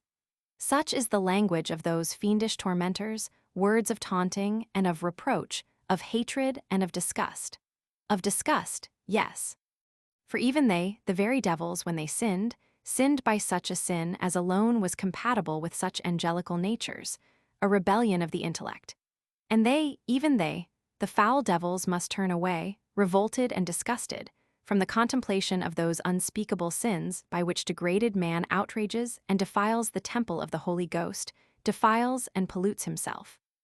Oh, my dear little brothers in Christ, may it never be our lot to hear that language. May it never be our lot, I say. In the last day of terrible reckoning, I pray fervently to God that not a single soul of those who are in this chapel today may be found among those miserable beings whom the great Judge shall command to depart forever from his sight, that not one of us may ever hear ringing in his ears the awful sentence of rejection. Depart from me, ye cursed, into everlasting fire which was prepared for the devil and his angels. He came down the aisle of the chapel, his legs shaking and the scalp of his head trembling as though it had been touched by ghostly fingers. He passed up the staircase and into the corridor along the walls of which the overcoats and waterproofs hung like gibbeted malefactors, headless and dripping and shapeless. And at every step he feared that he had already died, that his soul had been wrenched forth of the sheath of his body, that he was plunging headlong through space. He could not grip the floor with his feet and sat heavily at his desk, opening one of his books at random and poring over it. Every word for him, it was true. God was almighty. God could call him now, call him as he sat at his desk, before he had time to be conscious of the summons. God had called him. Yes, what? Yes. His flesh shrank together as it felt the approach of the ravenous tongues of flames, dried up as it felt about it the swirl of stifling air. He had died. Yes, he was judged. A wave of fire swept through his body. The first. Again a wave. His brain began to glow. Another. His brain was simmering and bubbling within the cracking tenement of the skull. Flames burst forth from his skull like a corolla, shrieking like voices. Hell, hell, hell, hell's hell. Voices spoke near him. On hell. I suppose he rubbed it into you well. You bet he did. He put us all into a blue funk. That's what you fellows want, and plenty of it to make you work. He leaned back weakly in his desk. He had not died. God had spared him still. He was still in the familiar world of the school. Mr. Tate and Vincent Heron stood at the window, talking, jesting, gazing out at the bleak rain, moving their heads. I wish it would clear up. I had arranged to go for a spin on the bike with some fellows out by Malahide, but the roads must be knee-deep. It might clear up, sir. The voices that he knew so well, the common words, the quiet of the classroom when the voices paused, and the silence was filled by the sound of softly browsing cattle as the other boys munched their lunches tranquilly, lulled his aching soul. There was still time. O Mary, refuge of sinners, intercede for him. O Virgin undefiled, save him from the gulf of death. The English lesson began with the hearing of the history. Royal persons, favorites, intriguers, bishops passed like mute phantoms behind their veil of names. All had died, all had been judged. What did it profit a man to gain the whole world if he lost his soul? At last he had understood, and human life lay around him, a plain of peace whereon ant-like men labored in brotherhood, their dead sleeping under quiet mounds. The elbow of his companion touched him, and his heart was touched. And when he spoke to answer a question of his master, he heard his own voice full of the quietude of humility and contrition. His soul sank back deeper into depths of contrite peace, no longer able to suffer the pain of dread, and sending forth, as he sank, a faint prayer. Ah yes, he would still be spared. He would repent in his heart and be forgiven, and then those above, those in heaven, would see what he would do to make up for the past. A whole life, every hour of life. Only wait. Al-Gad, al-al. A messenger came to the door to say that confessions were being heard in the chapel. 4 boys left the room, and he heard others passing down the corridor. A tremulous chill blew round his heart, no stronger than a little wind, and yet, listening and suffering silently, he seemed to have laid an ear against the muscle of his own heart, feeling it close and quail, listening to the flutter of its ventricles. No escape. He had to confess, to speak out in words what he had done and thought, sin after sin. How? Father, I. The thought slid like a cold, shining rapier into his tender flesh confession, but not there in the chapel of the college. He would confess all, every sin of deed and thought, sincerely, but not there among his school companions. Far away from there, in some dark place, he would murmur out his own shame, and he besought God humbly not to be offended with him if he did not dare to confess in the college chapel, and in utter abjection of spirit, he craved forgiveness mutely of the boyish hearts about him. Time passed. He sat again in the front bench of the chapel. The daylight without was already failing, and, as it fell slowly through the dull red blinds, it seemed that the sun of the last day was going down, and that all souls were being gathered for the judgment. I am cast away from the sight of thine eyes. Words taken, my dear little brothers in Christ, from the book of Psalms, 30th chapter, 23rd verse. In the name of the Father, and of the Son, and of the Holy Ghost. Amen. The preacher began to speak in a quiet, friendly tone. His face was kind, and he joined gently the fingers of each hand, forming a frail cage by the union of their tips. This morning we endeavored, in our reflection upon hell, to make what our holy founder calls in his book of spiritual exercises, the composition of place. We endeavored, that is, to imagine with the senses of the mind, in our imagination, the material character of that awful place and of the physical torments which all who are in hell endure. This evening, we shall consider for a few moments the nature of the spiritual torments of hell. Sin, remember, is a twofold enormity. It is a base consent to the promptings of our corrupt nature to the lower instincts, to that which is gross and beast-like, and it is also a turning away from the counsel of our higher nature, from all that is pure and holy, from the holy God himself. For this reason, mortal sin is punished in hell by two different forms of punishment, physical and spiritual. Now of all these spiritual pains, by far the greatest is the pain of loss, so great, in fact, that in itself it is a torment greater than all the others.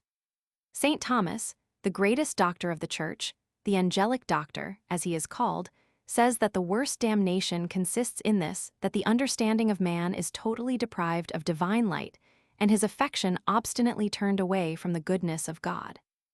God, remember, is a being infinitely good, and therefore the loss of such a being must be a loss infinitely painful. In this life, we have not a very clear idea of what such a loss must be, but the damned in hell, for their greater torment, have a full understanding of that which they have lost, and understand that they have lost it through their own sins and have lost it forever. At the very instant of death, the bonds of the flesh are broken asunder, and the soul at once flies towards God as towards the center of her existence. Remember, my dear little boys, our souls long to be with God. We come from God, we live by God, we belong to God, we are His, inalienably His. God loves with a divine love every human soul, and every human soul lives in that love. How could it be otherwise? Every breath that we draw, every thought of our brain, every instant of life proceeds from God's inexhaustible goodness. And if it be pain for a mother to be parted from her child, for a man to be exiled from hearth and home, for friend to be sundered from friend, oh, think what pain, what anguish it must be for the poor soul to be spurned from the presence of the supremely good and loving Creator, who has called that soul into existence from nothingness, and sustained it in life, and loved it with an immeasurable love. This, then, to be separated forever from its greatest good, from God, and to feel the anguish of that separation, knowing full well that it is unchangeable. This is the greatest torment which the created soul is capable of bearing, pona damni, the pain of loss. The second pain which will afflict the souls of the damned in hell is the pain of conscience. Just as in dead bodies worms are engendered by putrefaction, so in the souls of the lost there arises a perpetual remorse from the putrefaction of sin, the sting of conscience, the worm, as Pope Innocent III calls it, of the triple sting. The first sting inflicted by this cruel worm will be the memory of past pleasures. Oh, what a dreadful memory will that be! In the lake of all-devouring flame, the proud king will remember the pomps of his court, the wise but wicked man his libraries and instruments of research, the lover of artistic pleasures his marbles and pictures and other art treasures, he who delighted in the pleasures of the table his gorgeous feasts, his dishes prepared with such delicacy, his choice wines. The miser will remember his hoard of gold, the robber his ill-gotten wealth, the angry and revengeful and merciless murderers their deeds of blood and violence in which they reveled, the impure and adulterous the unspeakable and filthy pleasures in which they delighted. They will remember all this and loathe themselves and their sins. For how miserable will all those pleasures seem to the soul condemned to suffer in hellfire for ages and ages. How they will rage and fume to think that they have lost the bliss of heaven for the dross of earth, for a few pieces of metal, for vain honors, for bodily comforts, for a tingling of the nerves. They will repent indeed, and this is the second sting of the worm of conscience, a late and fruitless sorrow for sins committed. Divine justice insists that the understanding of those miserable wretches be fixed continually on the sins of which they were guilty, and moreover, as St. Augustine points out, God will impart to them his own knowledge of sin, so that sin will appear to them in all its hideous malice as it appears to the eyes of God himself. They will behold their sins in all their foulness and repent, but it will be too late, and then they will bewail the good occasions which they neglected. This is the last and deepest and most cruel sting of the worm of conscience. The conscience will say, you had time and opportunity to repent and would not. You were brought up religiously by your parents. You had the sacraments and grace and indulgences of the church to aid you. You had the minister of God to preach to you, to call you back when you had strayed, to forgive you your sins, no matter how many, how abominable, if only you had confessed and repented. No, you would not. You flouted the ministers of holy religion, you turned your back on the confessional, you wallowed deeper and deeper in the mire of sin. God appealed to you, threatened you, entreated you to return to him. Oh, what shame, what misery! The ruler of the universe entreated you, a creature of clay, to love him who made you and to keep his law. No, you would not. And now, though you were to flood all hell with your tears if you could still weep, all that sea of repentance would not gain for you what a single tear of true repentance shed during your mortal life would have gained for you. You implore now a moment of earthly life wherein to repent? In vain. That time is gone, gone forever. Such is the threefold sting of conscience, the viper which gnaws the very heart's core of the wretches in hell, so that filled with hellish fury they curse themselves for their folly, and curse the evil companions who have brought them to such ruin, and curse the devils who tempted them in life, and now mock them in eternity, and even revile, and curse the Supreme Being whose goodness and patience they scorned and slighted, but whose justice and power they cannot evade. The next spiritual pain to which the damned are subjected is the pain of extension.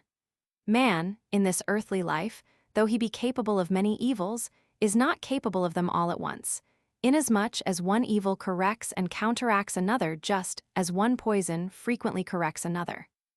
In hell, on the contrary, one torment, instead of counteracting another, lends it still greater force. And moreover, as the internal faculties are more perfect than the external senses, so are they more capable of suffering. Just as every sense is afflicted with a fitting torment, so is every spiritual faculty.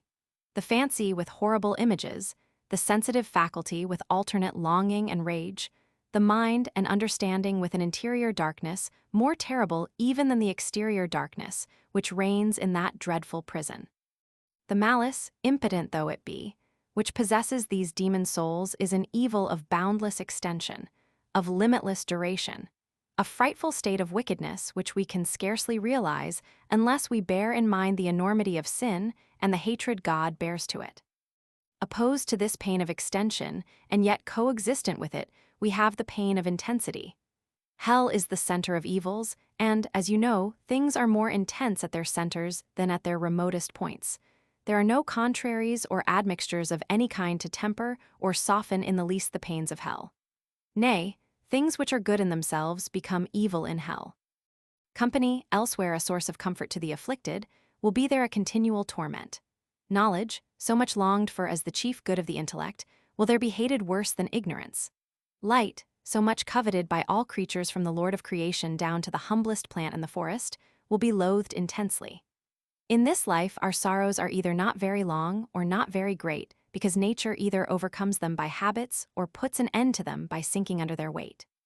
But in hell the torments cannot be overcome by habit, for while they are of terrible intensity, they are at the same time of continual variety, each pain, so to speak taking fire from another and re-endowing that which has enkindled it with a still fiercer flame. Nor can nature escape from these intense and various tortures by succumbing to them, for the soul is sustained and maintained in evil, so that its suffering may be the greater. Boundless extension of torment, incredible intensity of suffering, unceasing variety of torture. This is what the divine majesty, so outraged by sinners, demands. This is what the holiness of heaven, slighted and set aside for the lustful and low pleasures of the corrupt flesh, requires. This is what the blood of the innocent Lamb of God, shed for the redemption of sinners, trampled upon by the vilest of the vile, insists upon. Last and crowning torture of all the tortures of that awful place is the eternity of hell. Eternity? Oh, dread and dire word. Eternity? What mind of man can understand it? And remember, it is an eternity of pain. Even though the pains of hell were not so terrible as they are, yet they would become infinite as they are destined to last forever. But while they are everlasting, they are at the same time, as you know, intolerably intense, unbearably extensive. To bear even the sting of an insect for all eternity would be a dreadful torment. What must it be, then, to bear the manifold tortures of hell forever? Forever, for all eternity, not for a year or for an age, but forever. Try to imagine the awful meaning of this. You have often seen the sand on the seashore. How fine are its tiny grains, and how many of those tiny little grains go to make up the small handful which a child grasps in its play. Now imagine a mountain of that sand, 1,000,000 miles high, reaching from the earth to the farthest heavens, and 1,000,000 miles broad, extending to remotest space, and 1,000,000 miles in thickness. And imagine such an enormous mass of countless particles of sand multiplied as often as there are leaves in the forest, drops of water in the mighty ocean, feathers on birds, scales on fish, hairs on animals, atoms in the vast expanse of the air. And imagine that at the end of every 1,000,000 years a little bird came to that mountain and carried away in its beak a tiny grain of that sand. How many millions upon millions of centuries would pass before that bird had carried away even a square foot of that mountain? How many eons upon eons of ages before it had carried away all? Yet at the end of that immense stretch of time, not even one instant of eternity could be said to have ended.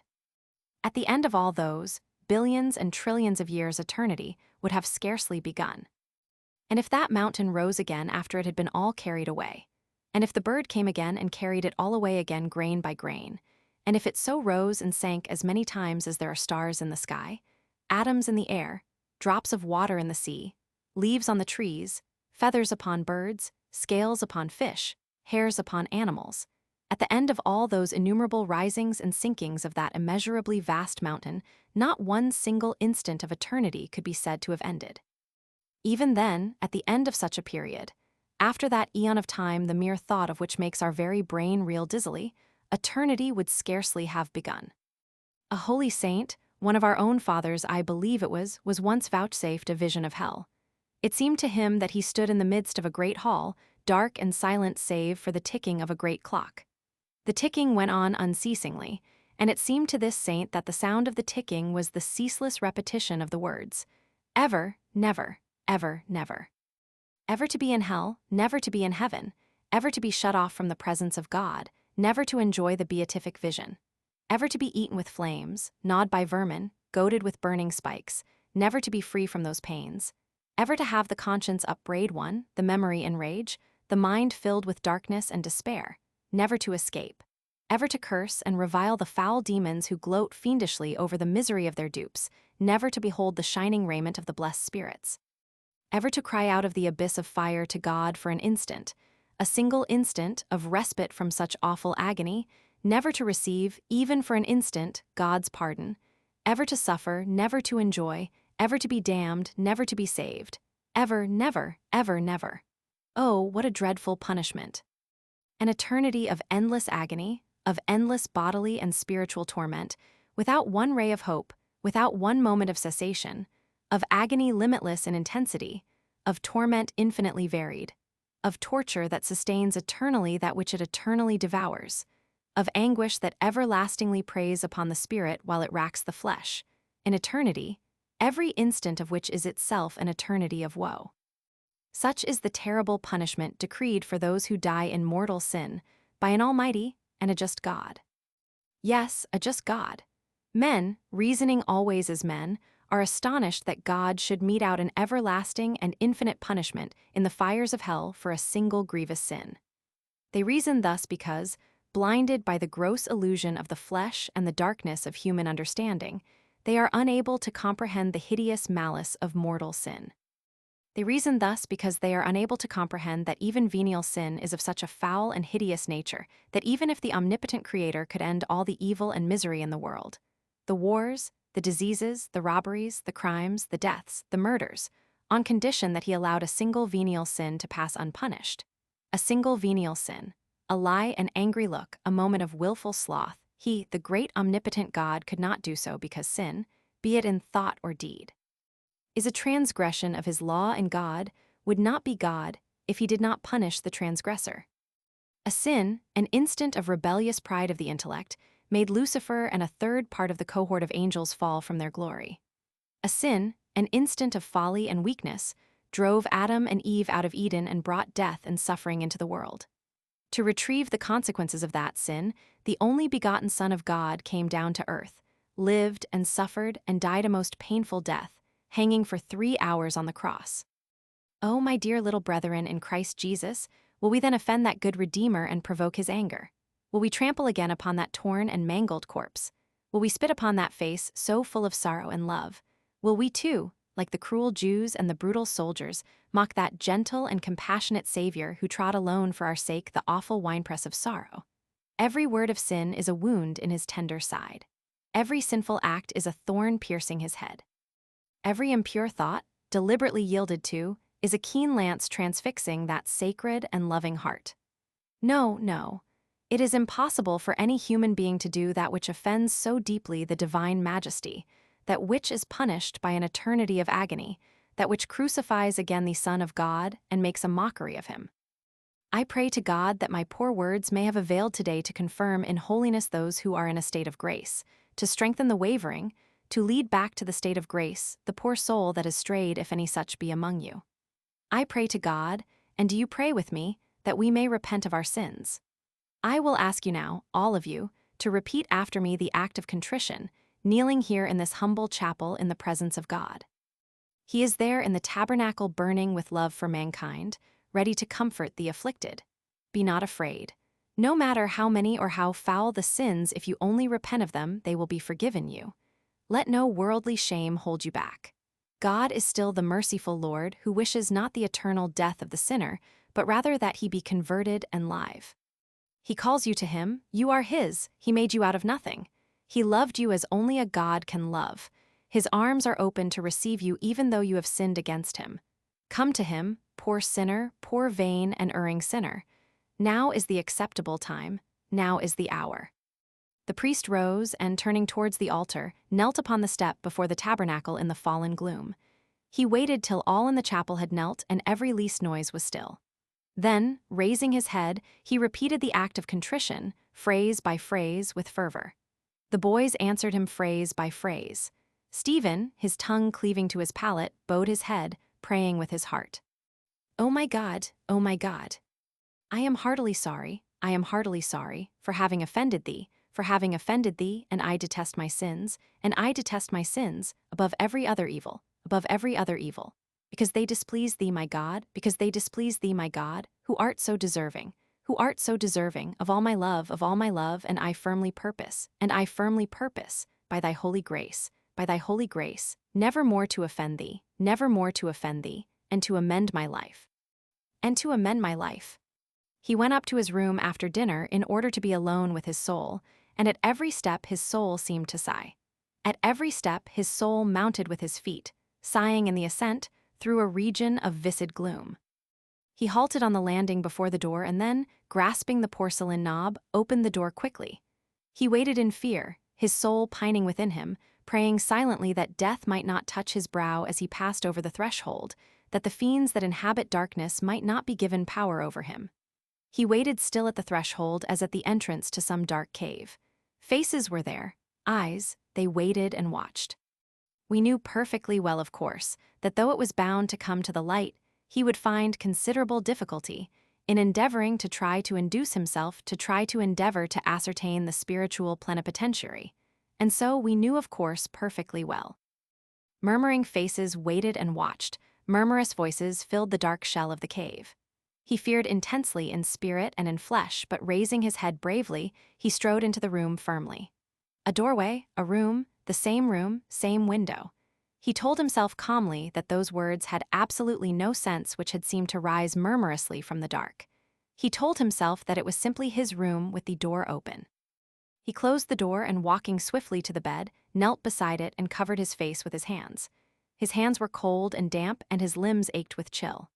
Bodily unrest and chill and weariness beset him, routing his thoughts. Why was he kneeling there like a child saying his evening prayers? To be alone with his soul, to examine his conscience, to meet his sins face to face, to recall their times and manners and circumstances, to weep over them. He could not weep. He could not summon them to his memory. He felt only an ache of soul and body, his whole being, memory, will, understanding, flesh benumbed and weary. That was the work of devils, to scatter his thoughts and overcloud his conscience, assailing him at the gates of the cowardly and sin-corrupted flesh. And, praying God timidly to forgive him his weakness, he crawled up onto the bed and, wrapping the blankets closely about him, covered his face again with his hands. He had sinned. He had sinned so deeply against heaven and before God that he was not worthy to be called God's child. Could it be that he, Stephen Dedalus, had done those things? His conscience sighed in answer. Yes, he had done them, secretly, filthily, time after time, and hardened in sinful impenitence, he had dared to wear the mask of holiness before the tabernacle itself while his soul within was a living mass of corruption. How came it that God had not struck him dead?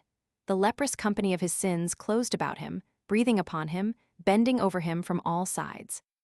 He strove to forget them in an act of prayer, huddling his limbs closer together and binding down his eyelids. But the senses of his soul would not be bound, and though his eyes were shut fast, he saw the places where he had sinned, and though his ears were tightly covered, he heard. He desired with all his will not to hear or see. He desired till his frame shook under the strain of his desire, and until the senses of his soul closed. They closed for an instant and then opened.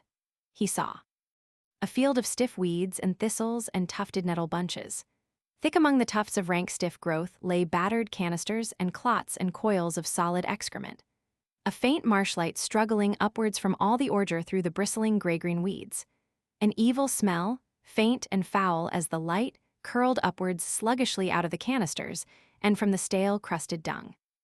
Creatures were in the field, 136. Creatures were moving in the field, hither and thither. Goatish creatures with human faces, horn-browed, lightly bearded and gray as india rubber. The malice of evil glittered in their hard eyes as they moved hither and thither, trailing their long tails behind them. A rictus of cruel malignity lit up grayly their old bony faces. One was clasping about his ribs a torn flannel waistcoat, another complained monotonously as his beard stuck in the tufted weeds. Soft language issued from their spittleless lips as they swished in slow circles round and round the field, winding hither and thither through the weeds, dragging their long tails amid the rattling canisters. They moved in slow circles, circling closer and closer to enclose, soft language issuing from their lips, their long swishing tails besmeared with stale shite, thrusting upwards their terrific faces. Help! He flung the blankets from him madly to free his face and neck. That was his hell. God had allowed him to see the hell reserved for his sins, stinking, bestial, malignant, a hell of lecherous goatish fiends, for him. He sprang from the bed, the reeking odor pouring down his throat, clogging and revolting his entrails. Air, the air of heaven. He stumbled towards the window, groaning and almost fainting with sickness. At the washstand a convulsion seized him within, and clasping his cold forehead wildly, he vomited profusely in agony. When the fit had spent itself, he walked weakly to the window and, lifting the sash, sat in a corner of the embrasure and leaned his elbow upon the sill. The rain had drawn off, and amid the moving vapors from point to point of light, the city was spinning about herself a soft cocoon of yellowish haze. Heaven was still and faintly luminous and the air sweet to breathe, as in a thicket drenched with showers, and amid peace and shimmering lights and quiet fragrance he made a covenant with his heart. He prayed. He once had meant to come on earth in heavenly glory, but we sinned, and then he could not safely visit us but with a shrouded majesty and a bedimmed radiance, for he was God. So he came himself in weakness, not in power, and he sent thee, a creature in his stead, with a creature's comeliness and luster suited to our state. And now thy very face and form, dear mother, speak to us of the eternal, not like earthly beauty, dangerous to look upon, but like the morning star which is thy emblem, bright and musical, breathing purity, telling of heaven and infusing peace. O harbinger of day, O light of the pilgrim, lead us still as thou hast led. In the dark night, across the bleak wilderness, guide us on to our Lord Jesus, guide us home. His eyes were dimmed with tears, and looking humbly up to heaven, he wept for the innocence he had lost. When evening had fallen, he left the house, and the first touch of the damp, dark air and the noise of the door as it closed behind him made ache again his conscience, lulled by prayer and tears. Confess, confess. It was not enough to lull the conscience with a tear and a prayer. He had to kneel before the minister of the Holy Ghost and tell over his hidden sins truly and repentantly. Before he heard again the footboard of the house door trail over the threshold as it opened to let him in, before he saw again the table in the kitchen set for supper, he would have knelt and confessed. It was quite simple. The ache of conscience ceased, and he walked onward swiftly through the dark streets. There were so many flagstones on the footpath of that street, and so many streets in that city, and so many cities in the world. Yet eternity had no end. He was in mortal sin. Even once was a mortal sin. It could happen in an instant. But how so quickly? By seeing or by thinking of seeing? The eyes see the thing without having wished first to see, then in an instant it happens. But does that part of the body understand or what? The serpent, the most subtle beast of the field. It must understand when it desires in one instant and then prolongs its own desire instant after instant, sinfully. It feels and understands and desires. What a horrible thing. Who made it to be like that? A bestial part of the body able to understand bestially and desire bestially? Was that then he or an inhuman thing moved by a lower soul? His soul sickened at the thought of a torpid, snaky life, feeding itself out of the tender marrow of his life and fattening upon the slime of lust. Oh, why was that so? Oh, why? He cowered in the shadow of the thought, abasing himself in the awe of God, who had made all things and all men. Madness. Who could think such a thought? And, cowering in darkness and abject, he prayed mutely to his guardian angel to drive away with his sword the demon that was whispering to his brain. The whisper ceased, and he knew then clearly that his own soul had sinned in thought and word and deed willfully through his own body. Confess, he had to confess every sin. How could he utter in words to the priest what he had done?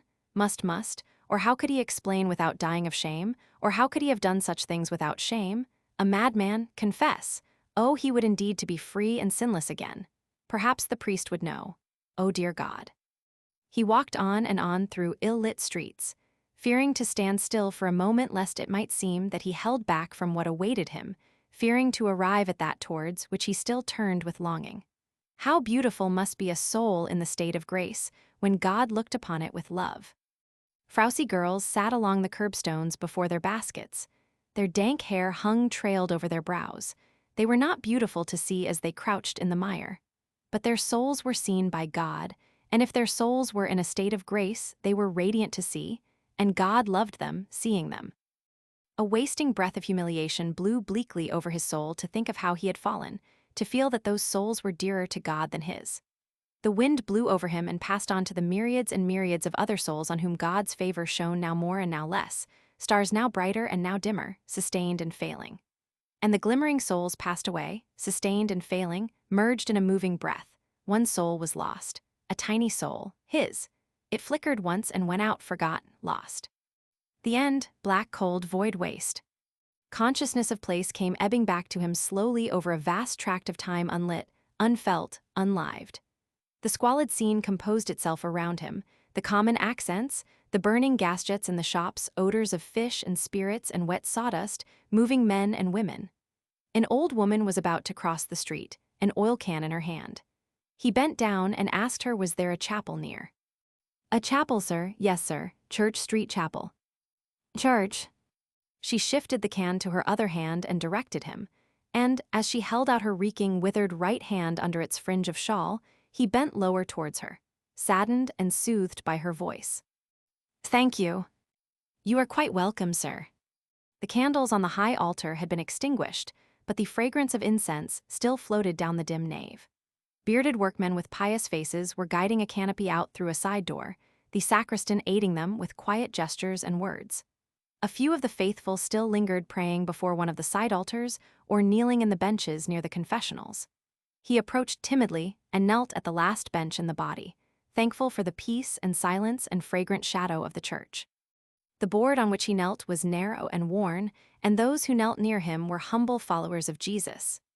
Jesus, too, had been born in poverty and had worked in the shop of a carpenter, cutting boards and planing them, and had first spoken of the kingdom of God to poor fishermen, teaching all men to be meek and humble of heart. He bowed his head upon his hands, bidding his heart be meek and humble that he might be like those who knelt beside him and his prayer as acceptable as theirs. He prayed beside them, but it was hard. His soul was foul with sin, and he dared not ask forgiveness with the simple trust of those whom Jesus, in the mysterious ways of God, had called first to his side, the carpenters, the fishermen, poor and simple people following a lowly trade, handling and shaping the wood of trees, mending their nets with patience. A tall figure came down the aisle and the penitent stirred, and at the last moment, glancing up swiftly, he saw a long gray beard and the brown habit of a Capuchin. The priest entered the box and was hidden. Two penitents rose and entered the confessional at either side. The wooden slide was drawn back, and the faint murmur of a voice troubled the silence. His blood began to murmur in his veins, murmuring like a sinful city summoned from its sleep to hear its doom. Little flakes of fire fell and powdery ashes fell softly, alighting on the houses of men. They stirred, waking from sleep, troubled by the heated air. The slide was shot back. The penitent emerged from the side of the box. The farther side was drawn. A woman entered quietly and deftly where the first penitent had knelt. The faint murmur began again. He could still leave the chapel. He could stand up, put one foot before the other and walk out softly and then run swiftly through the dark streets. He could still escape from the shame. Had it been any terrible crime but that one sin? Had it been murder? Little fiery flakes fell and touched him at all points, shameful thoughts, shameful words, shameful acts. Shame covered him wholly like fine glowing ashes falling continually. To say it in words, his soul, stifling and helpless, would cease to be. The slide was shot back. A penitent emerged from the farther side of the box. The near slide was drawn. A penitent entered where the other penitent had come out. A soft whispering noise floated in vaporous cloudlets out of the box. It was the woman, soft whispering cloudlets, soft whispering vapor, whispering and vanishing. He beat his breast with his fist humbly, secretly under cover of the wooden armrest. He would be at one with others and with God. He would love his neighbor. He would love God who had made and loved him. He would kneel and pray with others and be happy. God would look down on him and on them and would love them all. It was easy to be good. God's yoke was sweet and light. It was better never to have sinned, to have remained always a child, for God loved little children and suffered them to come to him. It was a terrible and a sad thing to sin. But God was merciful to poor sinners who were truly sorry. How true that was indeed goodness. The slide was shot to suddenly. The penitent came out. He was next. He stood up in terror and walked blindly into the box.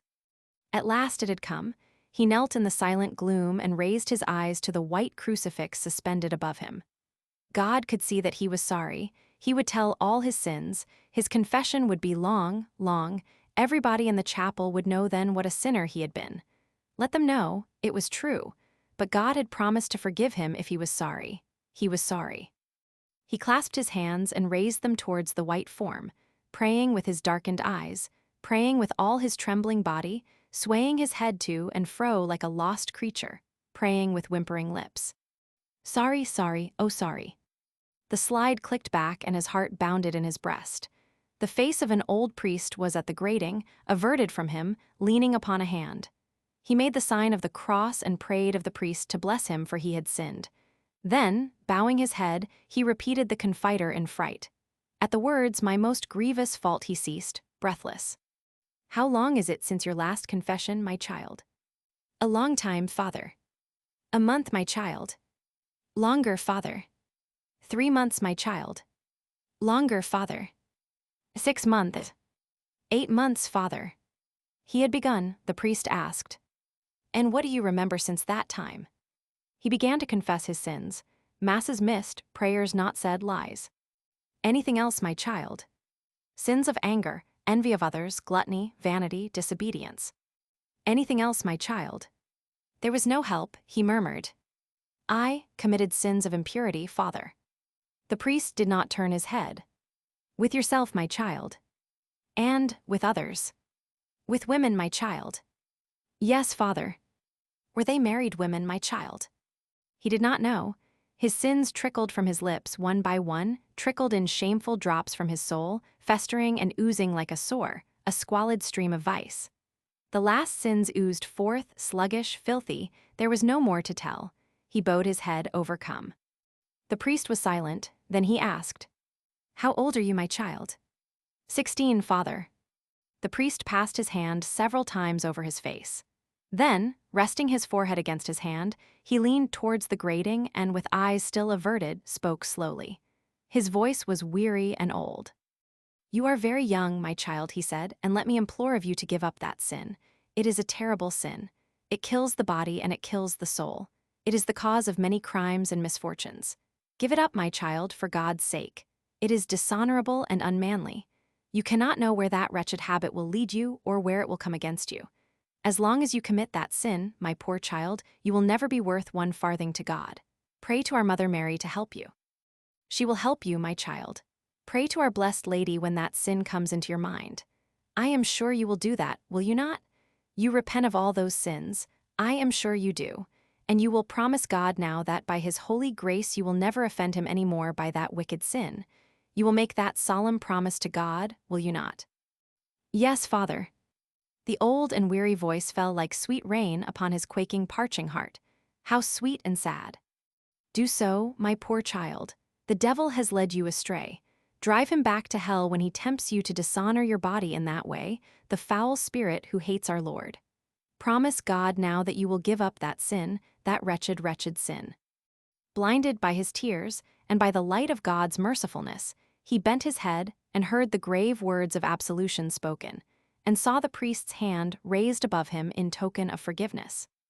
God bless you, my child, pray for me. He knelt to say his penance, praying in a corner of the dark nave. And his prayers ascended to heaven from his purified heart like perfume streaming upwards from a heart of white rose. The muddy streets were gay. He strode homeward, conscious of an invisible grace pervading and making light his limbs. In spite of all, he had done it. He had confessed, and God had pardoned him. His soul was made fair and holy once more, holy and happy. It would be beautiful to die if God so willed. It was beautiful to live in grace, a life of peace and virtue and forbearance with others. He sat by the fire in the kitchen, not daring to speak for happiness. Till that moment he had not known how beautiful and peaceful life could be. The green square of paper pinned round the lamp cast down a tender shade. On the dresser was a plate of sausages and white pudding, and on the shelf there were eggs. They would be for the breakfast in the morning after the communion in the college chapel. White pudding and eggs and sausages and cups of tea. How simple and beautiful was life after all. And life lay all before him. In a dream he fell asleep. In a dream he rose and saw that it was morning. In a waking dream he went through the quiet morning towards the college. The boys were all there, kneeling in their places. He knelt among them, happy and shy.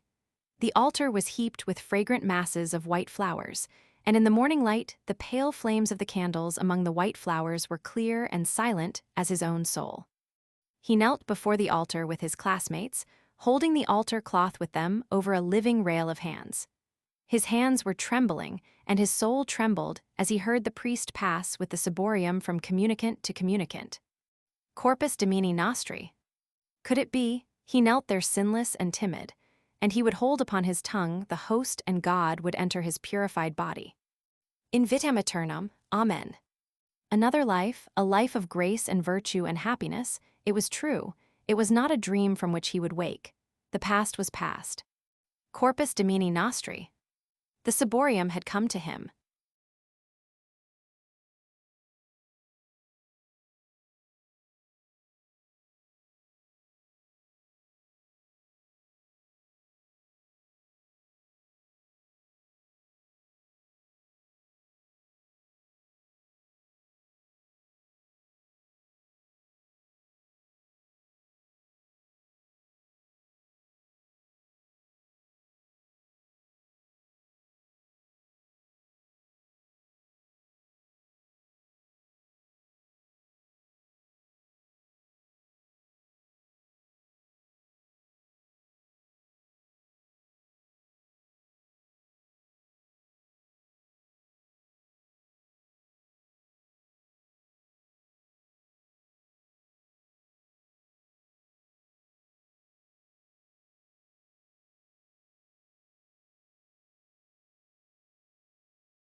Chapter 4.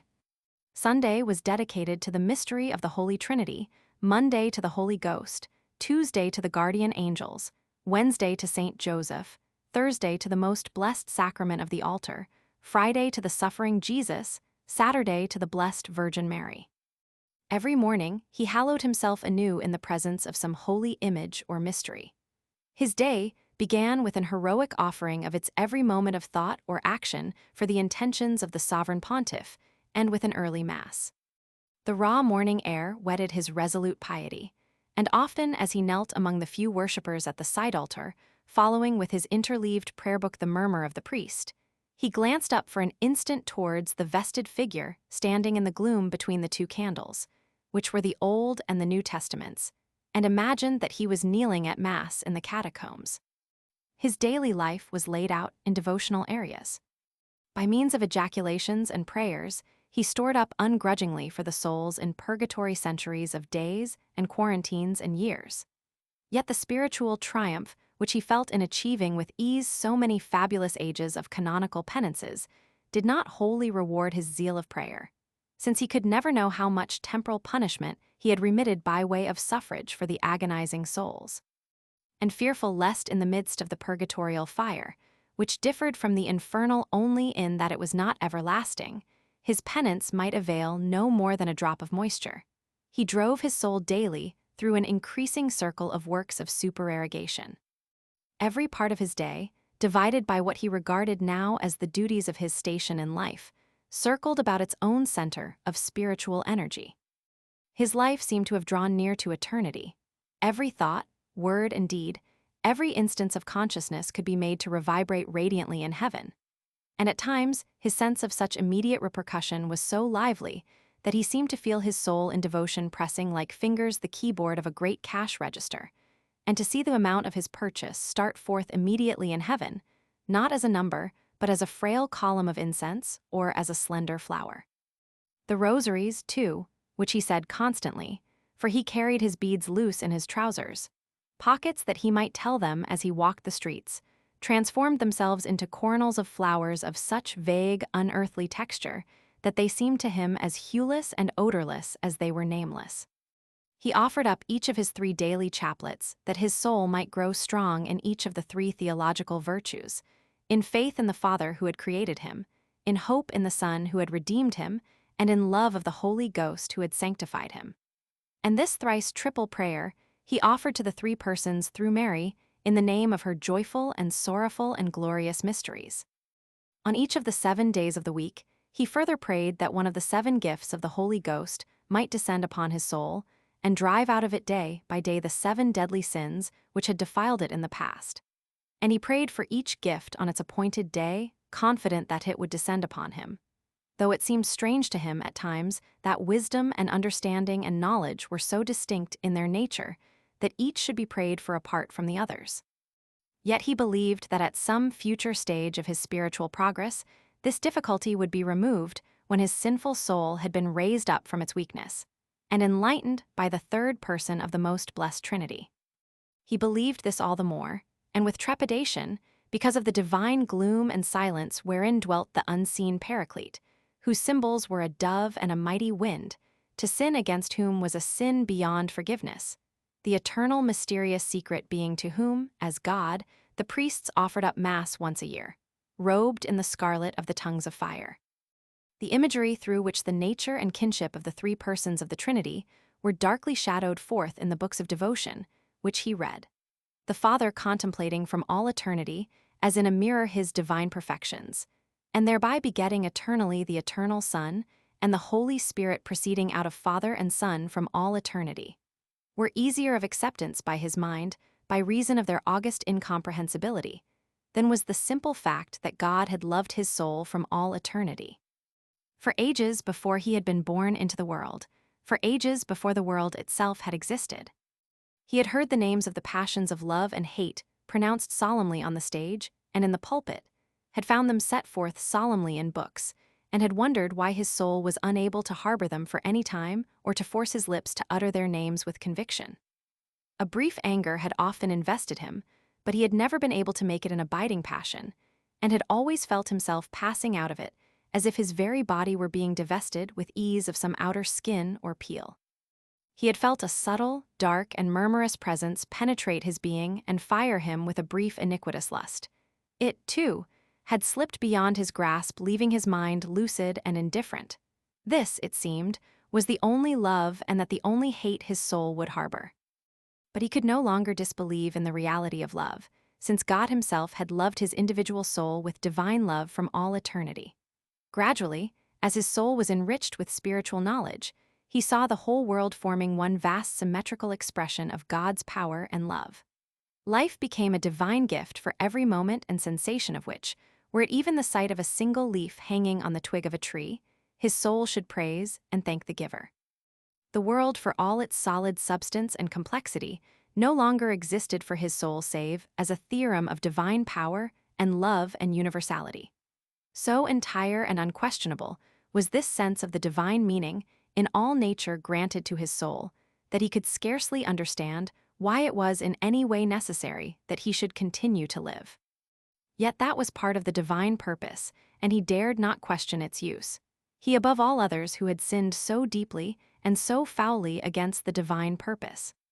Meek and abased by this consciousness of the one eternal, omnipresent, perfect reality, his soul took up again her burden of pieties, masses and prayers and sacraments and mortifications, and only then, for the first time since he had brooded on the great mystery of love, did he feel within him a warm movement like that of some newly born life or virtue of the soul itself.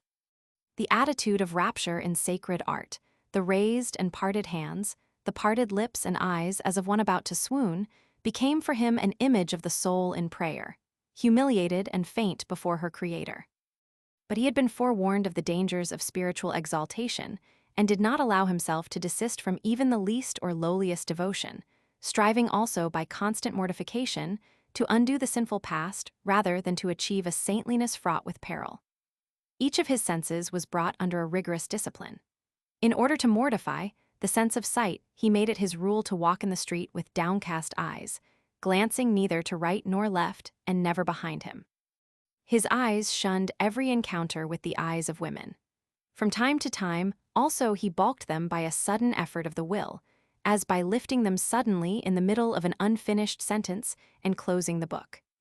To mortify his hearing, he exerted no control over his voice, which was then breaking, neither sang nor whistled, and made no attempt to flee from noises which caused him painful nervous irritation, such as the sharpening of knives on the knife-board, the gathering of cinders on the fire shovel, and the twigging of the carpet.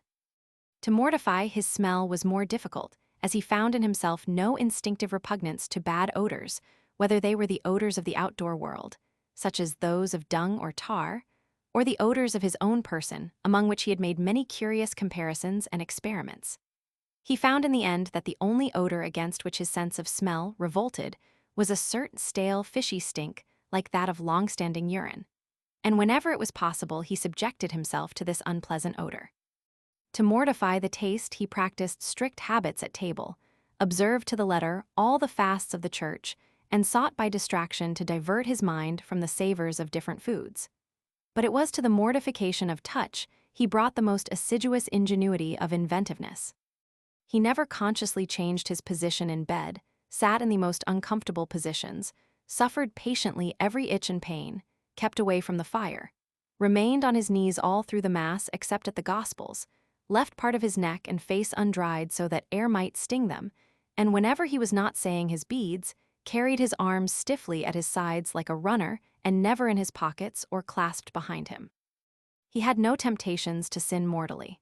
It surprised him, however, to find that at the end of his course of intricate piety and self-restraint, he was so easily at the mercy of childish and unworthy imperfections. His prayers and fasts availed him little for the suppression of anger at hearing his mother sneeze or at being disturbed in his devotions. It needed an immense effort of his will to master the impulse which urged him to give outlet to such irritation.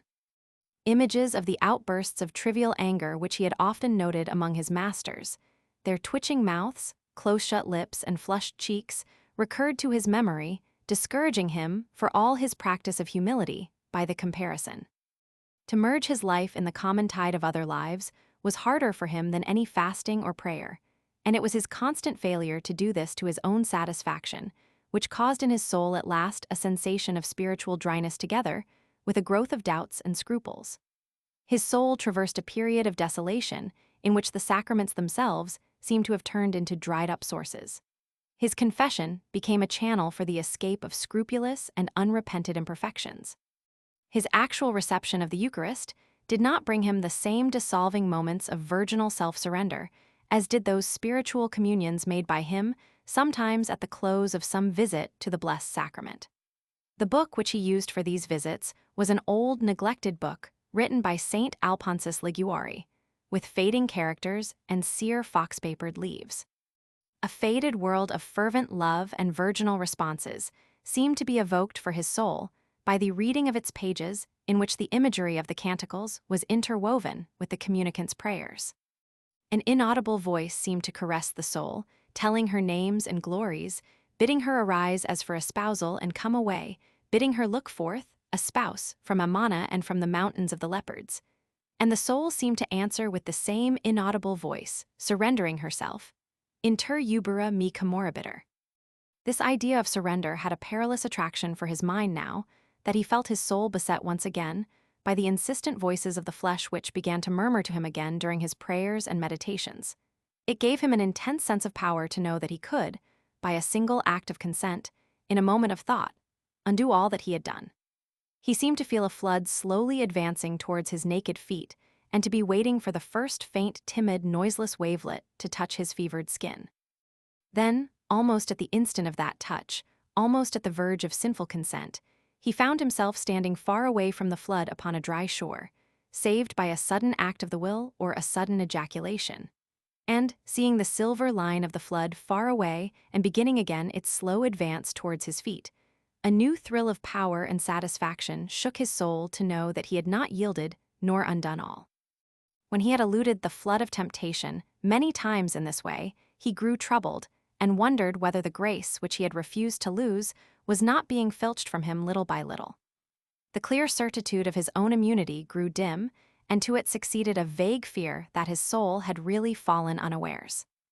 It was with difficulty that he won back his old consciousness of his state of grace, by telling himself that he had prayed to God at every temptation, and that the grace which he had prayed for must have been given to him inasmuch as God was obliged to give it. The very frequency and violence of temptations showed him at last the truth of what he had heard about the trials of the saints. Frequent and violent temptations were a proof that the citadel of the soul had not fallen, and that the devil raged to make it fall. Often when he had confessed his doubts and scruples, some momentary inattention at prayer, a movement of trivial anger in his soul, or a subtle willfulness in speech or act, he was bidden by his confessor to name some sin of his past life before absolution was given him. He named it with humility and shame, and repented of it once more. It humiliated and shamed him to think that he would never be freed from it wholly, however holily he might live or whatever virtues or perfections he might attain. A restless feeling of guilt would always be present with him. He would confess and repent and be absolved, confess and repent again and be absolved again, fruitlessly. Perhaps that first hasty confession wrung from him by the fear of hell had not been good, perhaps, concerned only for his imminent doom, he had not had sincere sorrow for his sin. But the surest sign that his confession had been good and that he had had sincere sorrow for his sin was, he knew, the amendment of his life. I have amended my life, have I not? He asked himself. The director stood in the embrasure of the window, his back to the light, leaning an elbow on the brown cross-blind, and, as he spoke and smiled, slowly dangling and looping the cord of the other blind, Stephen stood before him, following for a moment with his eyes the waning of the long summer daylight above the roofs or the slow, deft movements of the priestly fingers. The priest's face was in total shadow, but the waning daylight from behind him touched the deeply grooved temples and the curves of the skull. Stephen followed also with his ears the accents and intervals of the priest's voice as he spoke gravely and cordially of indifferent themes, the vacation which had just ended, the colleges of the order abroad, the transference of masters.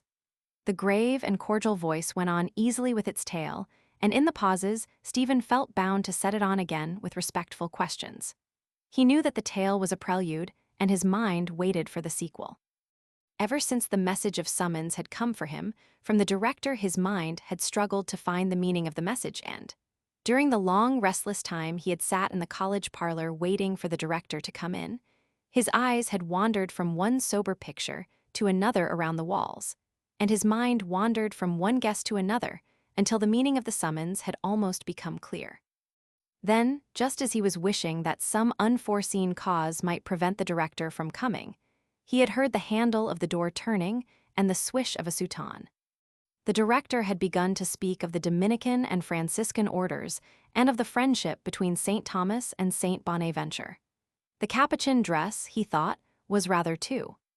Stephen's face gave back the priest's indulgent smile, and not being anxious to give an opinion, he made a slight dubitative movement with his lips.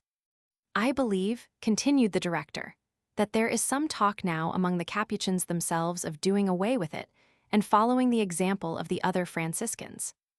"I suppose they would retain it in the cloisters," said Stephen. "Oh, certainly," said the director. "For the cloister it is all right, but for the street I really think it would be better to do away with it, don't you? It must be troublesome, I imagine." "Of course it is, of course. Just imagine when I was in Belgium, I used to see them out cycling in all kinds of weather with this thing up about their knees. It was really ridiculous. Les jupes, they call them in Belgium." The vowel was so modified as to be indistinct. "What do they call them?" "Les jupes." "Oh." Stephen smiled again in answer to the smile, which he could not see on the priest's shadowed face, its image or spectre only passing rapidly across his mind as the low, discreet accent fell upon his ear. He gazed calmly before him at the waning sky, glad of the cool of the evening and of the faint yellow glow which hid the tiny flame kindling upon his cheek. The names of articles of dress worn by women or of certain soft and delicate stuffs used in their making brought always to his mind a delicate and sinful perfume. As a boy, he had imagined the reins by which horses are driven as slender silken bands, and it shocked him to feel at Stradbroke the greasy leather of harness. It had shocked him, too, when he had felt for the first time beneath his tremulous fingers the brittle texture of a woman's stocking for, retaining nothing of all he read save that which seemed to him an echo or a prophecy of his own state. It was only amid soft-worded phrases or within rose-soft stuffs that he dared to conceive of the soul or body of a woman moving with tender life. But the phrase on the priest's lips was disingenuous, for he knew that a priest should not speak lightly on that theme. The phrase had been spoken lightly with design, and he felt that his face was being searched by the eyes in the shadow. Whatever he had heard or read of the craft of Jesuits he had put aside frankly as not borne out by his own experience. His masters, even when they had not attracted him, had seemed to him always intelligent and serious priests, athletic and high-spirited prefects. He thought of them as men who washed their bodies briskly with cold water and wore clean, cold linen. During all the years, he had lived among them in Clongowes, and in Belvedere he had received only 2 pandies, and though these had been dealt him in the wrong, he knew that he had often escaped punishment. During all those years, he had never heard from any of his masters a flippant word. It was they who had taught him Christian doctrine and urged him to live a good life, and when he had fallen into grievous sin, it was they who had led him back to grace. Their presence had made him diffident of himself when he was a muff in Clongowes, and it had made him diffident of himself also while he had held his equivocal position in Belvedere.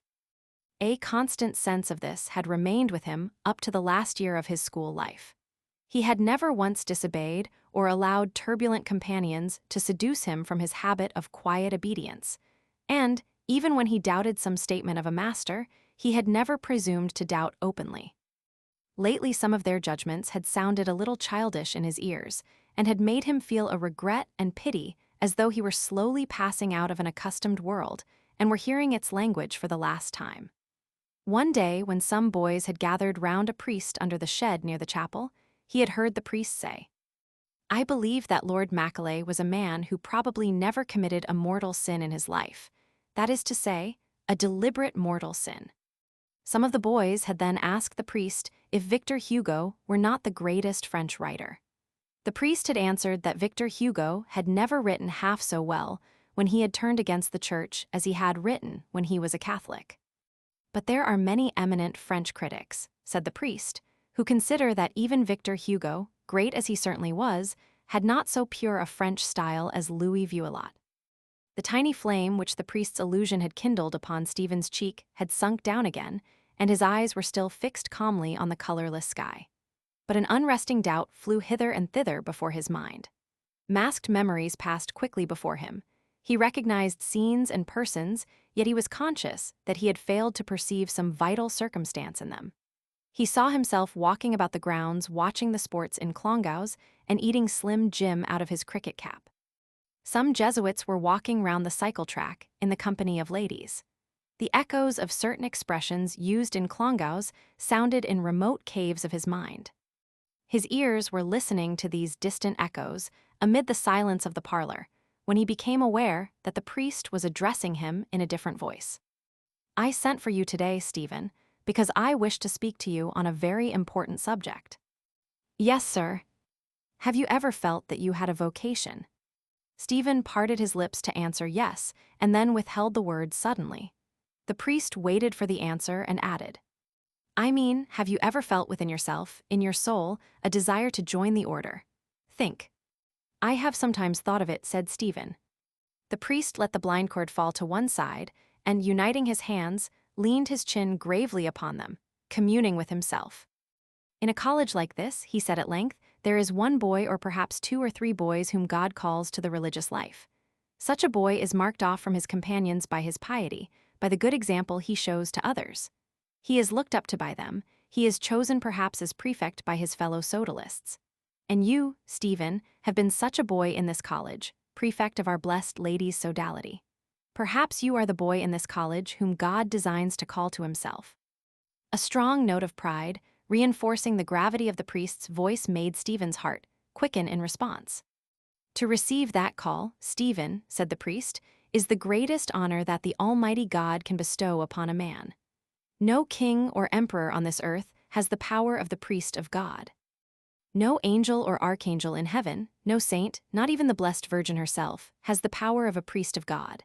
The power of the keys, the power to bind and to loose from sin, the power of exorcism, the power to cast out from the creatures of God the evil spirits that have power over them. The power, the authority to make the great God of heaven come down upon the altar and take the form of bread and wine. What an awful power, Stephen." A flame began to flutter again on Stephen's cheek as he heard in this proud address an echo of his own proud musings. How often had he seen himself as a priest wielding calmly and humbly the awful power of which angels and saints stood in reverence. His soul had loved to muse in secret on this desire. He had seen himself, a young and silent-mannered priest, entering a confessional swiftly, ascending the altar steps incensing, genuflecting, accomplishing the vague acts of the priesthood which pleased him by reason of their semblance of reality and of their distance from it. In that dim life which he had lived through in his musings, he had assumed the voices and gestures which he had noted with various priests. He had bent his knee sideways like such a one. He had shaken the thurible only slightly like such a one. His chasuble had swung open like that of such another as he turned to the altar again after having blessed the people. And above all, it had pleased him to fill the second place in those dim scenes of his imagining. He shrank from the dignity of celebrant, because it displeased him to imagine that all the vague pomp should end in his own person, or that the ritual should assign to him so clear and final an office. He longed for the minor sacred offices, to be vested with the tunicle of subdeacon at high mass, to stand aloof from the altar, forgotten by the people, his shoulders covered with a humeral veil, holding the paten within its folds, or, when the sacrifice had been accomplished, to stand as deacon in a dalmatic of cloth of gold on the step below the celebrant, his hands joined and his face towards the people, and sing the chant, Ait missa est. If ever he had seen himself celebrant, it was as in the pictures of the Mass in his child's Mass book, in a church without worshippers, save for the angel of the sacrifice, at a bare altar, and served by an acolyte scarcely more boyish than himself. In vague, sacrificial or sacramental acts alone, his will seemed drawn to go forth to encounter reality. And it was partly the absence of an appointed rite which had always constrained him to inaction, whether he had allowed silence to cover his anger or pride, or had suffered only an embrace he longed to give. He listened in reverent silence now to the priest's appeal, and through the words he heard even more distinctly a voice bidding him approach, offering him secret knowledge and secret power. He would know then what was the sin of Simon Magus, and what the sin against the Holy Ghost for which there was no forgiveness. He would know obscure things, hidden from others, from those who were conceived and born children of wrath. He would know the sins, the sinful longings and sinful thoughts and sinful acts, of others, hearing them murmured into his ears in the confessional under the shame of a darkened chapel by the lips of women and of girls, but rendered immune mysteriously at his ordination by the imposition of hands, his soul would pass again, uncontaminated, to the white peace of the altar. No touch of sin would linger upon the hands with which he would elevate and break the host. No touch of sin would linger on his lips in prayer to make him eat and drink damnation to himself, not discerning the body of the Lord. He would hold his secret knowledge and secret power, being as sinless as the innocent, and he would be a priest forever according to the order of Melchizedek. "I will offer up my Mass tomorrow morning," said the director, "that Almighty God may reveal to you his holy will. And let you, Stephen, make a novena to your holy patron saint, the first martyr, who is very powerful with God, that God may enlighten your mind. But you must be quite sure, Stephen, that you have a vocation, because it would be terrible if you found afterwards that you had none. Once a priest, always a priest, remember. Your catechism tells you that the sacrament of holy orders is one of those which can be received only once, because it imprints on the soul an indelible spiritual mark which can never be effaced. It is before you must weigh well, not after. It is a solemn question, Stephen, because on it may depend the salvation of your eternal soul. But we will pray to God together." He held open the heavy hall door and gave his hand as if already to a companion in the spiritual life. Stephen passed out on to the wide platform above the steps and was conscious of the caress of mild evening air. Towards Findlater's church, a quartet of young men were striding along with linked arms, swaying their heads and stepping to the agile melody of their leader's concertina. The music passed in an instant, as the first bars of sudden music always did, over the fantastic fabrics of his mind, dissolving them painlessly and noiselessly as a sudden wave dissolves the sand-built turrets of children. Smiling at the trivial air, he raised his eyes to the priest's face, and seeing in it a mirthless reflection of the sunken day, detached his hand, slowly, which had acquiesced faintly in that companionship. As he descended the steps, the impression which effaced his troubled self-communion was that of a mirthless mask reflecting a sunken day from the threshold of the college. The shadow, then, of the life of the college passed gravely over his consciousness. It was a grave and ordered and passionless life that awaited him, a life without material cares. He wondered how he would pass the first night in the novitiate, and with what dismay he would wake the first morning in the dormitory. The troubling odor of the long corridors of Clongowes came back to him, and he heard the discreet murmur of the burning gas flames. At once from every part of his being unrest began to irradiate. A feverish quickening of his pulses followed, and a din of meaningless words drove his reasoned thoughts hither and thither confusedly. His lungs dilated and sank as if he were inhaling a warm, moist, unsustaining air, and he smelt again the moist, warm air which hung in the bath in Clongowes above the sluggish, turf-colored water. Some instinct, waking at these memories, stronger than education or piety, quickened within him at every near approach to that life, an instinct subtle and hostile, and armed him against acquiescence. The chill and order of the life repelled him. He saw himself rising in the cold of the morning and filing down with the others to early mass, and trying vainly to struggle with his prayers against the fainting sickness of his stomach. He saw himself sitting at dinner with the community of a college. What then had become of that deep-rooted shyness of his, which had made him loth to eat or drink under a strange roof? What had come of the pride of his spirit, which had always made him conceive himself as a being apart in every order? The Reverend Stephen Dedalus, S.J. His name in that new life leaped into characters before his eyes, and to it there followed a mental sensation of an undefined face or color of a face. The color faded and became strong like a changing glow of pallid brick red. Was it the raw reddish glow he had so often seen on wintry mornings on the shaven gills of the priests? The face was eyeless and sour-favored and devout, shot with pink tinges of suffocated anger. Was it not a mental specter of the face of one of the Jesuits, whom some of the boys called Lantern Jaws and others Foxy Campbell? He was passing at that moment before the Jesuit house in Gardner Street, and wondered vaguely which window would be his if he ever joined the order. Then he wondered at the vagueness of his wonder, at the remoteness of his own soul from what he had hitherto imagined her sanctuary, at the frail hold which so many years of order and obedience had of him when once a definite and irrevocable act of his threatened to end forever, in time and in eternity, his freedom. The voice of the director urging upon him the proud claims of the church and the mystery and power of the priestly office repeated itself idly in his memory. His soul was not there to hear and greet it, and he knew now that the exhortation he had listened to had already fallen into an idle formal tale. He would never swing the thurible before the tabernacle as priest. His destiny was to be elusive of social or religious orders. The wisdom of the priest's appeal did not touch him to the quick. He was destined to learn his own wisdom apart from others, or to learn the wisdom of others himself, wandering among the snares of the world. The snares of the world were its ways of sin. He would fall. He had not yet fallen, but he would fall silently in an instant. Not to fall was too hard, and he felt the silent lapse of his soul, as it would be at some instant to come, falling, but not yet fallen, still unfallen, but about to fall.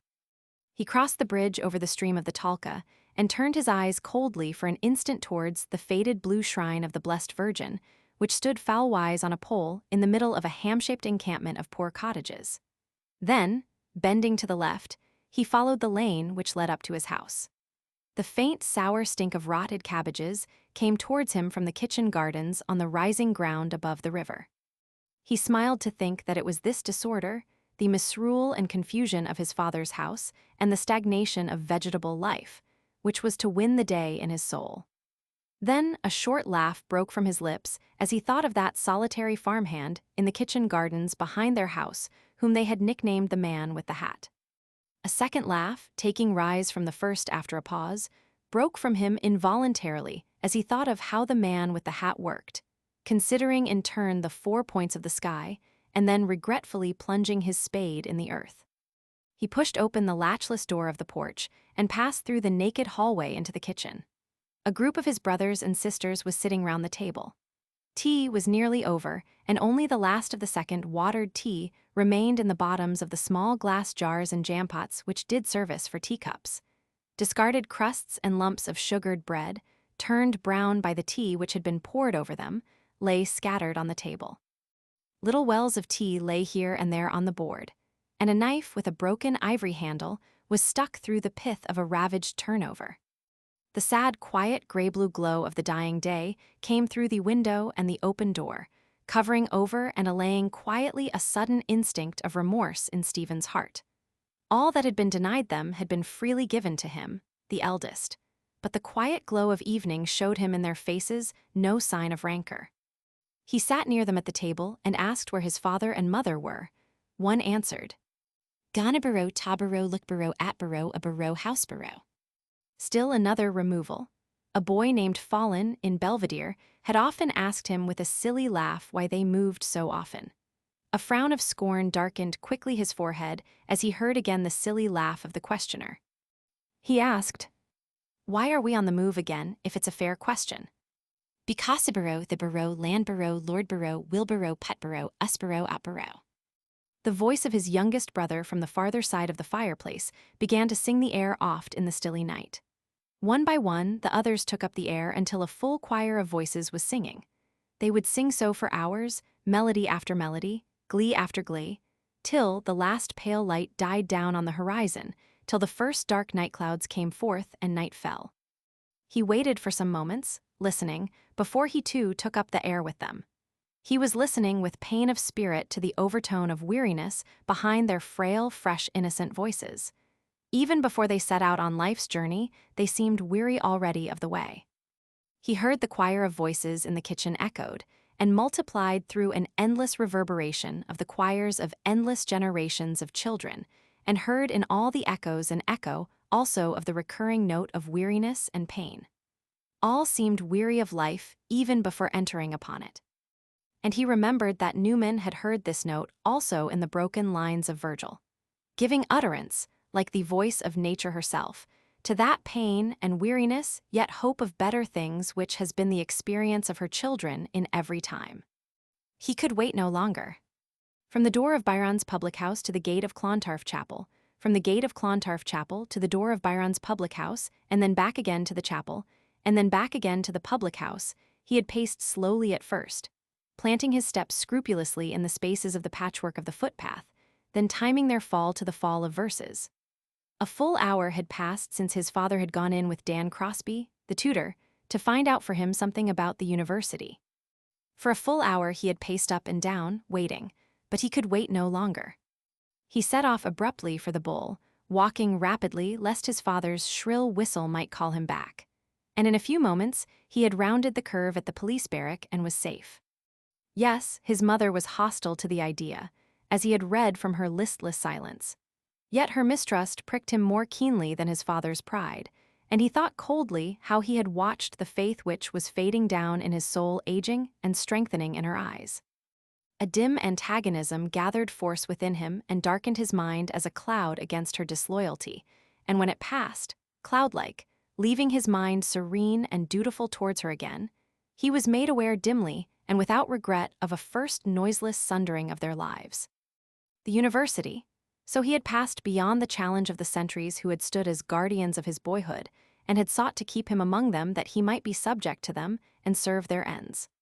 Pride after satisfaction uplifted him like long, slow waves.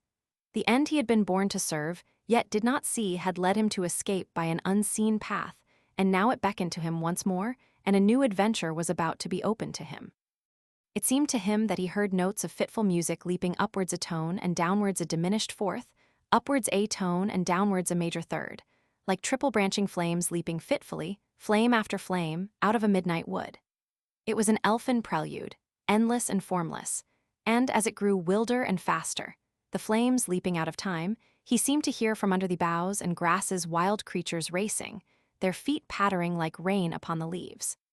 Their feet passed in pattering tumult over his mind, the feet of hares and rabbits, the feet of harts and hinds and antelopes, until he heard them no more and remembered only a proud cadence from Newman. Whose feet are as the feet of harts, and underneath the everlasting arms.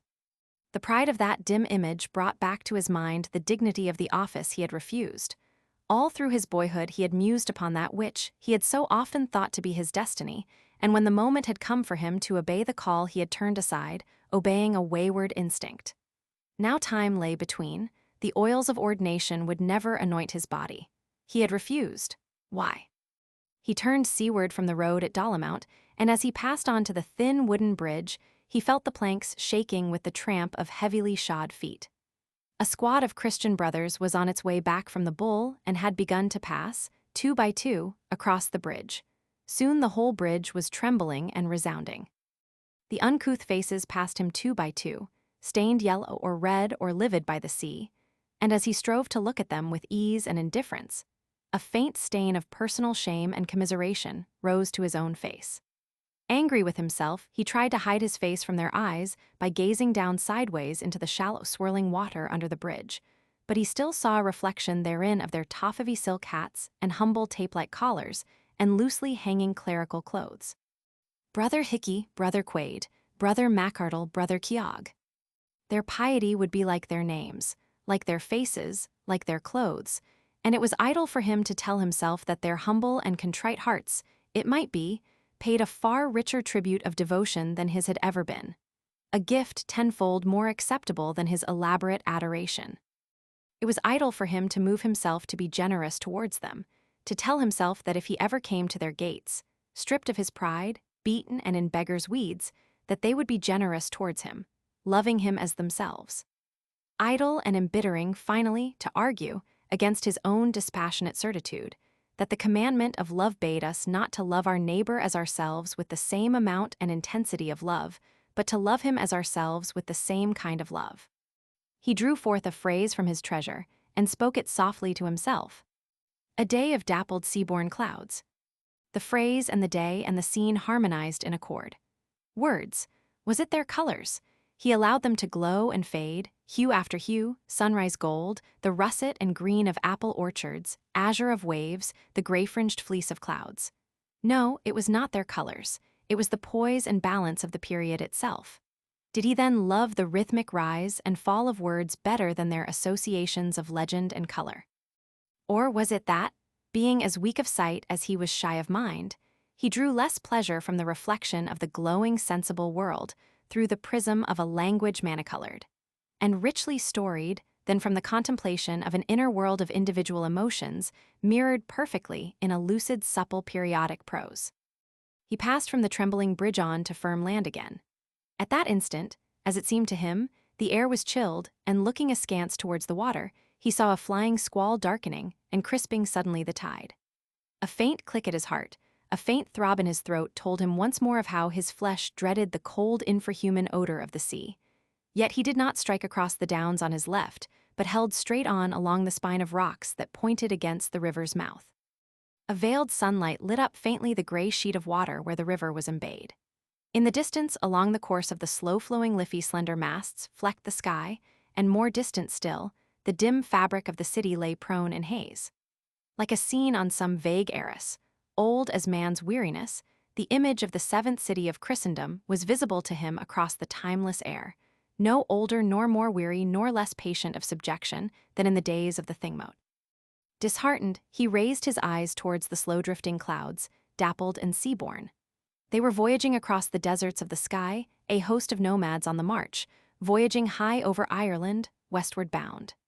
The Europe they had come from lay out there beyond the Irish Sea, Europe of strange tongues and valleyed and wood-begirt and citadeled, and of entrenched and marshaled races. He heard a confused music within him as of memories and names which he was almost conscious of, but could not capture even for an instant. Then the music seemed to recede, to recede, to recede, and from each receding trail of nebulous music there fell always one long-drawn calling note, piercing like a star the dusk of silence. Again, again, again, a voice from beyond the world was calling. "Hello, Stephanos. Here comes the Dedalus. Ow, give it over, Dwyer, I'm telling you, or I'll give you a stuff in the kisser for yourself. Ow. Good man, Tozer, duck him. Come along, Dedalus, boo Stephanauminos, boo Stephen Foros. Duck him, guzzle him now, Tozer. Help, zow." He recognized their speech collectively before he distinguished their faces. The mere sight of that medley of wet nakedness chilled him to the bone. Their bodies, corpse-hue height or suffused with a pallid golden light or rawly tanned by the sun, gleamed with the wet of the sea. Their divingstone, poised on its rude supports and rocking under their plunges, and the rough-hewn stones of the sloping breakwater over which they scrambled in their horseplay gleamed with cold, wet luster.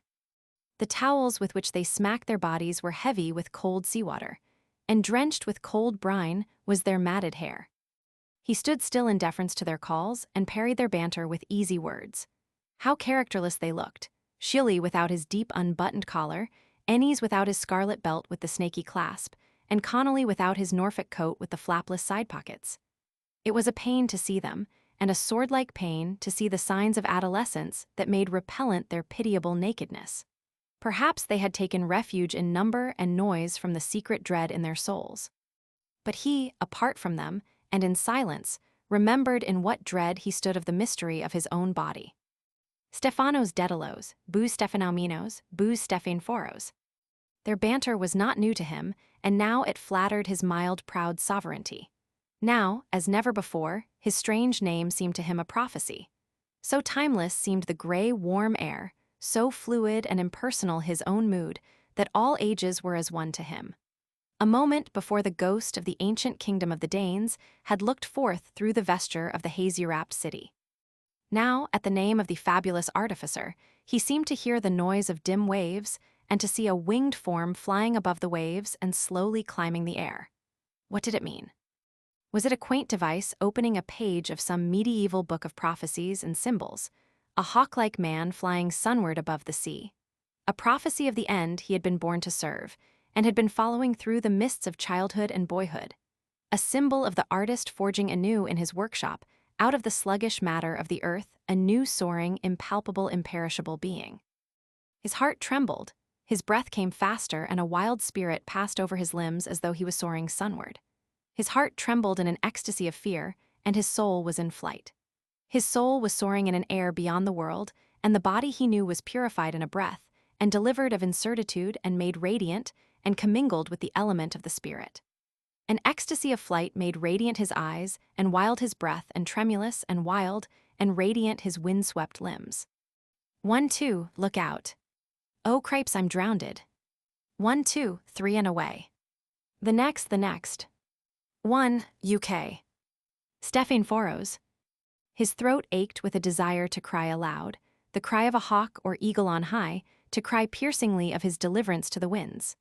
This was the call of life to his soul, not the dull, gross voice of the world of duties and despair, not the inhuman voice that had called him to the pale service of the altar. An instant of wild flight had delivered him, and the cry of triumph which his lips withheld cleft his brain. Stephen Dedalus. What were they now but cerements shaken from the body of death? The fear he had walked in night and day, the incertitude that had ringed him round, the shame that had abased him within and without, cerements, the linens of the grave. His soul had arisen from the grave of boyhood, spurning her grave clothes. Yes, yes, yes, he would create proudly out of the freedom and power of his soul, as the great artificer whose name he bore, a living thing, new and soaring and beautiful, impalpable, imperishable. He started up nervously from the stone block, for he could no longer quench the flame in his blood. He felt his cheeks aflame and his throat throbbing with song. There was a lust of wandering in his feet that burned to set out for the ends of the earth. On, his heart seemed to cry. Evening would deepen above the sea, night fall upon the plains, dawn glimmer before the wanderer, and show him strange fields and hills and faces. Where? He looked northward towards Howth. The sea had fallen below the line of sea wrack on the shallow side of the breakwater, and already the tide was running out fast along the foreshore. Already one long oval bank of sand lay warm and dry amid the wavelets. Here and there warm isles of sand gleamed above the shallow tide, and about the isles and around the long bank, and amid the shallow currents of the beach were light-clad figures, wading and delving. In a few moments he was barefoot, his stockings folded in his pockets and his canvas shoes dangling by their knotted laces over his shoulders, and picking a pointed salt-eaten stick out of the jetsam among the rocks, he clambered down the slope of the breakwater. There was a long rivulet in the strand, and as he waded slowly up its course, he wondered at the endless drift of seaweed. Emerald and black and russet and olive, it moved beneath the current, swaying and turning. The water of the rivulet was dark with endless drift and mirrored the high-drifting clouds. The clouds were drifting above him silently, and silently the sea tangle was drifting below him, and the gray, warm air was still, and a new wild life was singing in his veins. Where was his boyhood now? Where was the soul that had hung back from her destiny, to brood alone upon the shame of her wounds, and in her house of squalor and subterfuge to queen it in faded cerements and in wreaths that withered at the touch? Or where was he? He was alone. He was unheeded, happy and near to the wild heart of life. He was alone and young and willful and wild-hearted, alone amid a waste of wild air and brackish waters, and the sea harvest of shells and tangle, and veiled gray sunlight, and gay-clad, light-clad figures of children and girls and voices, childish and girlish in the air. A girl stood before him in midstream, alone and still, gazing out to sea. She seemed like one whom magic had changed into the likeness of a strange and beautiful seabird. Her long, slender, bare legs were delicate as a crane's and pure save, where an emerald trail of seaweed had fashioned itself as a sign upon the flesh. Her thighs, fuller and soft-hued as ivory, were bared almost to the hips, where the white fringes of her drawers were like feathering of soft white down. Her slate-blue skirts were kilted boldly about her waist and dovetailed behind her. Her bosom was as a bird's, soft and slight and soft as the breast of some dark-plumaged dove, but her long fair hair was girlish, and touched with the wonder of mortal beauty her face. She was alone and still, gazing out to sea, and when she felt his presence and the worship of his eyes, her eyes turned to him in quiet sufferance of his gaze, without shame or wantonness. Long she suffered his gaze, and then quietly withdrew her eyes from his and bent them towards the stream, gently stirring the water with her foot hither and thither. The first faint noise of gently moving water broke the silence, low and whispering, faint as the bells of sleep, hither and thither, and a faint flame trembled on her cheek. "Heavenly God!" cried Stephen's soul in an outburst of profane joy. He turned away from her suddenly and set off across the strand. His cheeks were aflame, his body was aglow, his limbs were trembling. On and on and on and on he strode, far out over the sands, singing wildly to the sea, crying to greet the advent of the life that had cried to him. Her image had passed into his soul forever, and no word had broken the holy silence of his ecstasy. Her eyes had called him, and his soul had leaped at the call. To live, to err, to fall, to triumph, to recreate life out of life. A wild angel had appeared to him, the angel of mortal youth and beauty, an envoy from the fair courts of life, to throw open before him in an instant of ecstasy the gates of all the ways of error and glory. On and on and on and on. He halted suddenly and heard his heart in the silence. How far had he walked? What hour was it? There was no human figure near him, nor any sound borne to him over the air. But the tide was near the turn, and already the day was on the wane.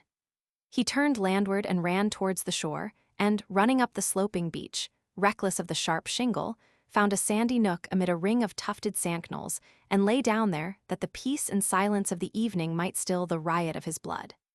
He felt above him the vast indifferent dome and the calm processes of the heavenly bodies, and the earth beneath him, the earth that had borne him, had taken him to her breast. He closed his eyes in the languor of sleep. His eyelids trembled as if they felt the vast cyclic movement of the earth, and her watchers trembled as if they felt the strange light of some new world. His soul was swooning into some new world, fantastic, dim, uncertain as undersea, traversed by cloudy shapes and beings. A world, a glimmer or a flower. Glimmering and trembling, trembling and unfolding, a breaking light and opening flower. It spread in endless succession to itself, breaking in full crimson and unfolding and fading to palest rose, leaf by leaf and wave of light by wave of light, flooding all the heavens with its soft flushes, every flush deeper than the other.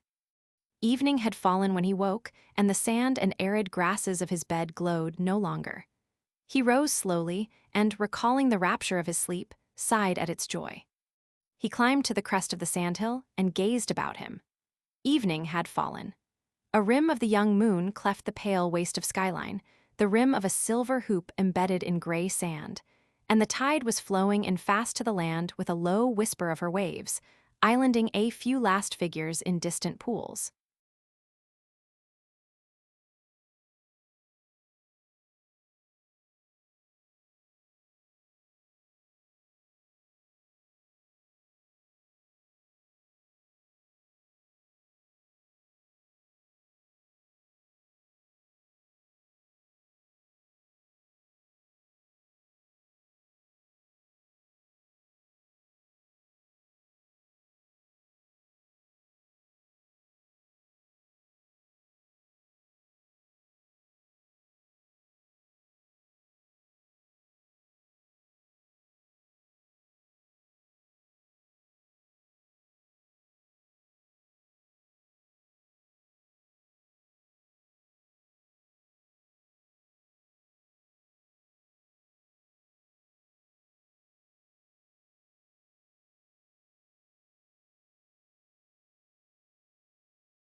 Chapter 5.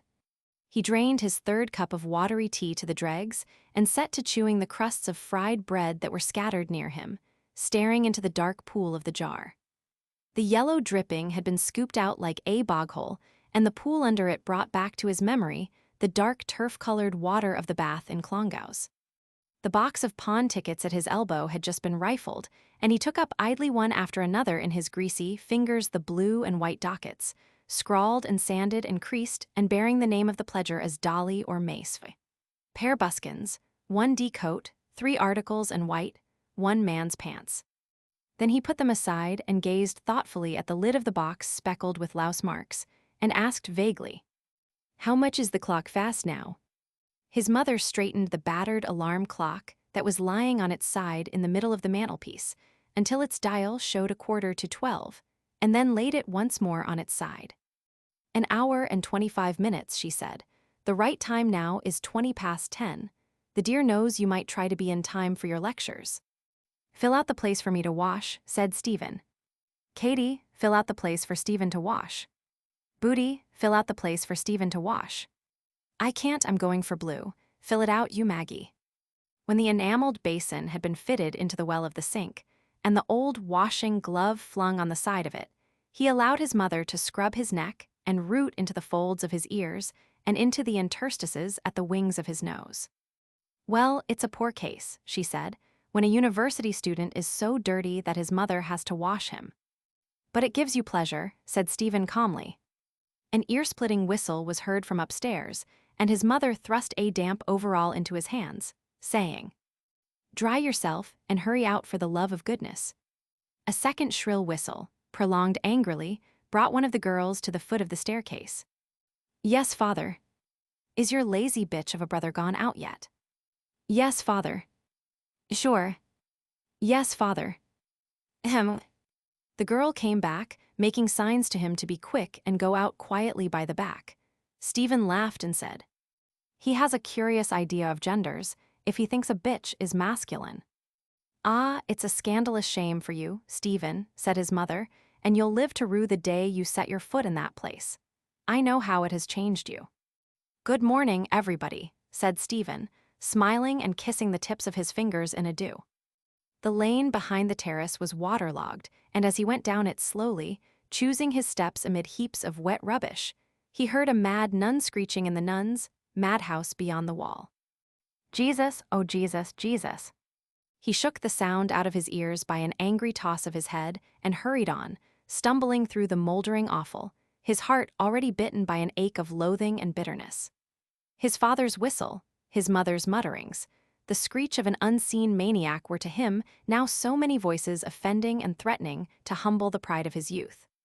He drove their echoes even out of his heart with an execration. But as he walked down the avenue and felt the gray morning light falling about him through the dripping trees and smelt the strange wild smell of the wet leaves and bark, his soul was loosed of her miseries.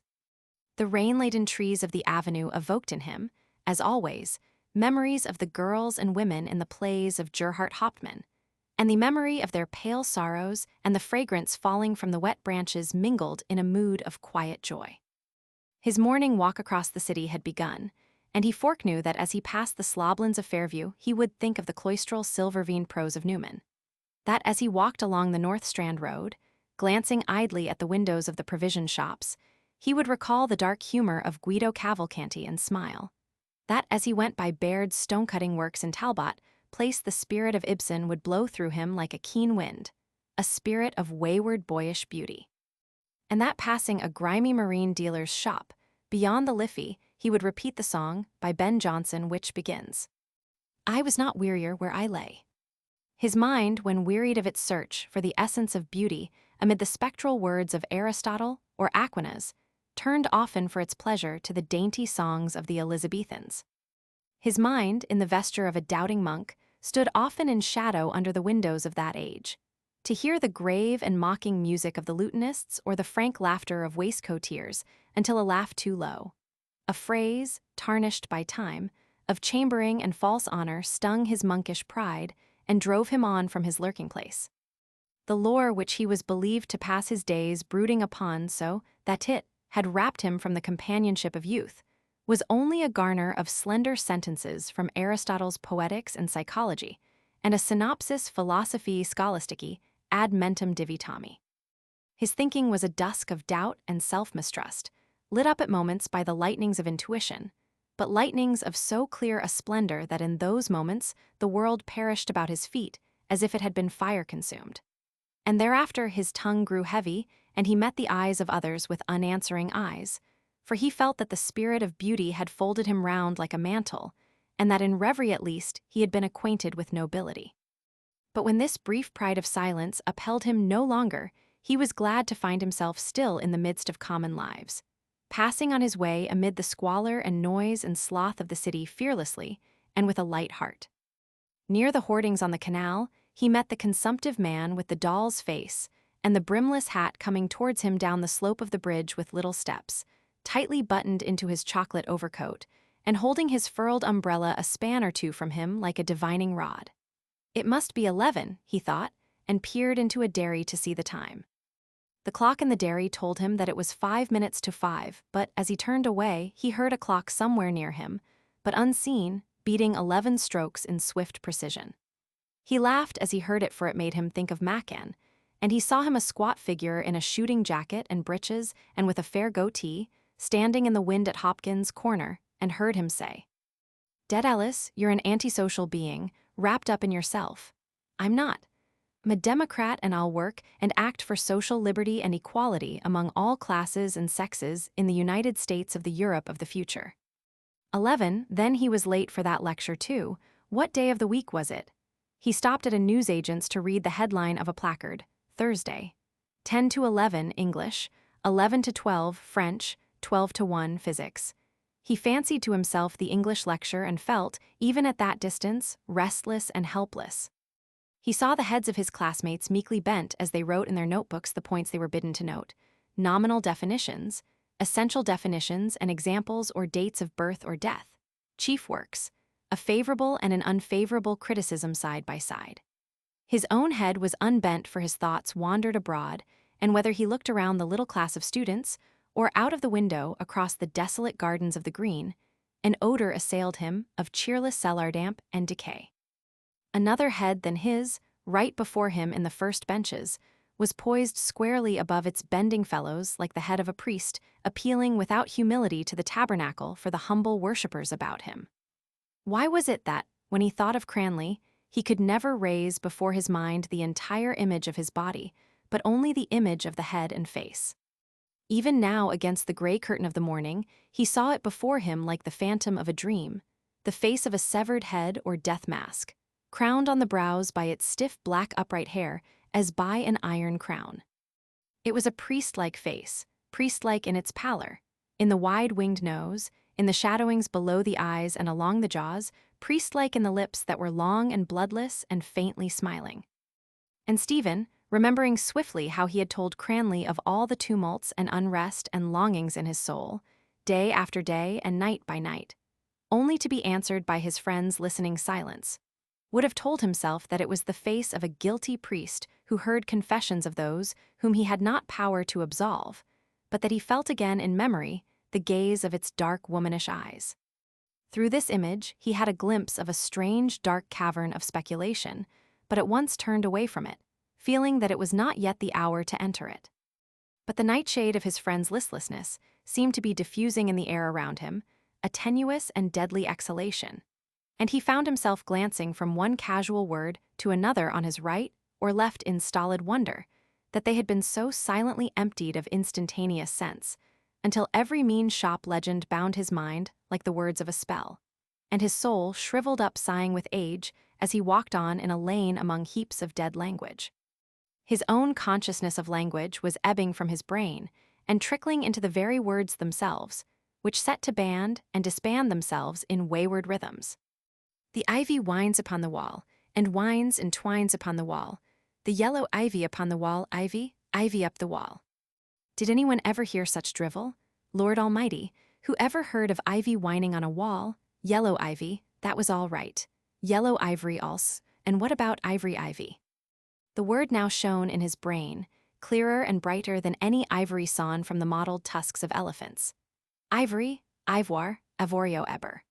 One of the first examples that he had learnt in Latin had run, India midit eber, and he recalled the shrewd northern face of the rector who had taught him to construe the metamorphoses of Ovid in a courtly English, made whimsical by the mention of porkers and potsherds and chines of bacon.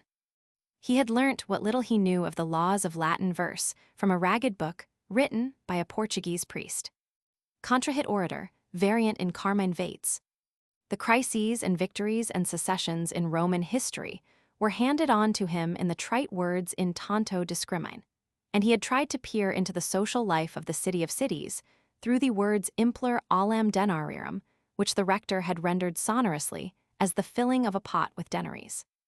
The pages of his time-worn Horace never felt cold to the touch, even when his own fingers were cold. They were human pages, and 50 years before they had been turned by the human fingers of John Duncan Inverarity and by his brother, William Malcolm Inverarity. Yes, those were noble names on the dusky flyleaf, and even for so poor a Latinist as he, the dusky verses were as fragrant as though they had lain all those years in myrtle and lavender and vervain. But yet it wounded him to think that he would never be but a shy guest at the feast of the world's culture, and that the monkish learning, in terms of which he was striving to forge out an aesthetic philosophy, was held no higher by the age he lived in than the subtle and curious jargons of heraldry and falconry. The gray block of Trinity on his left, set heavily in the city's ignorance like a dull stone set in a cumbrous ring, pulled his mind downward, and while he was striving this way, and that to free his feet from the fetters of the reformed conscience, he came upon the droll statue of the national poet of Ireland. He looked at it without anger, for though sloth of the body and of the soul crept over it like unseen vermin, over the shuffling feet and up the folds of the cloak and around the serval head, it seemed humbly conscious of its indignity. It was a furbolg in the borrowed cloak of a Milesian, and he thought of his friend Davin, the peasant student. It was a jesting name between them, but the young peasant bore with it lightly. "Go on, Stevie, I have a hard head, you tell me. Call me what you will." The homely version of his Christian name on the lips of his friend had touched Stephen pleasantly, when first heard, for he was as formal in speech with others as they were with him.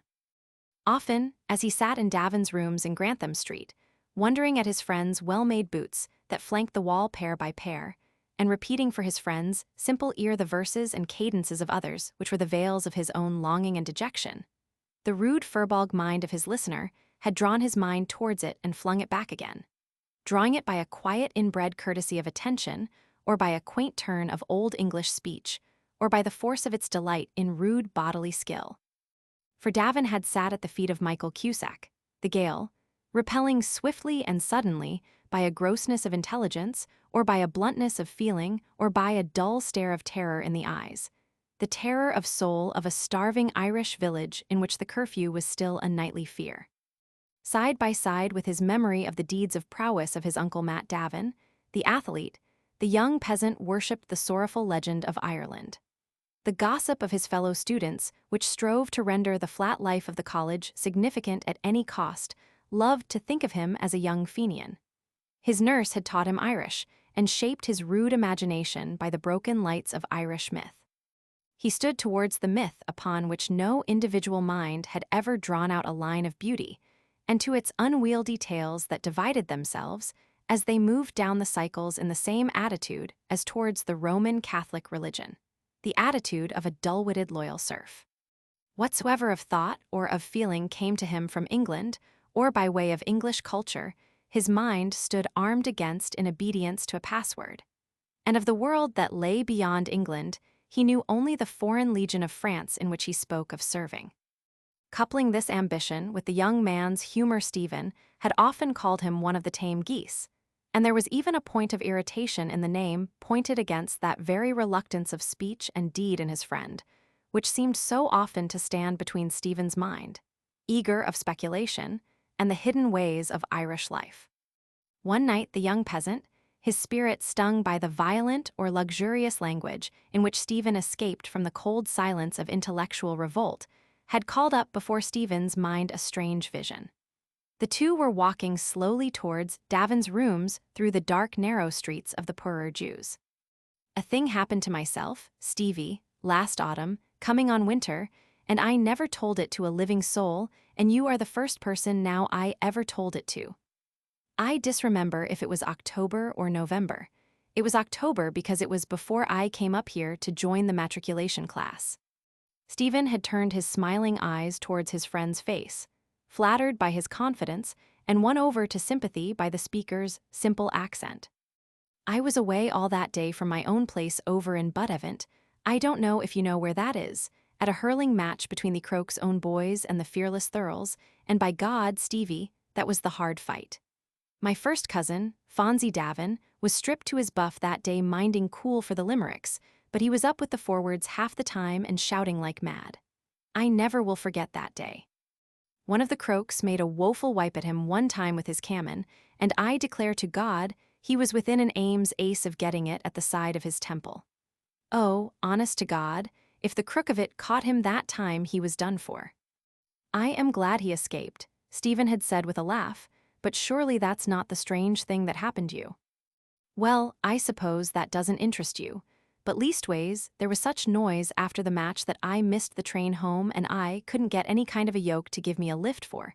As luck would have it, there was a mass meeting that same day over in Castletownroch, and all the cars in the country were there. So there was nothing for it only to stay the night or to foot it out.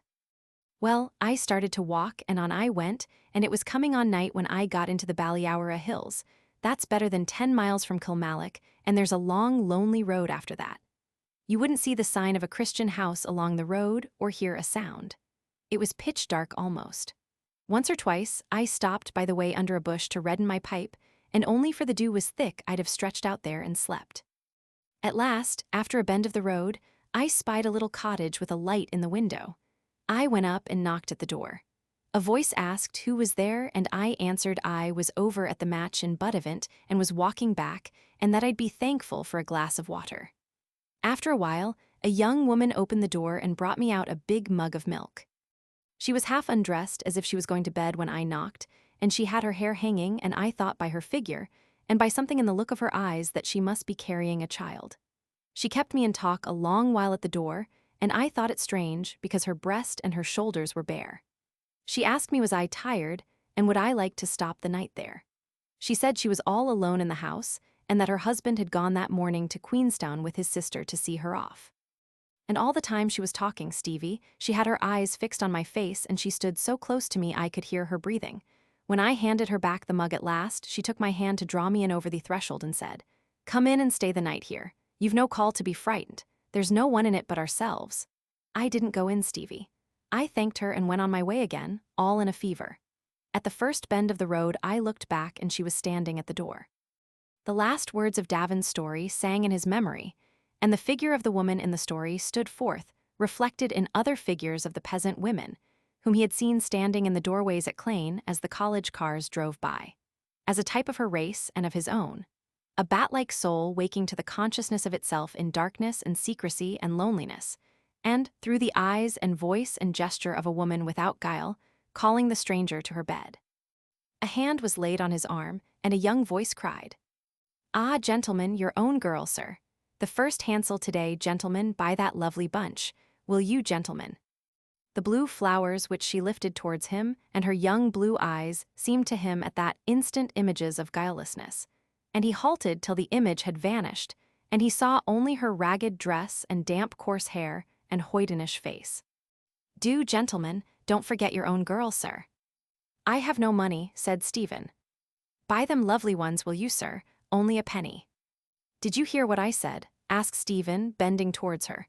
"I told you I had no money. I tell you again now."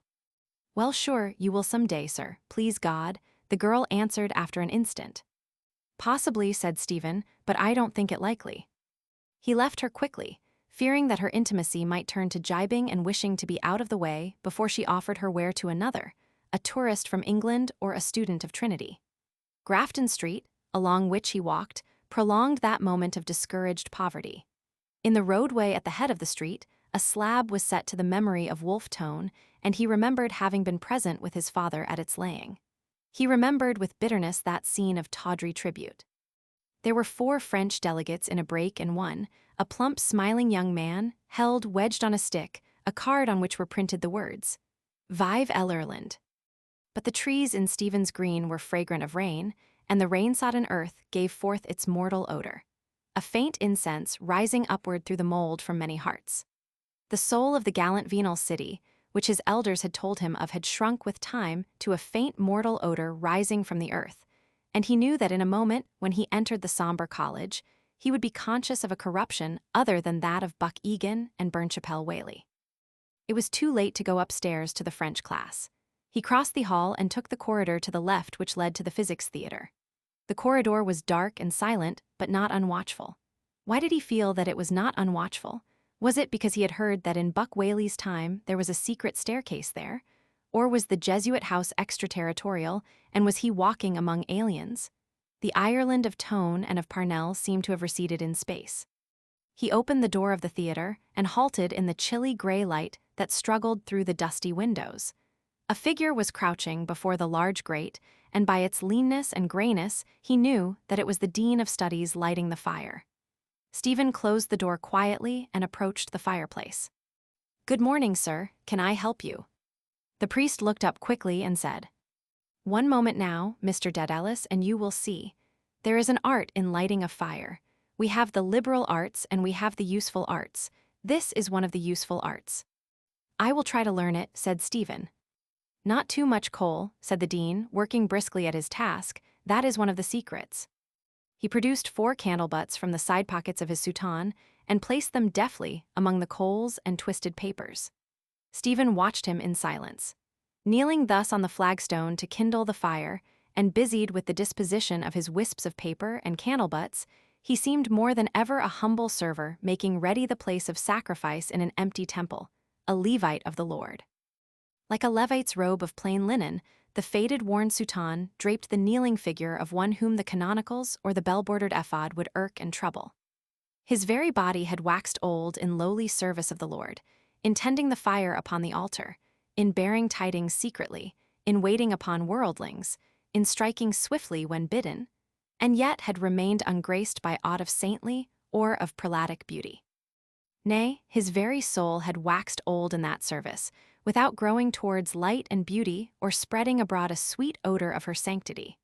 A mortified will no more responsive to the thrill of its obedience than was to the thrill of love or combat his aging body, spare and sinewy, grayed with a silver-pointed down. The dean rested back on his hunkers and watched the sticks catch. Stephen, to fill the silence, said, "I am sure I could not light a fire." "You are an artist, are you not, Mr. Dedalus?" said the dean, glancing up and blinking his pale eyes. "The object of the artist is the creation of the beautiful. What the beautiful is another question." He rubbed his hands slowly and dryly over the difficulty. "Can you solve that question now?" he asked. "Aquinas," answered Stephen, "says pulchra sunt qui visa placent." "This fire before us," said the dean, "will be pleasing to the eye. Will it therefore be beautiful?" "In so far as it is apprehended by the sight, which I suppose means here aesthetic intellection, it will be beautiful. But Aquinas also says bonum est in quod tendit appetitus. In so far as it satisfies the animal craving for warmth, fire is a good. In hell, however, it is an evil." "Quite so," said the dean. "You have certainly hit the nail on the head." He rose nimbly and went towards the door, set it ajar and said, "A draught is said to be a help in these matters." As he came back to the hearth, limping slightly but with a brisk step, Stephen saw the silent soul of a Jesuit look out at him from the pale, loveless eyes. Like Ignatius, he was lame, but in his eyes burned no spark of Ignatius enthusiasm. Even the legendary craft of the company, a craft subtler and more secret than its fabled books of secret subtle wisdom, had not fired his soul with the energy of apostleship. It seemed as if he used the shifts and lore and cunning of the world, as bidden to do, for the greater glory of God, without joy in their handling or hatred of that in them which was evil, but turning them, with a firm gesture of obedience, back upon themselves. And for all this silent service, it seemed as if he loved not at all the master and little, if at all, the ends he served. Similiter ac senis baculus. He was, as the founder would have had him, like a staff in an old man's hand, to be leaned on in the road at nightfall or in stress of weather, to lie with a lady's nosegay on a garden seat, to be raised in menace. The dean returned to the hearth and began to stroke his chin. "When may we expect to have something from you on the aesthetic question?" he asked. "From me," said Stephen in astonishment. "I stumble on an idea once a fortnight if I am lucky." "These questions are very profound, Mr. Dedalus," said the dean. "It is like looking down from the cliffs of Moher into the depths. Many go down into the depths and never come up. Only the trained diver can go down into those depths and explore them and come to the surface again." "If you mean speculation, sir," said Stephen, "I also am sure that there is no such thing as free thinking, inasmuch as all thinking must be bound by its own laws." For my purpose I can work on at present by the light of 1 or 2 ideas of Aristotle and Aquinas." I quite see your point." I need them only for my own use and guidance until I have done something for myself by their light. If the lamp smokes or smells, I shall try to trim it. If it does not give light enough, I shall sell it and buy another. Epictetus also had a lamp, said the dean, which was sold for a fancy price after his death. It was the lamp he wrote his philosophical dissertations by. You know Epictetus. An old gentleman, said Stephen coarsely, who said that the soul is very like a bucket full of water. He tells us in his homely way, the dean went on, that he put an iron lamp before a statue of one of the gods, and that a thief stole the lamp. What did the philosopher do? He reflected that it was in the character of a thief to steal and determined to buy an earthen lamp next day instead of the iron lamp. A smell of molten tallow came up from the dean's candle butts and fused itself in Stephen's consciousness with the jingle of the words, bucket and lamp and lamp and bucket. The priest's voice, too, had a hard jingling tone. Stephen's mind, halted by instinct, checked by the strange tone and the imagery, and by the priest's face which seemed like an unlit lamp or a reflector hung in a false focus. What lay behind it or within it? A dull torpor of the soul or the dullness of the thundercloud, charged with intellection and capable of the gloom of God. I meant a different kind of lamp, sir, said Stephen. Undoubtedly, said the dean. One difficulty, said Stephen, in aesthetic discussion is to know whether words are being used according to the literary tradition or according to the tradition of the marketplace. I remember a sentence of Newman's in which he says of the Blessed Virgin that she was detained in the full company of the saints. The use of the word in the marketplace is quite different. I hope I am not detaining you. Not in the least, said the dean politely. No, no, said Stephen, smiling, I mean. Yes, yes, I see, said the dean quickly, I quite catch the point, detain. He thrust forward his underjaw and uttered a dry, short cough. To return to the lamp, he said, the feeding of it is also a nice problem. You must choose the pure oil, and you must be careful when you pour it in not to overflow it, not to pour in more than the funnel can hold. What funnel? Asked Stephen. The funnel through which you pour the oil into your lamp. That, said Stephen, is that called a funnel, is it not a tundish? What is a tundish? That the funnel. Is that called a tundish in Ireland? Asked the dean. I never heard the word in my life. It is called a tundish in Lower Drumcondra, said Stephen, laughing, where they speak the best English. A tundish, said the dean reflectively, that is a most interesting word. I must look that word up. Upon my word I must.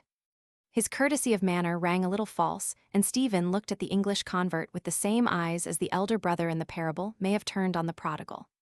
A humble follower in the wake of clamorous conversions, a poor Englishman in Ireland, he seemed to have entered on the stage of Jesuit history when that strange play of intrigue and suffering and envy and struggle and indignity had been all but given through, a latecomer, a tardy spirit.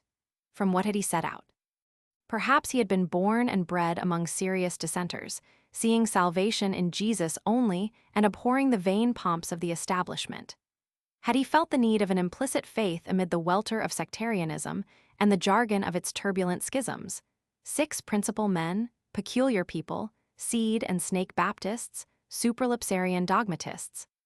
Had he found the true church all of a sudden in winding up to the end like a reel of cotton, some fine-spun line of reasoning upon insufflation on the imposition of hands or the procession of the Holy Ghost?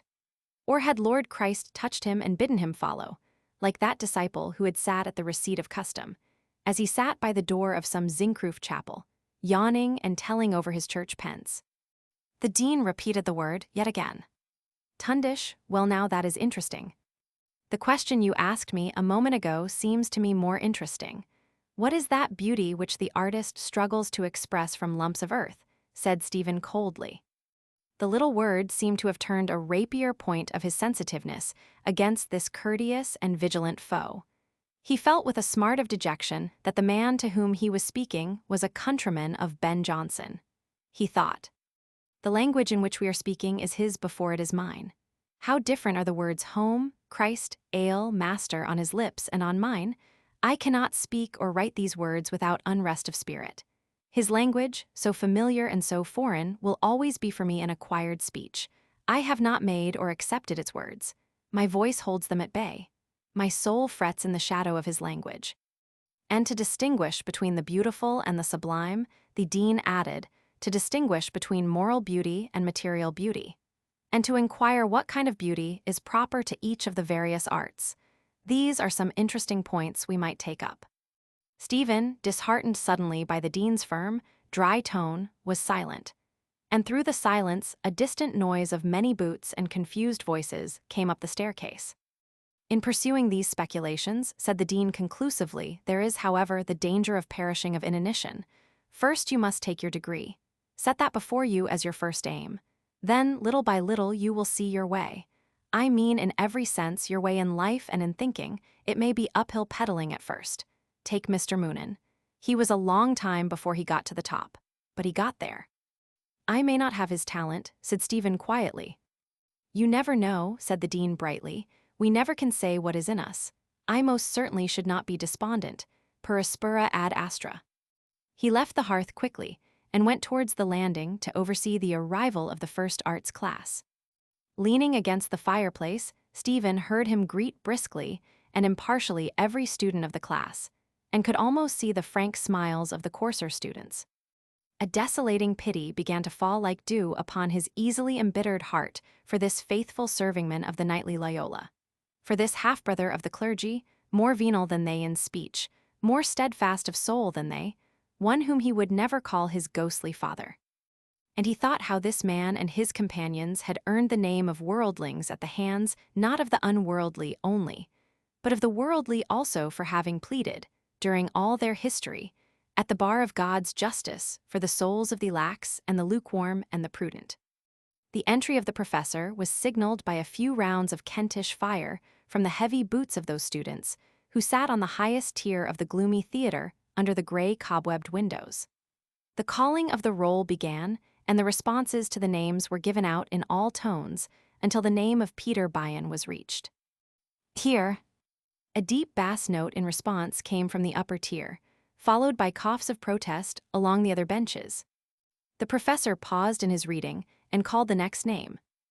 Cranley. No answer. Mr. Cranley. A smile flew across Stephen's face as he thought of his friend's studies. Try Leopardstown, said a voice from the bench behind. Stephen glanced up quickly, but Moynihan's snoutish face, outlined on the gray light, was impassive. A formula was given out. Amid the rustling of the notebooks, Stephen turned back again and said, Give me some paper, for God's sake. Are you as bad as that? Asked Moynihan with a broad grin. He tore a sheet from his scribbler and passed it down, whispering, In case of necessity, any layman or woman can do it. The formula which he wrote obediently on the sheet of paper, the coiling and uncoiling calculations of the professor, the spectre-like symbols of force and velocity fascinated and jaded Stephen's mind. He had heard some say that the old professor was an atheist Freemason. Oh, the gray, dull day. It seemed a limbo of painless, patient consciousness, through which souls of mathematicians might wander, projecting long, slender fabrics from plane to plane of ever rarer and paler twilight, radiating swift eddies to the last verges of a universe ever vaster, farther, and more impalpable. So we must distinguish between elliptical and ellipsoidal. Perhaps some of you gentlemen may be familiar with the works of Mr. W.S. Gilbert. In one of his songs, he speaks of the billiard sharp who is condemned to play on a cloth untrue with a twisted cue and elliptical billiard balls. He means a ball having the form of the ellipsoid of the principal axes, of which I spoke a moment ago. Moynihan leaned down towards Stephen's ear and murmured, What price ellipsoidal balls? Chase me, ladies, I'm in the cavalry. His fellow students' rude humor ran like a gust through the cloister of Stephen's mind, shaking into gay, life-limp, priestly vestments that hung upon the walls, setting them to sway and caper in a Sabbath of misrule. The forms of the community emerged from the gust-blown vestments, the dean of studies, the portly florid bursar with his cap of gray hair, the president, the little priest with feathery hair who wrote devout verses, the squat peasant form of the professor of economics, the tall form of the young professor of mental science discussing on the landing a case of conscience with his class like a giraffe cropping high leafage among a herd of antelopes, the grave, troubled prefect of the sodality, the plump, round-headed professor of Italian with his rogue's eyes, They came ambling and stumbling, tumbling and capering, kilting their gowns for leapfrog, holding one another back, shaken with deep false laughter, smacking one another behind and laughing at their rude malice, calling to one another by familiar nicknames, protesting with sudden dignity at some rough usage, whispering two and two behind their hands.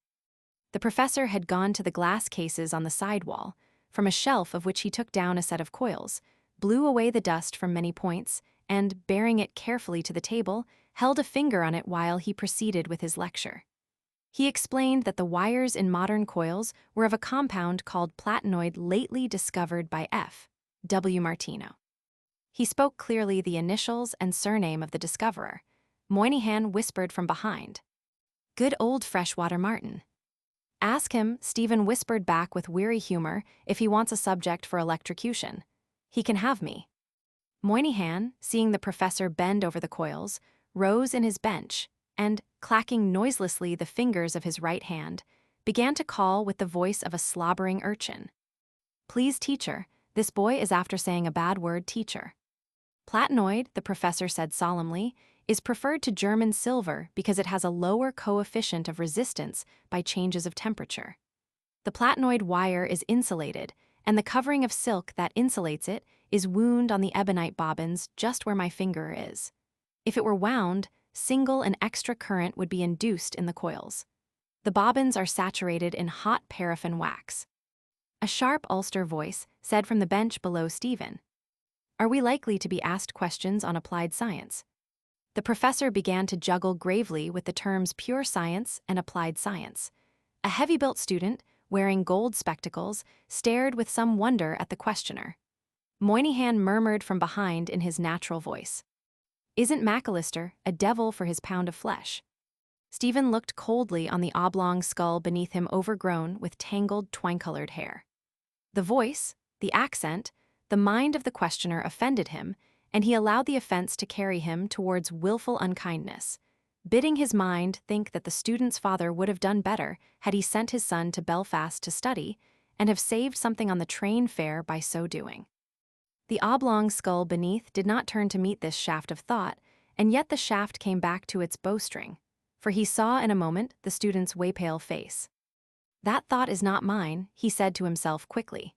"It came from the comic Irishman in the bench behind. Patience. Can you say with certitude by whom the soul of your race was bartered and its elect betrayed, by the questioner or by the mocker? Patience. Remember Epictetus. It is probably in his character to ask such a question at such a moment in such a tone, and to pronounce the word science as a monosyllable." The droning voice of the professor continued to wind itself slowly round and round the coils it spoke of, doubling, trebling, quadrupling its somnolent energy as the coil multiplied its ohms of resistance. Moynihan's voice called from behind an echo to a distant bell. "Closing time, gents." The entrance hall was crowded and loud with talk. On a table near the door were 2 photographs in frames, and between them a long roll of paper bearing an irregular tail of signatures. Mackin went briskly to and fro among the students, talking rapidly, answering rebuffs, and leading one after another to the table. In the inner hall, the dean of studies stood talking to a young professor, stroking his chin gravely and nodding his head. Stephen, checked by the crowd at the door, halted irresolutely. From under the wide falling leaf of a soft hat Cranley's dark eyes were watching him. "Have you signed?" Stephen asked. Cranley closed his long, thin-lipped mouth, communed with himself an instant, and answered, "Ego habeo." "What is it for?" "Quad." "What is it for?" Cranley turned his pale face to Stephen and said blandly and bitterly, "Per pax universalis." Stephen pointed to the Tsar's photograph and said, "He has the face of a besotted Christ." The scorn and anger in his voice brought Cranley's eyes back from a calm survey of the walls of the hall. "Are you annoyed?" he asked. "No," answered Stephen. "Are you in bad humor?" "No." "Credo ut vos sanguinarius mendax estis," said Cranley, "quia facies vostra monstret ut vos in damno malo humor estis." Moynihan, on his way to the table, said in Stephen's ear, "Mackin is in tip-top form, ready to shed the last drop. Brand new world, no stimulants and votes for the bitches." Stephen smiled at the manner of this confidence, and when Moynihan had passed, turned again to meet Cranley's eyes. "Perhaps you can tell me," he said, "why he pours his soul so freely into my ear. Can you?" A dull scowl appeared on Cranley's forehead. He stared at the table where Moynihan had bent to write his name on the roll, and then said flatly, "A sugar." "Quis est in malo humor," said Stephen, ego aut vas. Cranley did not take up the taunt. He brooded sourly on his judgment and repeated with the same flat force, "A flaming bloody sugar, that's what he is." It was his epitaph for all dead friendships, and Stephen wondered whether it would ever be spoken in the same tone over his memory. The heavy lumpish phrase sank slowly out of hearing like a stone through a quagmire. Stephen saw it sink as he had seen many another, feeling its heaviness depress his heart. Cranley's speech, unlike that of Davin, had neither rare phrases of Elizabethan English nor quaintly turned versions of Irish idioms. Its drawl was an echo of the quays of Dublin given back by a bleak decaying seaport, its energy an echo of the sacred eloquence of Dublin given back flatly by a Wicklow pulpit. The heavy scowl faded from Cranley's face as Machen marched briskly towards them from the other side of the hall. "Here you are," said Machen cheerily. "Here I am," said Stephen. "Late as usual. Can you not combine the progressive tendency with a respect for punctuality?" "That question is out of order," said Stephen. "Next business." His smiling eyes were fixed on a silver-wrapped tablet of milk chocolate which peeped out of the propagandist's breast pocket. A little ring of listeners closed round to hear the war of wits. A lean student with olive skin and lank black hair thrust his face between the two, glancing from one to the other at each phrase and seeming to try to catch each flying phrase in his open, moist mouth. Cranley took a small gray handball from his pocket and began to examine it closely, turning it over and over.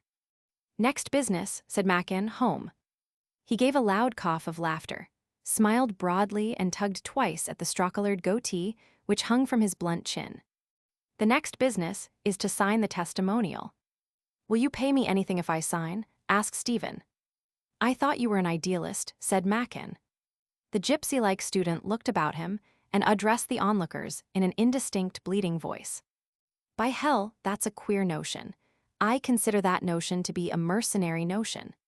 His voice faded into silence. No heed was paid to his words. He turned his olive face, equine in expression, towards Stephen, inviting him to speak again.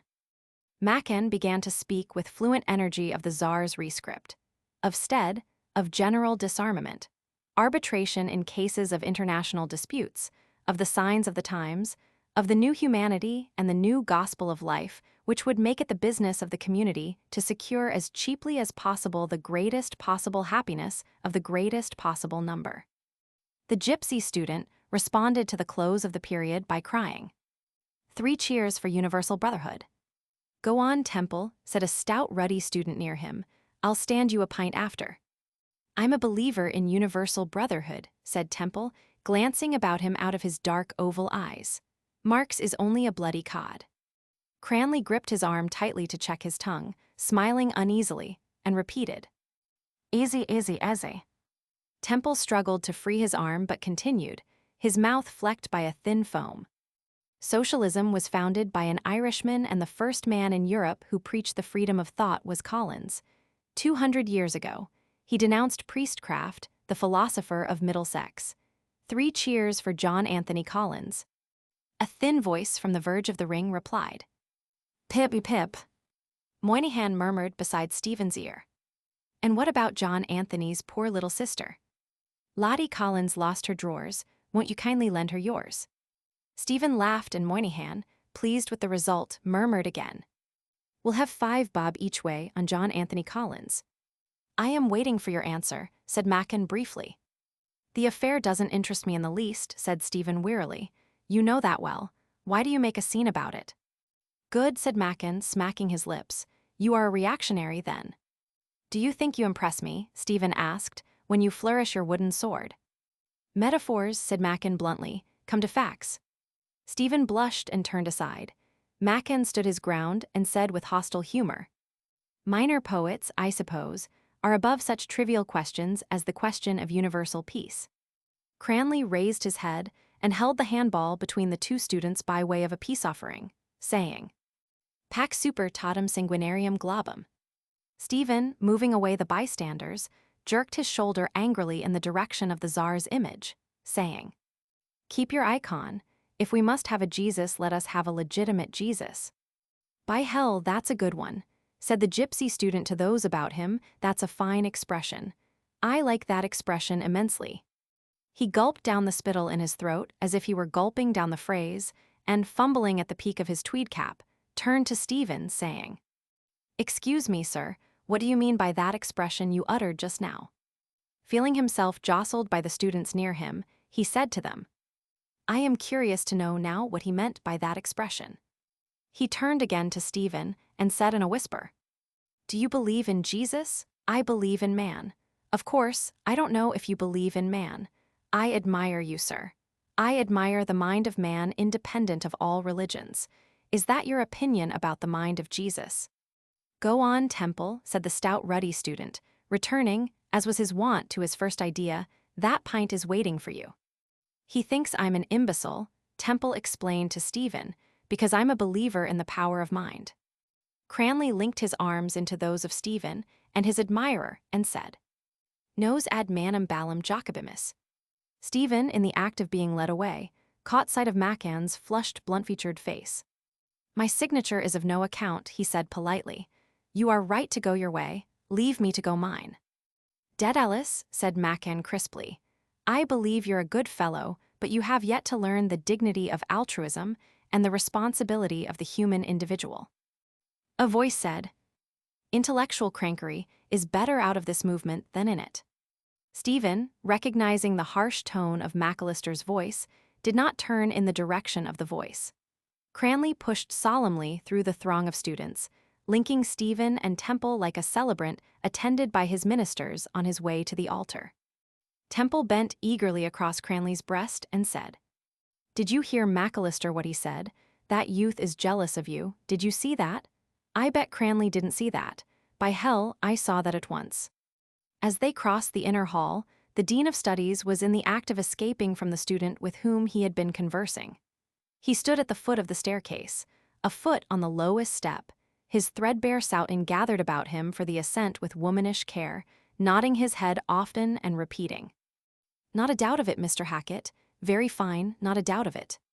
In the middle of the hall, the prefect of the college sodality was speaking earnestly, in a soft, querulous voice, with a boarder.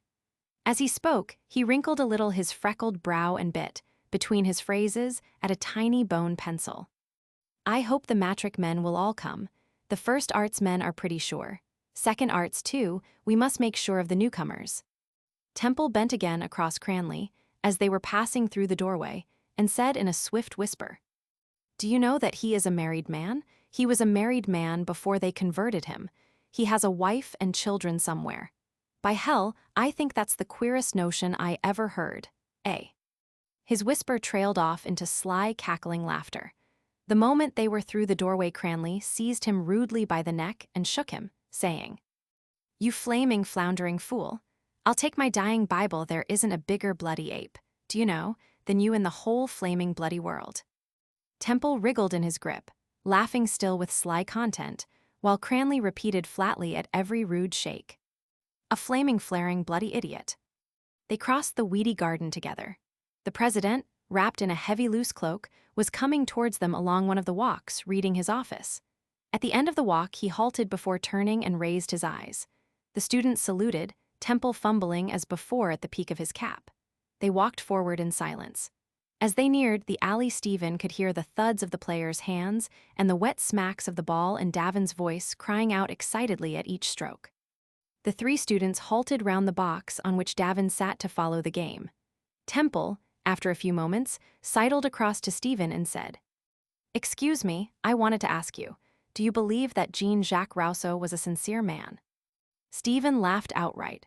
Cranley, picking up the broken stave of a cask from the grass at his feet, turned swiftly and said sternly, "Temple, I declare to the living God, if you say another word, do you know, to anybody on any subject, I'll kill you super spotum."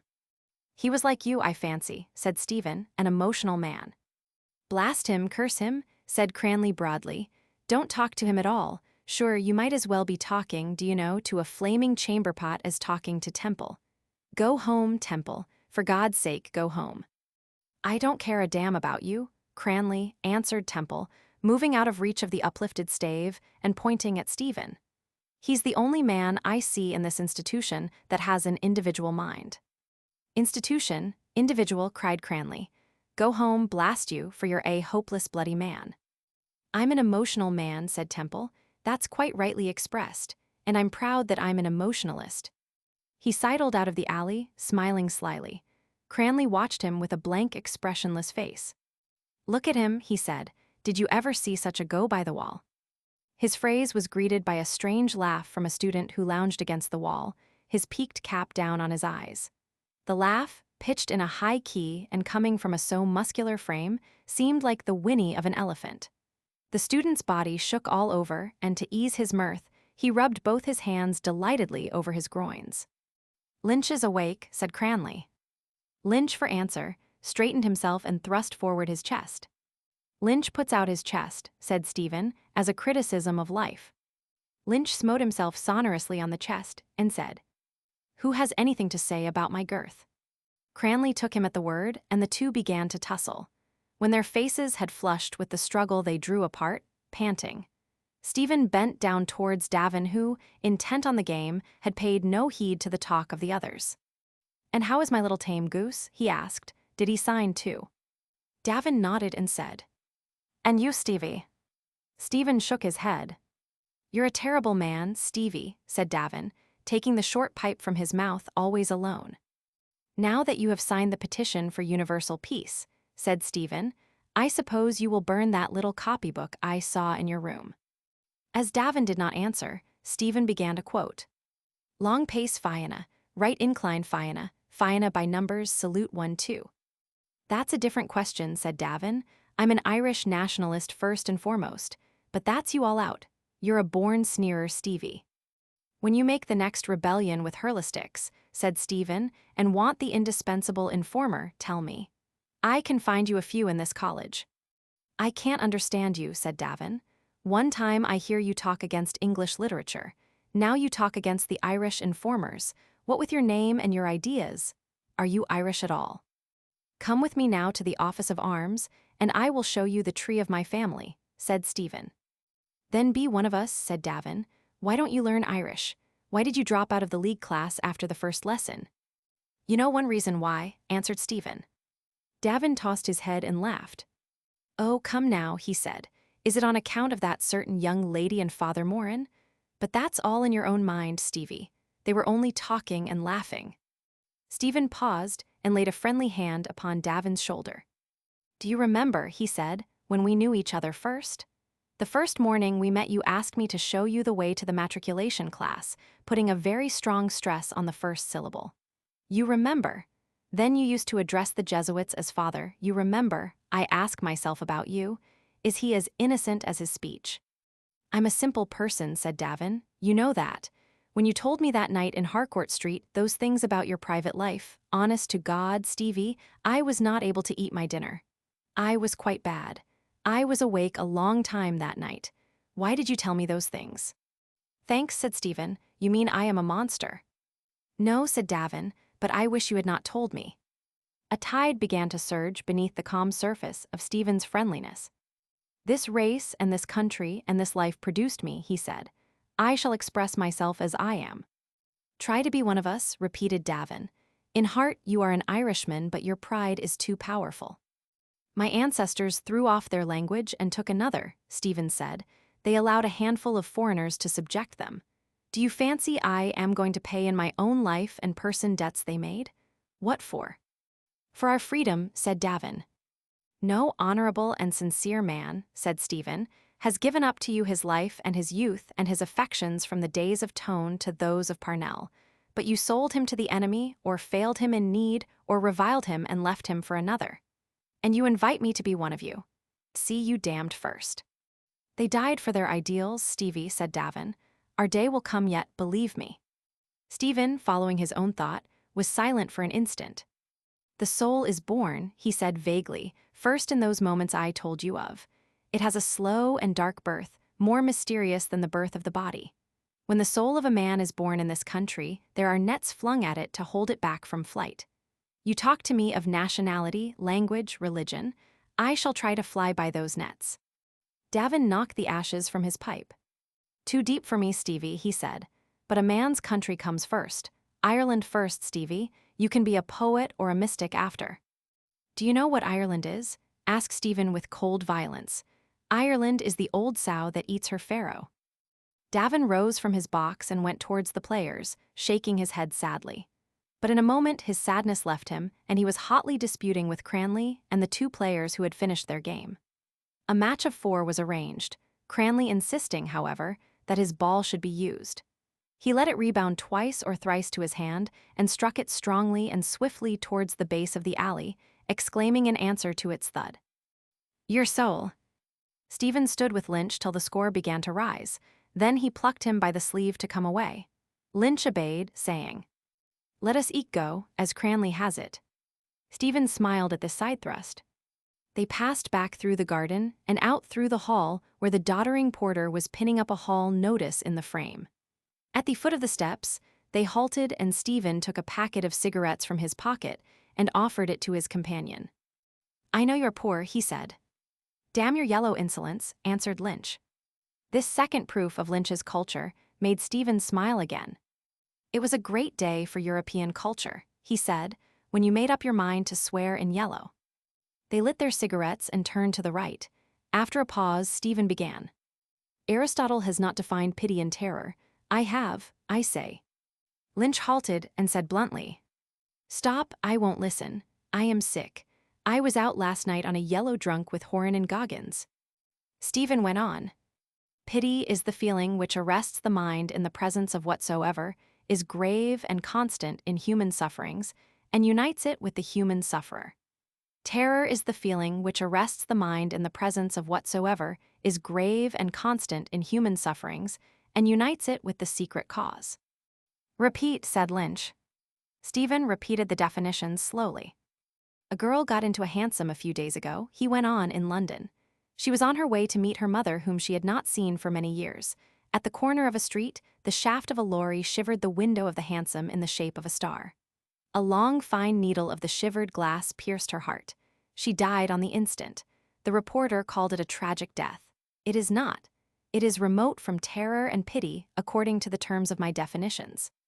The tragic emotion, in fact, is a face looking two ways, towards terror and towards pity, both of which are phases of it.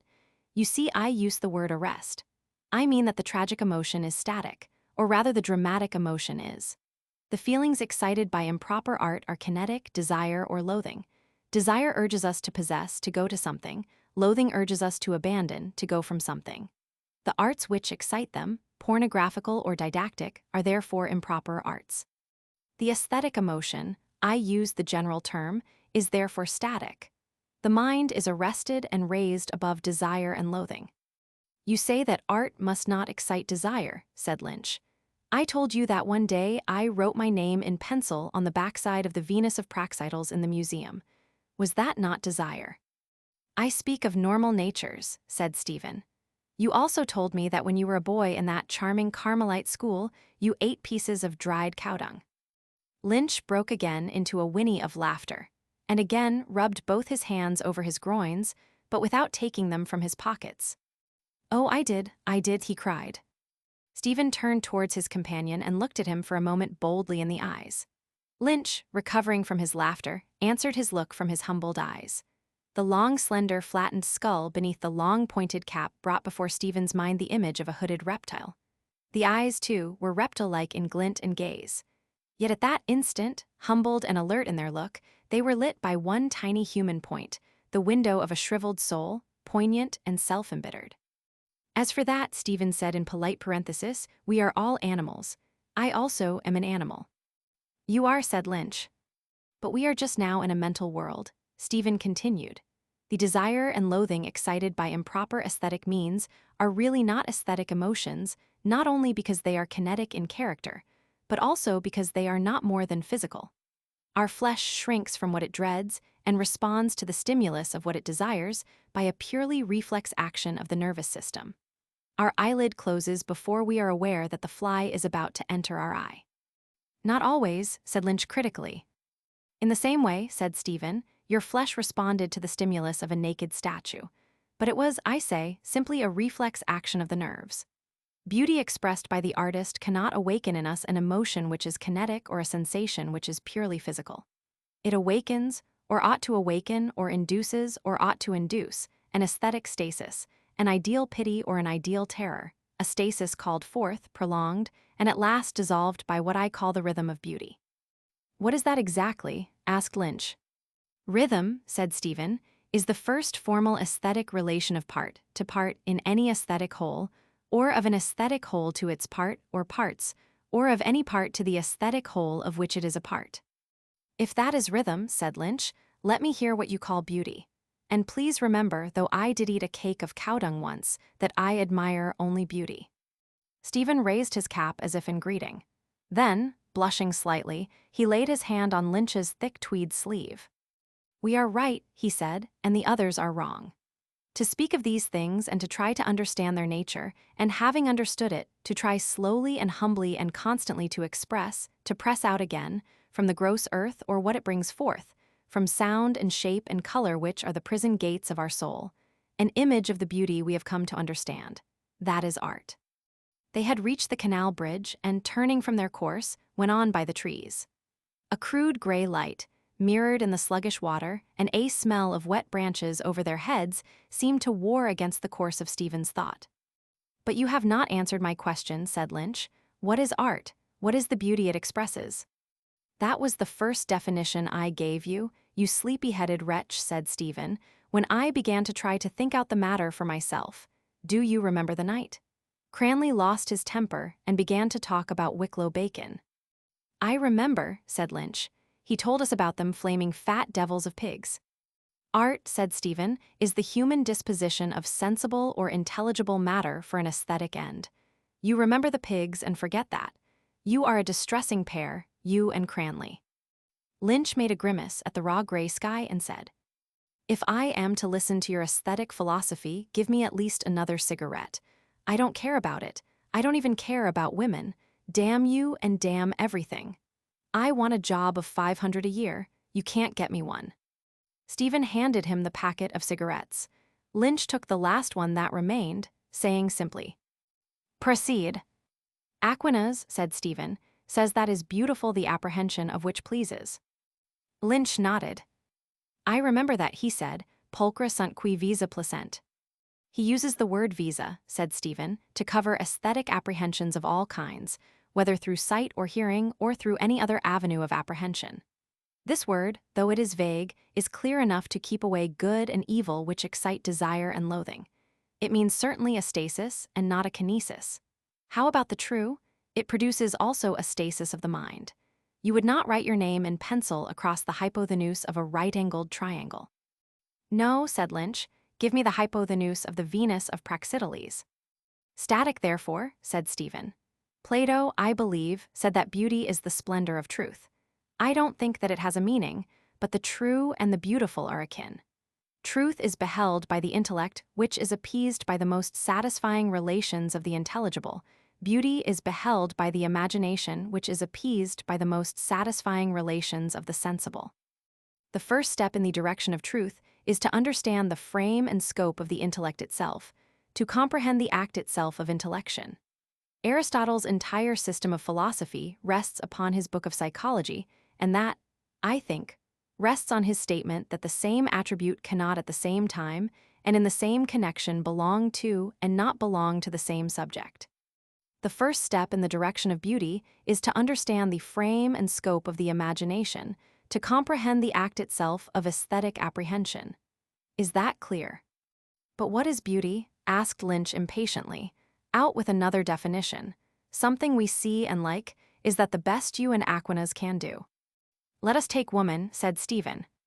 Let us take her, said Lynch fervently. The Greek, the Turk, the Chinese, the Copt, the Hottentot, said Stephen, all admire a different type of female beauty. That seems to be a maze out of which we cannot escape. I see, however, two ways out. One is this hypothesis, that every physical quality admired by men and women is in direct connection with the manifold functions of women for the propagation of the species. It may be so. The world, it seems, is drearier than even you, Lynch, imagined. For my part, one dislike that way out. It leads to eugenics rather than to aesthetic. It leads you out of the maze into a new gaudy lecture room where Macan, with one hand on the origin of species and the other hand on the New Testament, tells you that you admired the great flanks of Venus because you felt that she would bear you burly offspring, and admired her great breasts because you felt that she would give good milk to her children and yours. Then Macan is a sulphurous liar, said Lynch energetically. There remains another way out, said Stephen, laughing. To wit, said Lynch. This hypothesis, Stephen began. A long dray laden with old iron came round the corner of Sir Patrick Dunn's hospital, covering the end of Stephen's speech with the harsh roar of jangled and rattling metal.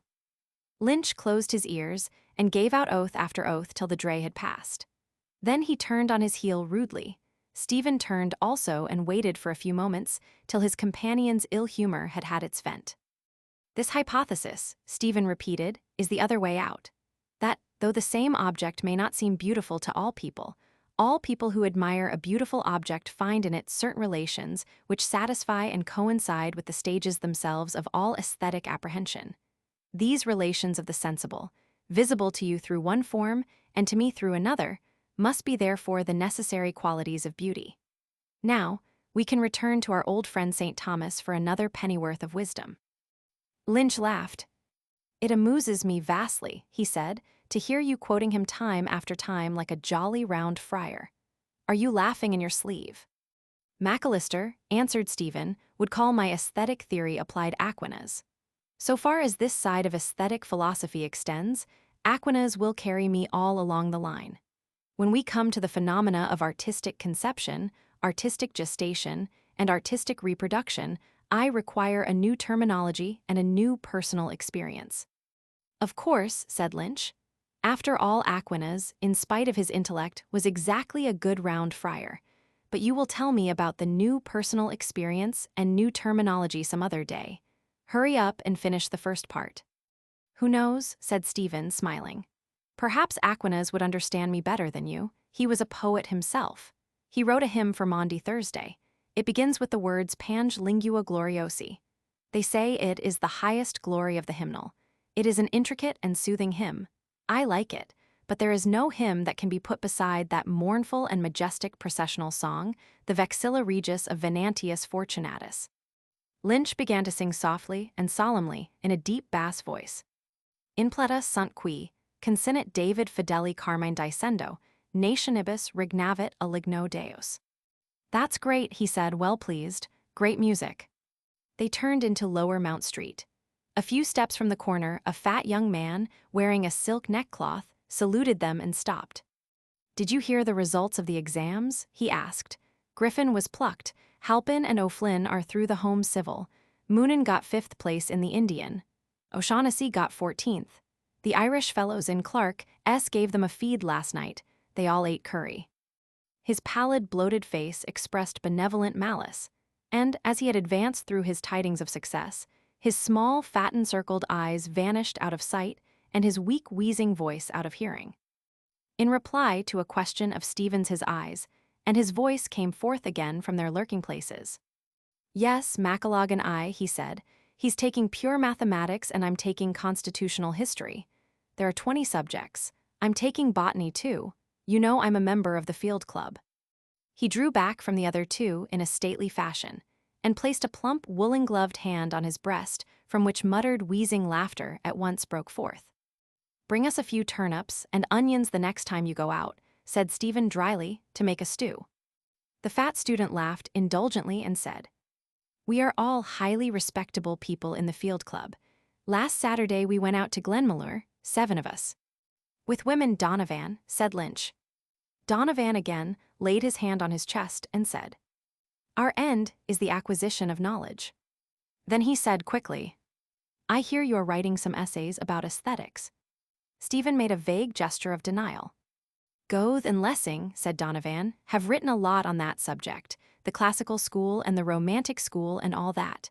The Laocoon interested me very much when I read it. Of course it is idealistic, German, ultra-profound. Neither of the others spoke. Donovan took leave of them urbanely. I must go, he said softly and benevolently. I have a strong suspicion, amounting almost to a conviction, that my sister intended to make pancakes today for the dinner of the Donovan family. Goodbye, Stephen said in his wake. Don't forget the turnips for me and my mate. Lynch gazed after him, his lip curling in slow scorn till his face resembled a devil's mask. To think that that yellow pancake-eating excrement can get a good job, he said at length, and I have to smoke cheap cigarettes. They turned their faces towards Marion Square and went for a little in silence. To finish what I was saying about beauty, said Stephen, the most satisfying relations of the sensible must therefore correspond to the necessary phases of artistic apprehension. Find these and you find the qualities of universal beauty. Aquinas says, ad pulchritudinem trier recurrenter integritas, consonantia, claritas. I translate it so, 3 things are needed for beauty, wholeness, harmony, and radiance. Do these correspond to the phases of apprehension? Are you following? Of course, I am, said Lynch. If you think I have an excrementitious intelligence, run after Donovan and ask him to listen to you. Stephen pointed to a basket, which a butcher's boy had slung inverted on his head. Look at that basket, he said. I see it, said Lynch. In order to see that basket, said Stephen, your mind first of all separates the basket from the rest of the visible universe, which is not the basket. The first phase of apprehension is a bounding line drawn about the object to be apprehended. An aesthetic image is presented to us either in space or in time. What is audible is presented in time, what is visible is presented in space. But temporal or spatial, the aesthetic image is first luminously apprehended as self-bounded and self-contained upon the immeasurable background of space or time which is not it. You apprehended it as one thing. You see it as one whole, you apprehend its wholeness. That is integritas. Bullseye, said Lynch laughing, go on. Then, said Stephen, you pass from point to point, led by its formal lines. You apprehend it as balanced part against part within its limits. You feel the rhythm of its structure. In other words, the synthesis of immediate perception is followed by the analysis of apprehension. Having first felt that it is one thing, you feel now that it is a thing. You apprehend it as complex, multiple, divisible, separable, made up of its parts, the result of its parts and their sum harmonious. That is consonantia. Bull's eye again, said Lynch wittily. Tell me now what is claritas and you win the cigar. The connotation of the word, Stephen said, is rather vague. Aquinas uses a term which seems to be inexact. It baffled me for a long time. It would lead you to believe that he had in mind symbolism or idealism, the supreme quality of beauty being a light from some other world, the idea of which the matter is but the shadow, the reality of which it is but the symbol. I thought he might mean that claritas is the artistic discovery and representation of the divine purpose in anything or a force of generalization which would make the aesthetic image a universal one, make it outshine its proper conditions. But that is literary talk. I understand it so. When you have apprehended that basket as one thing and have then analyzed it according to its form, and apprehended it as a thing, you make the only synthesis which is logically and aesthetically permissible. You see that it is that thing which it is, and no other thing. The radiance of which he speaks in the scholastic quidditas, the whatness of a thing. This supreme quality is felt by the artist when the aesthetic image is first conceived in his imagination. The mind in that mysterious instant Shelley likened beautifully to a fading coal. The instant wherein that supreme quality of beauty, the clear radiance of the aesthetic image, is apprehended luminously by the mind which has been arrested by its wholeness, and fascinated by its harmony, is the luminous silent stasis of aesthetic pleasure. A spiritual state very like to that cardiac condition which the Italian physiologist Luigi Galvani, using a phrase almost as beautiful as Shelley's, called the enchantment of the heart. Stephen paused and, though his companion did not speak, felt that his words had called up around them a thought-enchanted silence. What I have said, he began again, refers to beauty in the wider sense of the word, in the sense which the word has in the literary tradition. In the marketplace, it has another sense. When we speak of beauty in the second sense of the term, our judgment is influenced in the first place by the art itself and by the form of that art. The image, it is clear, must be set between the mind or senses of the artist himself and the mind or senses of others. If you bear this in memory, you will see that art necessarily divides itself into three forms progressing from one to the next. These forms are the lyrical form, the form wherein the artist presents his image in immediate relation to himself; the epical form, the form wherein he presents his image in immediate relation to himself and to others; the dramatic form, the form wherein he presents his image in immediate relation to others. "That you told me a few nights ago," said Lynch, and we began the famous discussion. "I have a book at home," said Stephen, "in which I have written down questions which are more amusing than yours were. In finding the answers to them, I found the theory of aesthetic which I am trying to explain. Here are some questions I set myself. Is a chair finely made tragic or comic? Is the portrait of Mona Lisa good if I desire to see it?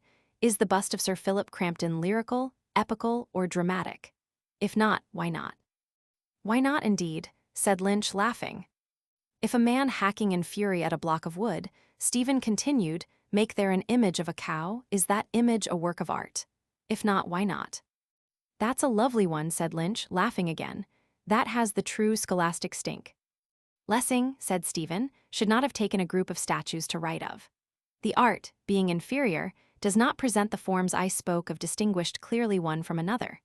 Even in literature, the highest and most spiritual art, the forms are often confused. The lyrical form is in fact the simplest verbal vesture of an instant of emotion, a rhythmical cry such as ages ago cheered on the man who pulled at the oar or dragged stones up a slope. He who utters it is more conscious of the instant of emotion than of himself as feeling emotion. The simplest epical form is seen emerging out of lyrical literature when the artist prolongs and broods upon himself as the center of an epical event, and this form progresses till the center of emotional gravity is equidistant from the artist himself and from others. The narrative is no longer purely personal. The personality of the artist passes into the narration itself, flowing round and round the persons and the action like a vital sea. This progress you will see easily in that old English ballad Turpin Hero, which begins in the first person and ends in the third person. The dramatic form is reached when the vitality which has flowed and eddied round each person fills every person with such vital force that he or she assumes a proper and intangible aesthetic life. The personality of the artist, at first a cry or a cadence or a mood, and then a fluid and lambent narrative, finally refines itself out of existence, impersonalizes itself, so to speak. The aesthetic image in the dramatic form is life purified in and reprojected from the human imagination. The mystery of aesthetic, like that of material creation, is accomplished. The artist, like the god of creation, remains within or behind or beyond or above his handiwork invisible, refined out of existence, indifferent, paring his fingernails. "Trying to refine them also out of existence," said Lynch. A fine rain began to fall from the high-veiled sky, and they turned into the Duke's lawn to reach the National Library before the shower came. "What do you mean," Lynch asked surlily, "by prating about beauty and the imagination in this miserable God-forsaken island?" No wonder the artist retired within or behind his handiwork after having perpetrated this country. The rain fell faster. When they passed through the passage beside Kildare House, they found many students sheltering under the arcade of the library. Cranley, leaning against a pillar, was picking his teeth with a sharpened match, listening to some companions. Some girls stood near the entrance door. Lynch whispered to Stephen, "Your beloved is here." Stephen took his place silently on the step below the group of students, heedless of the rain which fell fast, turning his eyes towards her from time to time. She too stood silently among her companions. She has no priest to flirt with, he thought with conscious bitterness, remembering how he had seen her last. Lynch was right. His mind, emptied of theory and courage, lapsed back into a listless peace. He heard the students talking among themselves. They spoke of two friends who had passed the final medical examination, of the chances of getting places on ocean liners, of poor and rich practices. "That's all a bubble. An Irish country practice is better."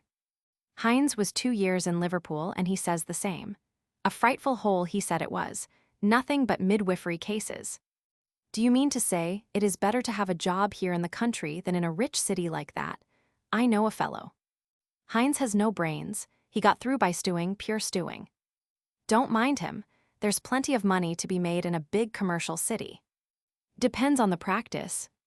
Ego credo ut vita pauperum est simpliciter atrox. Simpliciter sanguinarius atrox, in Liverpoolio. Their voices reached his ears, as if from a distance, in interrupted pulsation. She was preparing to go away with her companions. The quick light shower had drawn off, tarrying in clusters of diamonds among the shrubs of the quadrangle, where an exhalation was breathed forth by the blackened earth. Their trim boots prattled as they stood on the steps of the colonnade, talking quietly and gaily, glancing at the clouds, holding their umbrellas at cunning angles against the few last raindrops, closing them again, holding their skirts demurely. And if he had judged her harshly, if her life were a simple rosary of hours, her life simple and strange as a bird's life, gay in the morning, restless all day, tired at sundown, her heart simple and willful as a bird's heart. Towards dawn he awoke. Oh, what sweet music! His soul was all dewy wet, over his limbs in sleep pale cool waves of light had passed. He lay still as if his soul lay amid cool waters, conscious of faint sweet music. His mind was waking slowly to a tremulous morning knowledge, a morning inspiration. A spirit filled him, pure as the purest water, sweet as dew, moving as music. But how faintly it was inbreathed, how passionlessly, as if the seraphim themselves were breathing upon him. His soul was waking slowly, fearing to awake wholly. It was that windless hour of dawn when madness wakes and strange plants open to the light, and the moth flies forth silently. An enchantment of the heart. The night had been enchanted. In a dream or vision he had known the ecstasy of seraphic life. Was it an instant of enchantment only, or long hours and years and ages? The instant of inspiration seemed now to be reflected from all sides at once, from a multitude of cloudy circumstances of what had happened, or of what might have happened. The instant flashed forth like a point of light, and now from cloud on cloud of vague circumstance confused form was veiling softly its afterglow. Oh, in the virgin womb of the imagination, the Word was made flesh. Gabriel the seraph had come to the Virgin's chamber. An afterglow deepened within his spirit, whence the white flame had passed, deepening to a rose and ardent light. That rose and ardent light was her strange, willful heart, strange that no man had known or would know, willful from before the beginning of the world. And lured by that ardent rose-like glow, the choirs of the seraphim were falling from heaven.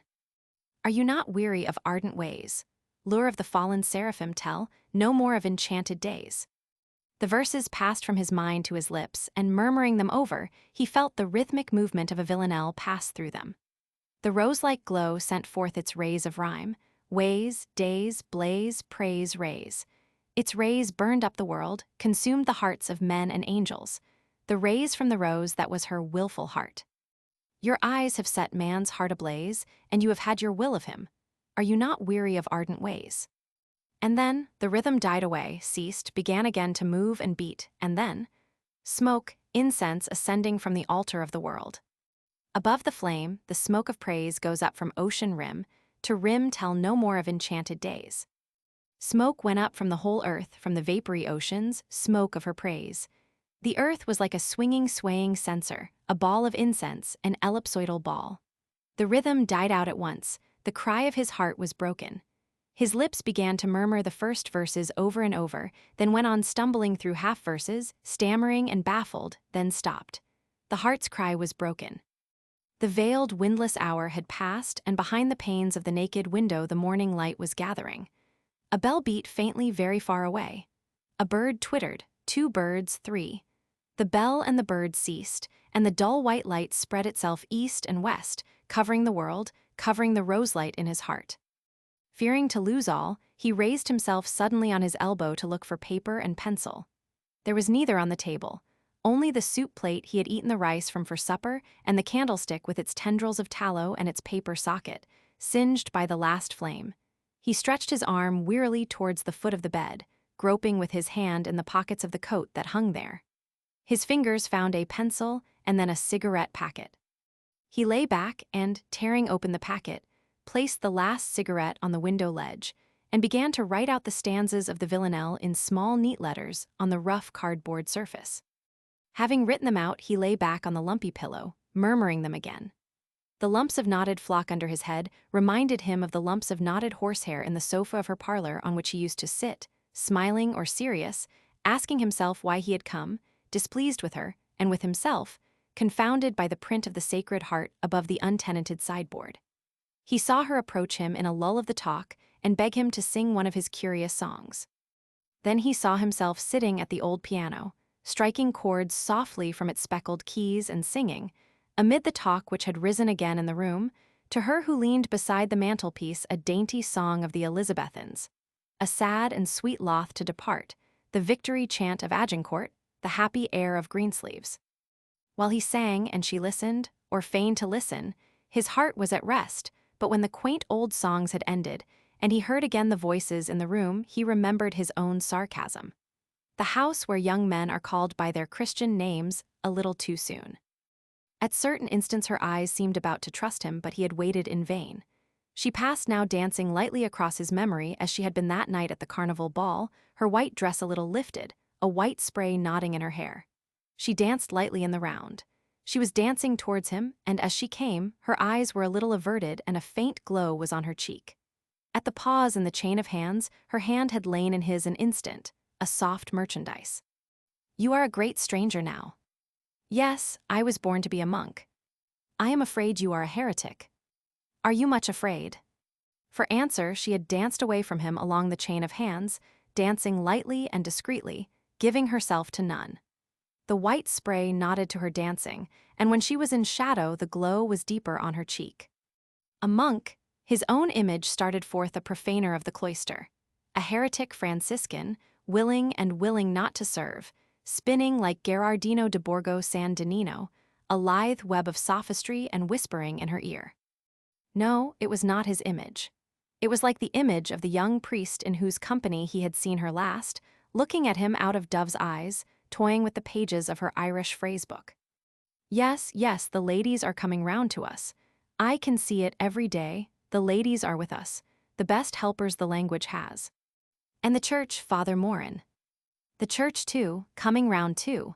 The work is going ahead there too, don't fret about the church. Bah, he had done well to leave the room in disdain. He had done well not to salute her on the steps of the library.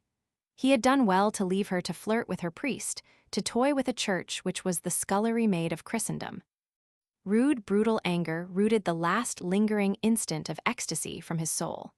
It broke up violently her fair image and flung the fragments on all sides.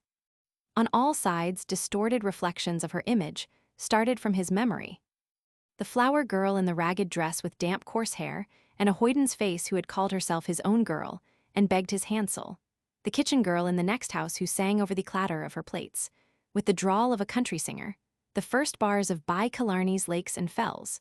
A girl who had laughed gaily to see him stumble when the iron grating in the footpath near Cork Hill had caught the broken sole of his shoe. A girl he had glanced at, attracted by her small ripe mouth. As she passed out of Jacob's biscuit factory, who had cried to him over her shoulder, "Do you like what you've seen of me, straight hair and curly eyebrows?" And yet he felt that, however he might revile and mock her image, his anger was also a form of homage. He had left the classroom in disdain that was not wholly sincere, feeling that perhaps the secret of her race lay behind those dark eyes upon which her long lashes flung a quick shadow. He had told himself bitterly as he walked through the streets that she was a figure of the womanhood of her country, a bat-like soul waking to the consciousness of itself in darkness and secrecy and loneliness, tarrying a while, loveless and sinless, with her mild lover, and leaving him to whisper of innocent transgressions in the latticed ear of a priest. His anger against her found vent in coarse railing at her paramour, whose name and voice and features offended his baffled pride. A priested peasant, with a brother a policeman in Dublin and a brother a potboy in Moycullen. To him, she would unveil her soul's shy nakedness, to one who was but schooled in the discharging of a formal rite rather than to him. A priest of the eternal imagination, transmuting the daily bread of experience into the radiant body of ever-living life. The radiant image of the Eucharist united again in an instant his bitter and despairing thoughts, their cries arising unbroken in a hymn of thanksgiving. Our broken cries and mournful lays rise in one Eucharistic hymn. Are you not weary of ardent ways?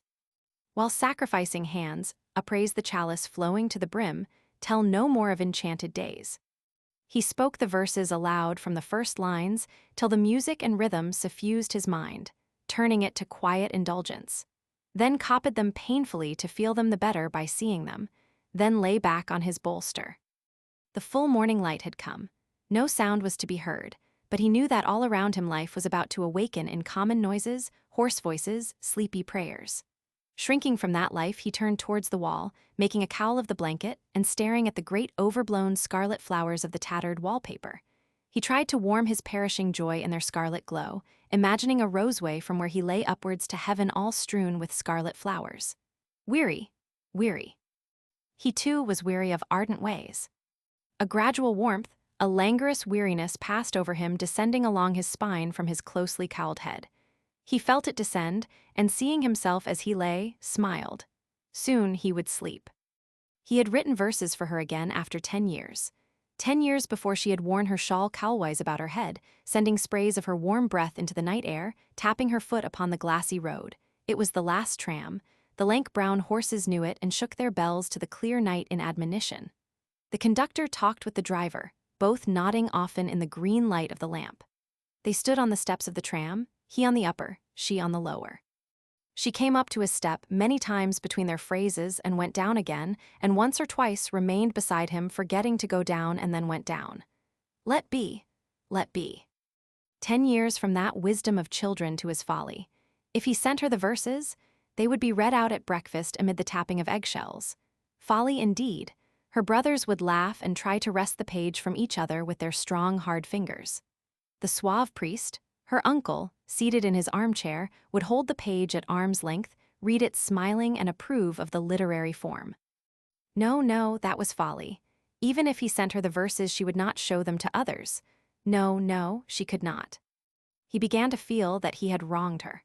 A sense of her innocence moved him almost to pity her, an innocence he had never understood till he had come to the knowledge of it through sin, an innocence which she too had not understood while she was innocent, or before the strange humiliation of her nature had first come upon her.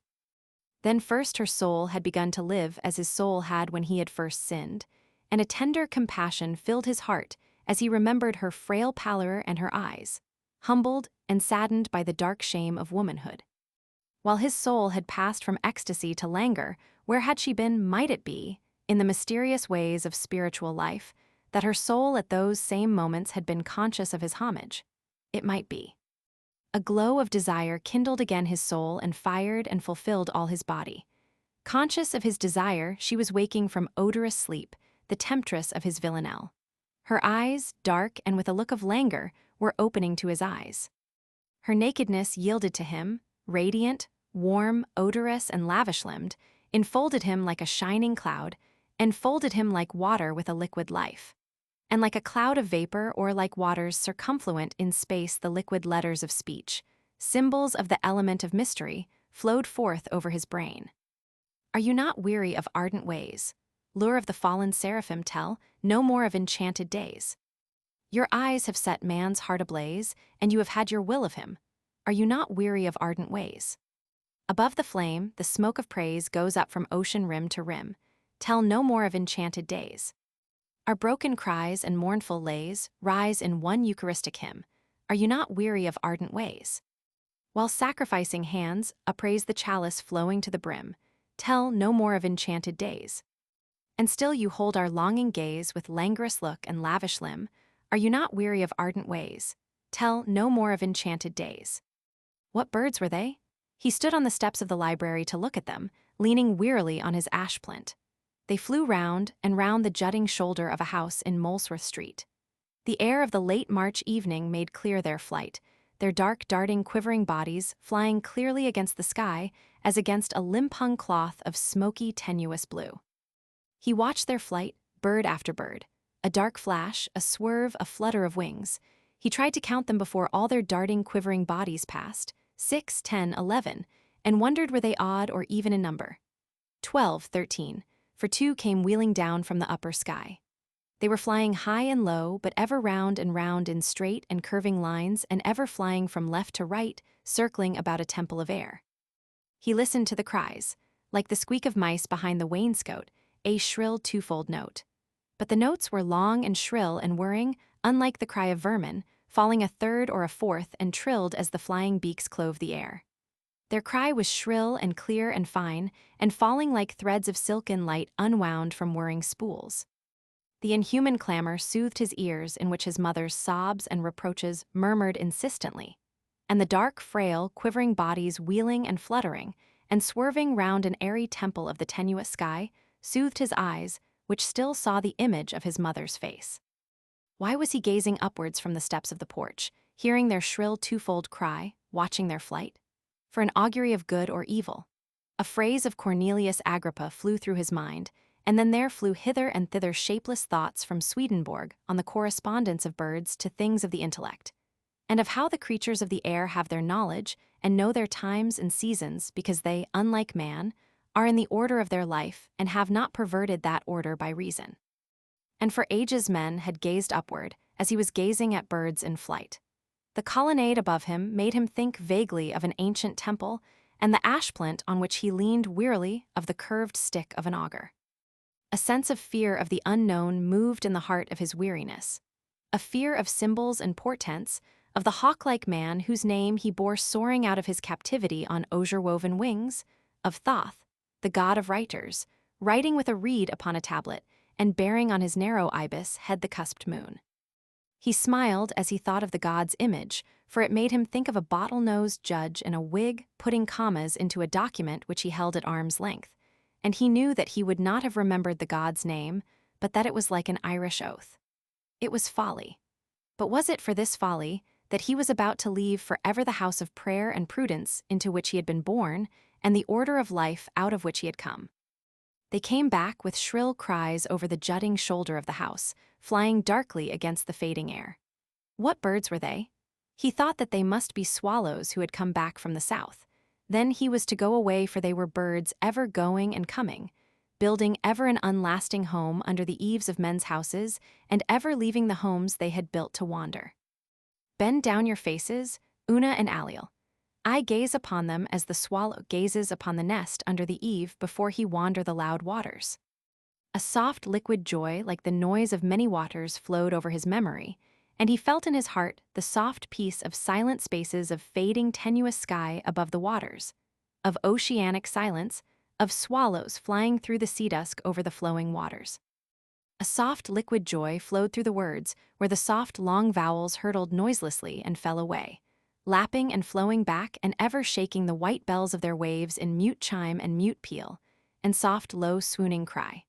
And he felt that the augury he had sought in the wheeling darting birds, and in the pale space of sky above him, had come forth from his heart like a bird from a turret, quietly and swiftly. Symbol of departure or of loneliness? The verses crooned in the ear of his memory, composed slowly before his remembering eyes the scene of the hall on the night of the opening of the National Theatre. He was alone at the side of the balcony, looking out of jaded eyes at the culture of Dublin in the stalls, and at the tawdry scenecloths and human dolls framed by the garish lamps of the stage.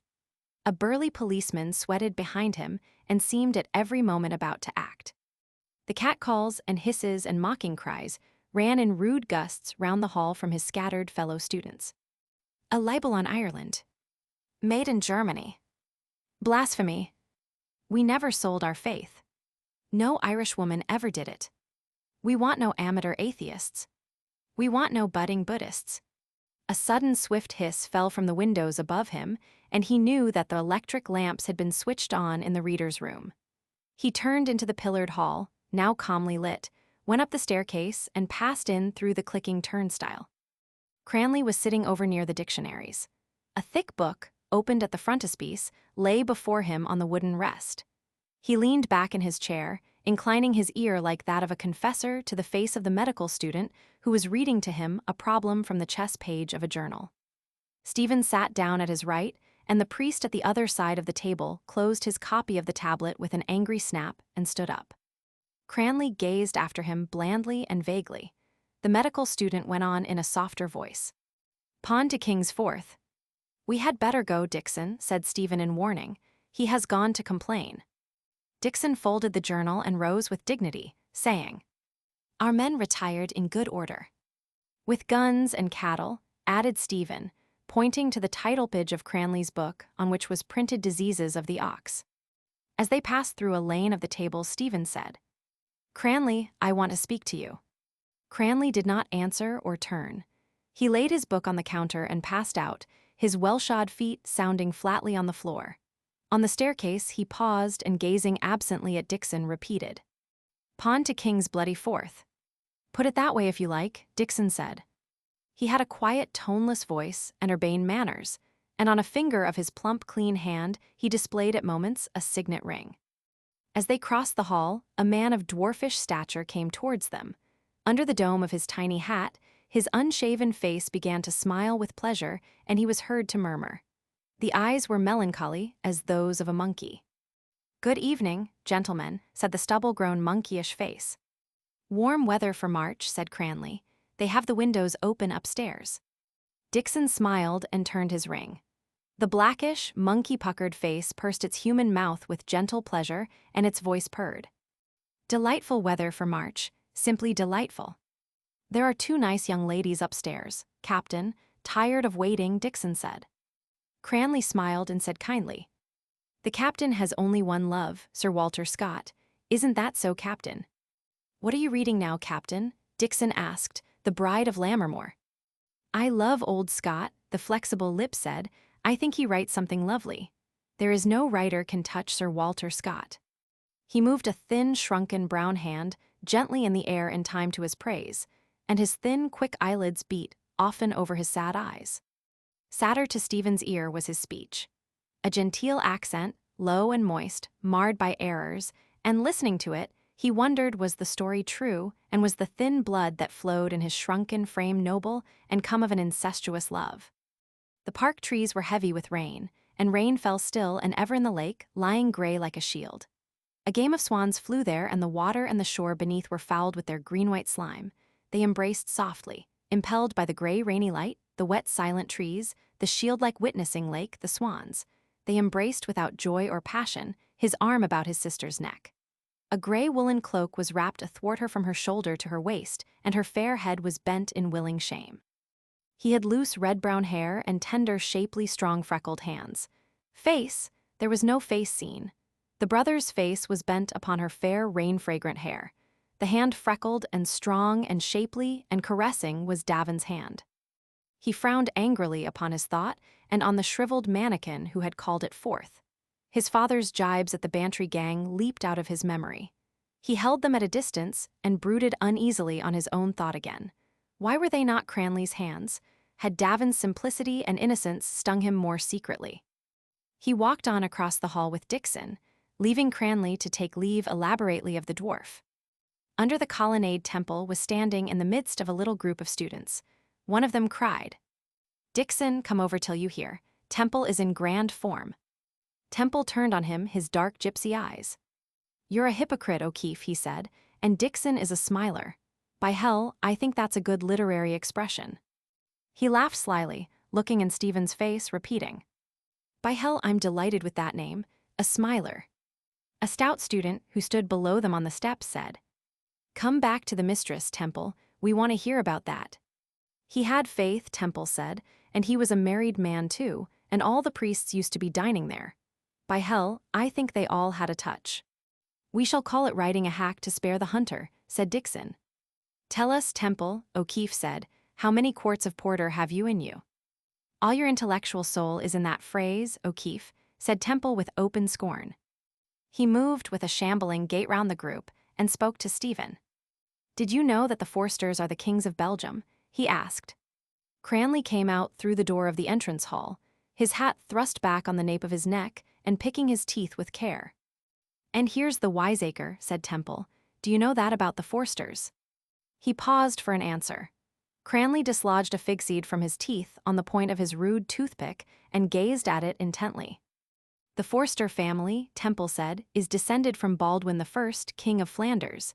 He was called the Forester. Forester and Forster are the same name.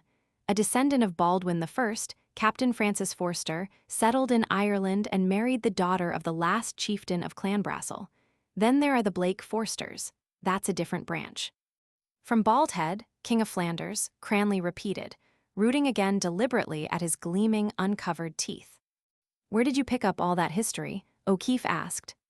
I know all the history of your family, too, Temple said, turning to Stephen. Do you know what Giraldus Cambrensis says about your family?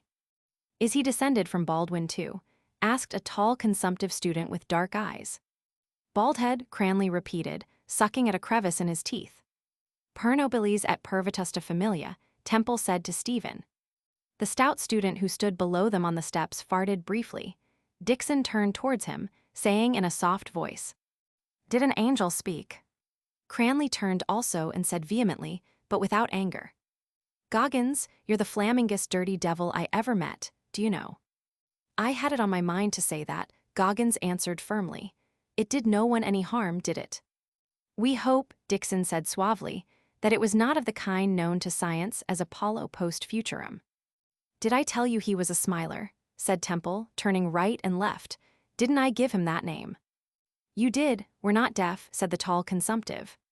Cranley still frowned at the stout student below him. Then, with a snort of disgust, he shoved him violently down the steps. Go away from here, he said rudely. Go away, you stinkpot, and you are a stinkpot. Goggins skipped down onto the gravel and at once returned to his place with good humor. Temple turned back to Stephen and asked, Do you believe in the law of heredity? Are you drunk, or what are you trying to say? Asked Cranley, facing round on him with an expression of wonder. The most profound sentence ever written, Temple said with enthusiasm, is the sentence at the end of the zoology. Reproduction is the beginning of death. He touched Stephen timidly at the elbow and said eagerly, Do you feel how profound that is because you are a poet? Cranley pointed his long forefinger. Look at him, he said with scorn to the others. Look at Ireland's hope. They laughed at his words and gesture. Temple turned on him bravely, saying, Cranley, you're always sneering at me. I can see that, but I am as good as you any day. Do you know what I think about you now as compared with myself?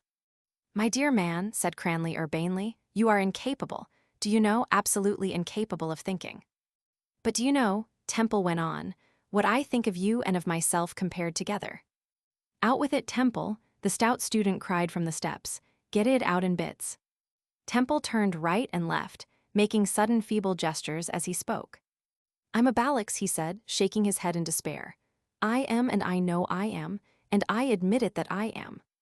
Dixon patted him lightly on the shoulder and said mildly, And it does you every credit, Temple. But he, Temple said, pointing to Cranley, he is a Balax too, like me, only he doesn't know it, and that's the only difference I see. A burst of laughter covered his words, but he turned again to Stephen and said with a sudden eagerness, That word is a most interesting word. That's the only English dual number. Did you know? Is it? Stephen said vaguely. He was watching Cranley's firm-featured, suffering face, lit up now by a smile of false patience. The gross name had passed over it like foul water poured over an old stone image, patient of injuries, and, as he watched him, he saw him raise his hat in salute and uncover the black hair that stood stiffly from his forehead like an iron crown. She passed out from the porch of the library and bowed across Stephen in reply to Cranley's greeting. He also, was there not a slight flush on Cranley's cheek, or had it come forth at Temple's words? The light had waned. He could not see. Did that explain his friend's listless silence, his harsh comments, the sudden intrusions of rude speech with which he had shattered so often Stephen's ardent wayward confessions? Stephen had forgiven freely, for he had found this rudeness also in himself. And he remembered an evening when he had dismounted from a borrowed creaking bicycle to pray to God in a wood near Malahide. He had lifted up his arms and spoken in ecstasy to the somber nave of the trees, knowing that he stood on holy ground and in a holy hour.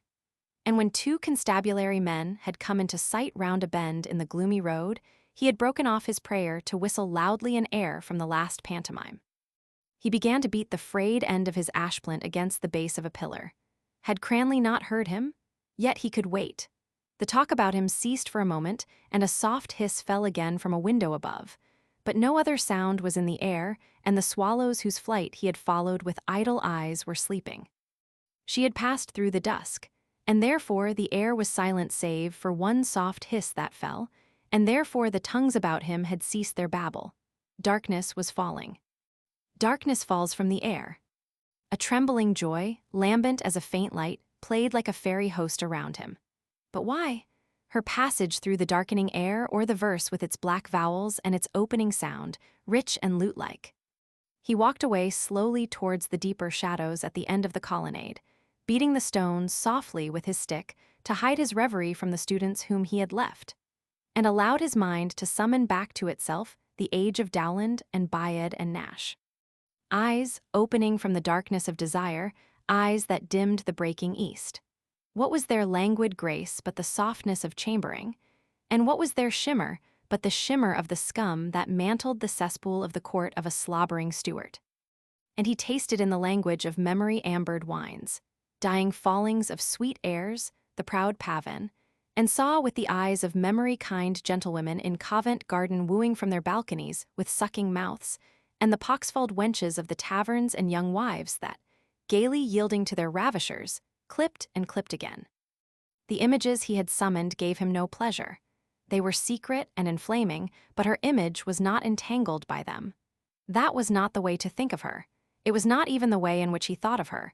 Could his mind then not trust itself?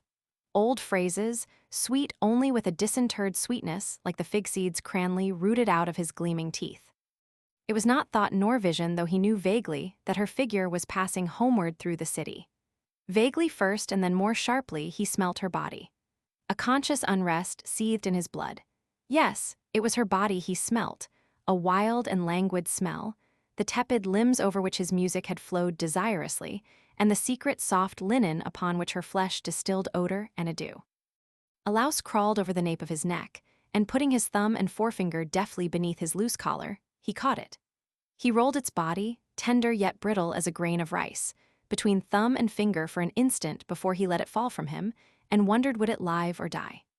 There came to his mind a curious phrase from Cornelius a Lapide, which said that the lice born of human sweat were not created by God with the other animals on the sixth day. But the tickling of the skin of his neck made his mind raw and red.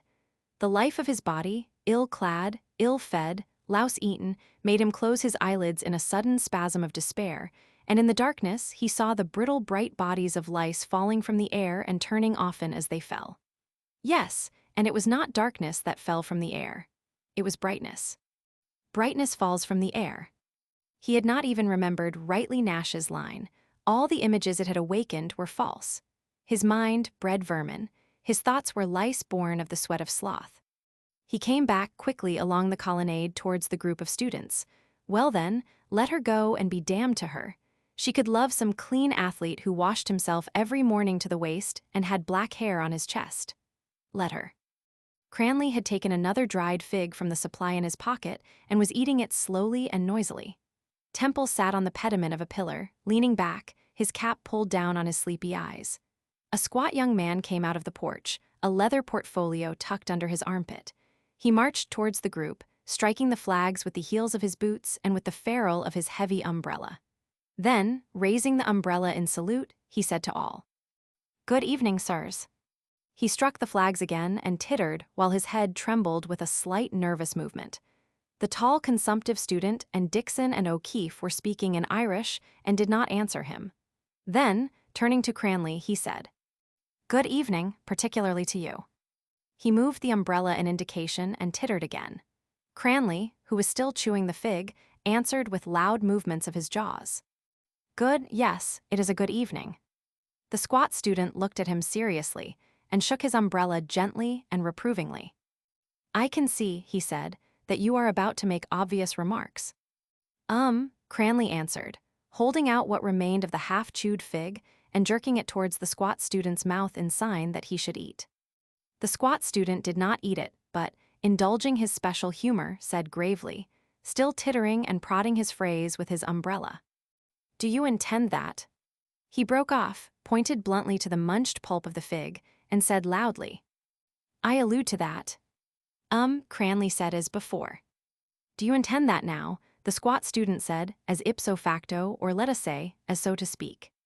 Dixon turned aside from his group, saying, Goggins was waiting for you, Glyn. He has gone round to the Adelphi to look for you and Moynihan. What have you there? He asked, tapping the portfolio under Glyn's arm. Examination papers, Glyn answered. I give them monthly examinations to see that they are profiting by my tuition.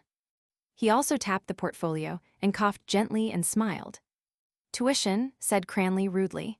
I suppose you mean the barefooted children that are taught by a bloody ape like you. God help them. He bit off the rest of the fig and flung away the butt. I suffer little children to come unto me, Glyn said amiably. A bloody ape, Cranley repeated with emphasis, and a blasphemous bloody ape. Temple stood up and, pushing past Cranley, addressed Glyn. That phrase you said now, he said, is from the New Testament about suffer the children to come to me. Go to sleep again, Temple, said O'Keefe. Very well then, Temple continued, still addressing Glyn, and if Jesus suffered the children to come, why does the church send them all to hell if they die unbaptized? Why is that? Were you baptized yourself, Temple? The consumptive student asked. But why are they sent to hell if Jesus said they were all to come? Temple said, his eyes searching Glyn's eyes. Glyn coughed and said gently, holding back with difficulty the nervous titter in his voice and moving his umbrella at every word. And, as you remark, if it is thus, I ask emphatically whence comes this thusness. Because the church is cruel like all old sinners, Temple said. Are you quite orthodox on that point, Temple?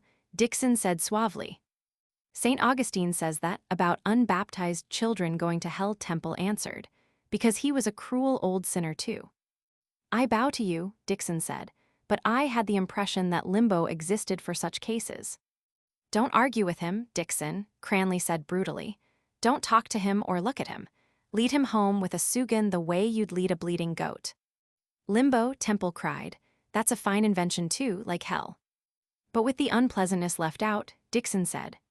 He turned smiling to the others and said, I think I am voicing the opinions of all present in saying so much. You are, Glyn said in a firm tone. On that point Ireland is united. He struck the ferrule of his umbrella on the stone floor of the colonnade. Hell, Temple said, I can respect that invention of the grey spouse of Satan. Hell is Roman, like the walls of the Romans, strong and ugly, but what is limbo? Put him back into the perambulator, Cranley, O'Keefe called out. Cranley made a swift step towards Temple, halted, stamping his foot, crying as if to a fowl. Whoosh! Temple moved away nimbly.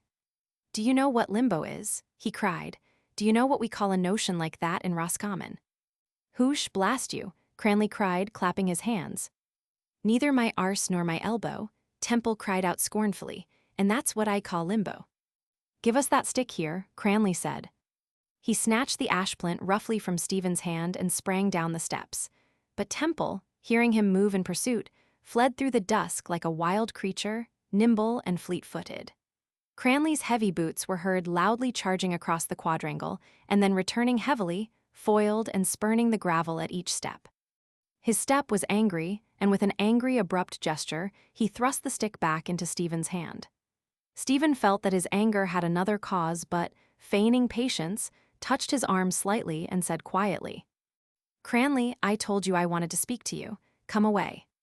Cranley looked at him for a few moments and asked, Now? Yes, now, Stephen said, we can't speak here. Come away. They crossed the quadrangle together without speaking. The bird call from Siegfried whistled, softly followed them from the steps of the porch. Cranley turned, and Dixon, who had whistled, called out, Where are you fellows off to? What about that game, Cranley? They parleyed in shouts across the still air about a game of billiards to be played in the Adelphi Hotel. Stephen walked on alone, and out into the quiet of Kildare Street opposite Maple's Hotel, he stood to wait, patient again. The name of the hotel, a colorless polished wood, and its colorless front stung him like a glance of polite disdain. He stared angrily back at the softly lit drawing-room of the hotel, in which he imagined the sleek lives of the patricians of Ireland housed in calm. They thought of army commissions and land agents. Peasants greeted them along the roads in the country. They knew the names of certain French dishes and gave orders to jarvies in high-pitched provincial voices, which pierced through their skin-tight accents. How could he hit their conscience, or how cast his shadow over the imaginations of their daughters? before their squires begat upon them, that they might breed a race less ignoble than their own. And under the deepened dusk, he felt the thoughts and desires of the race to which he belonged flitting like bats across the dark country lanes, under trees by the edges of streams, and near the pool-mottled bogs. A woman had waited in the doorway as Davin had passed by at night, and offering him a cup of milk, had all but wooed him to her bed. For Davin had the mild eyes of one who could be secret, but him no woman's eyes had wooed. His arm was taken in a strong grip, and Cranley's voice said, "Let us eke go." They walked southward in silence, then Cranley said, "That blithering idiot Temple, I swear to Moses, do you know, that I'll be the death of that fellow one time." But his voice was no longer angry, and Stephen wondered, was he thinking of her greeting to him under the porch? They turned to the left and walked on as before. When they had gone on so for some time, Stephen said, "Cranley, I had an unpleasant quarrel this evening." "With your people?" Cranley asked. "With my mother." "About religion?" "Yes," Stephen answered. After a pause, Cranley asked, "What age is your mother?" "Not old," Stephen said. "She wishes me to make my Easter duty." "And will you?" "I will not," Stephen said. "Why not?" Cranley said. "I will not serve," answered Stephen. "That remark was made before," Cranley said calmly. "It is made behind now," said Stephen hotly. Cranley pressed Stephen's arm, saying, "Go easy, my dear man. You're an excitable, bloody man, do you know?" He laughed nervously as he spoke, and looking up into Stephen's face with moved and friendly eyes, said, "Do you know that you are an excitable man?" "I dare say I am," said Stephen, laughing also. Their minds, lately estranged, seemed suddenly to have been drawn closer, one to the other. "Do you believe in the Eucharist?" Cranley asked. "I do not," Stephen said.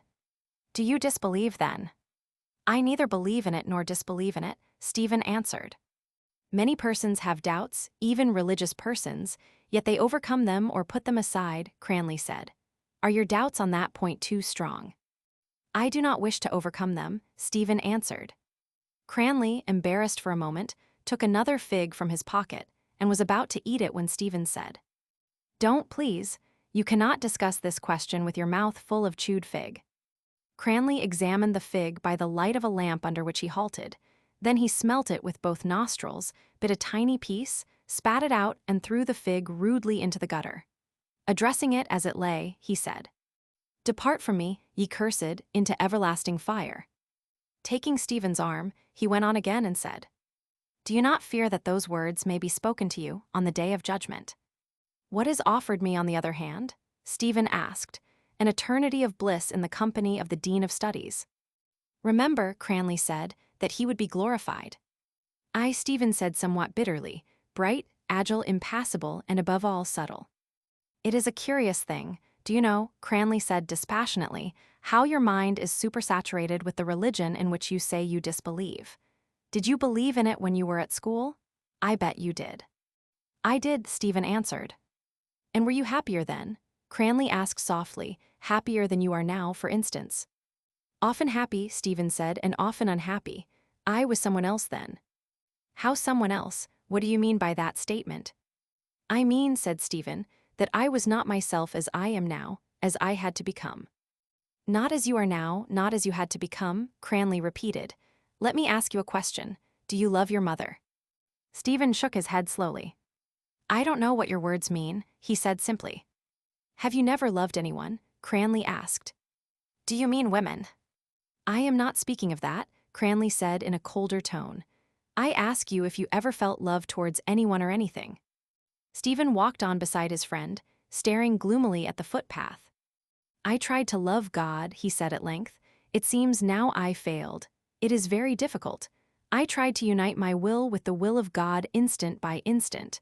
In that I did not always fail. I could perhaps do that still." Cranley cut him short by asking, "Has your mother had a happy life?" "How do I know?" Stephen said. "How many children had she?" 9 or 10, Stephen answered. "Some died." "Was your father—" Cranley interrupted himself for an instant and then said, "I don't want to pry into your family affairs. But was your father what is called well-to-do? I mean, when you were growing up." "Yes," Stephen said. "What was he?" Cranley asked after a pause. Stephen began to enumerate glibly his father's attributes. A medical student, an oarsman, a tenor, an amateur actor, a shouting politician, a small landlord, a small investor, a drinker, a good fellow, a storyteller, somebody's secretary, something in a distillery, a tax-gatherer, a bankrupt, and at present a praiser of his own past. Cranley laughed, tightening his grip on Stephen's arm, and said, "The distillery is damn good." "Is there anything else you want to know?" Stephen asked. "Are you in good circumstances at present?" "Do I look it?" Stephen asked bluntly. "So then," Cranley went on musingly, "you were born in the lap of luxury." He used the phrase broadly and loudly, as he often used technical expressions, as if he wished his hearer to understand that they were used by him without conviction. "Your mother must have gone through a good deal of suffering," he said then. "Would you not try to save her from suffering more even if? Or would you?" "If I could," Stephen said, "that would cost me very little." "Then do so," Cranley said. "Do as she wishes you to do. What is it for you? You disbelieve in it. It is a form, nothing else, and you will set her mind at rest." He ceased and, as Stephen did not reply, remained silent. Then, as if giving utterance to the process of his own thought, he said, "Whatever else is unsure in the stinking dunghill of a world a mother's love is not. Your mother brings you into the world, carries you first in her body. What do we know about what she feels? But whatever she feels, it at least must be real. It must be. What are our ideas or ambitions? Play. Ideas? Why, that bloody bleeding goat Temple has ideas. Macan has ideas too. Every jackass going the roads thinks he has ideas." Stephen, who had been listening to the unspoken speech behind the words, said with assumed carelessness, "Pascal, if I remember rightly, would not suffer his mother to kiss him, as he feared the contact of her sex." "Pascal was a pig," said Cranley. "Aloysius Gonzaga, I think, was of the same mind," Stephen said. "And he was another pig then," said Cranley. "The church calls him a saint," Stephen objected. "I don't care a flaming damn what anyone calls him," Cranley said rudely and flatly. "I call him a pig." Stephen, preparing the words neatly in his mind, continued. "Jesus, too, seems to have treated his mother with scant courtesy in public, but Suarez, a Jesuit theologian and Spanish gentleman, has apologized for him." "Did the idea ever occur to you," Cranley asked, "that Jesus was not what he pretended to be?" "The first person to whom that idea occurred," Stephen answered, "was Jesus himself." "I mean," Cranley said, hardening in his speech, "did the idea ever occur to you that he was himself a conscious hypocrite, what he called the Jews of his time, a whited sepulchre? Or, to put it more plainly, that he was a blackguard?" "That idea never occurred to me," Stephen answered.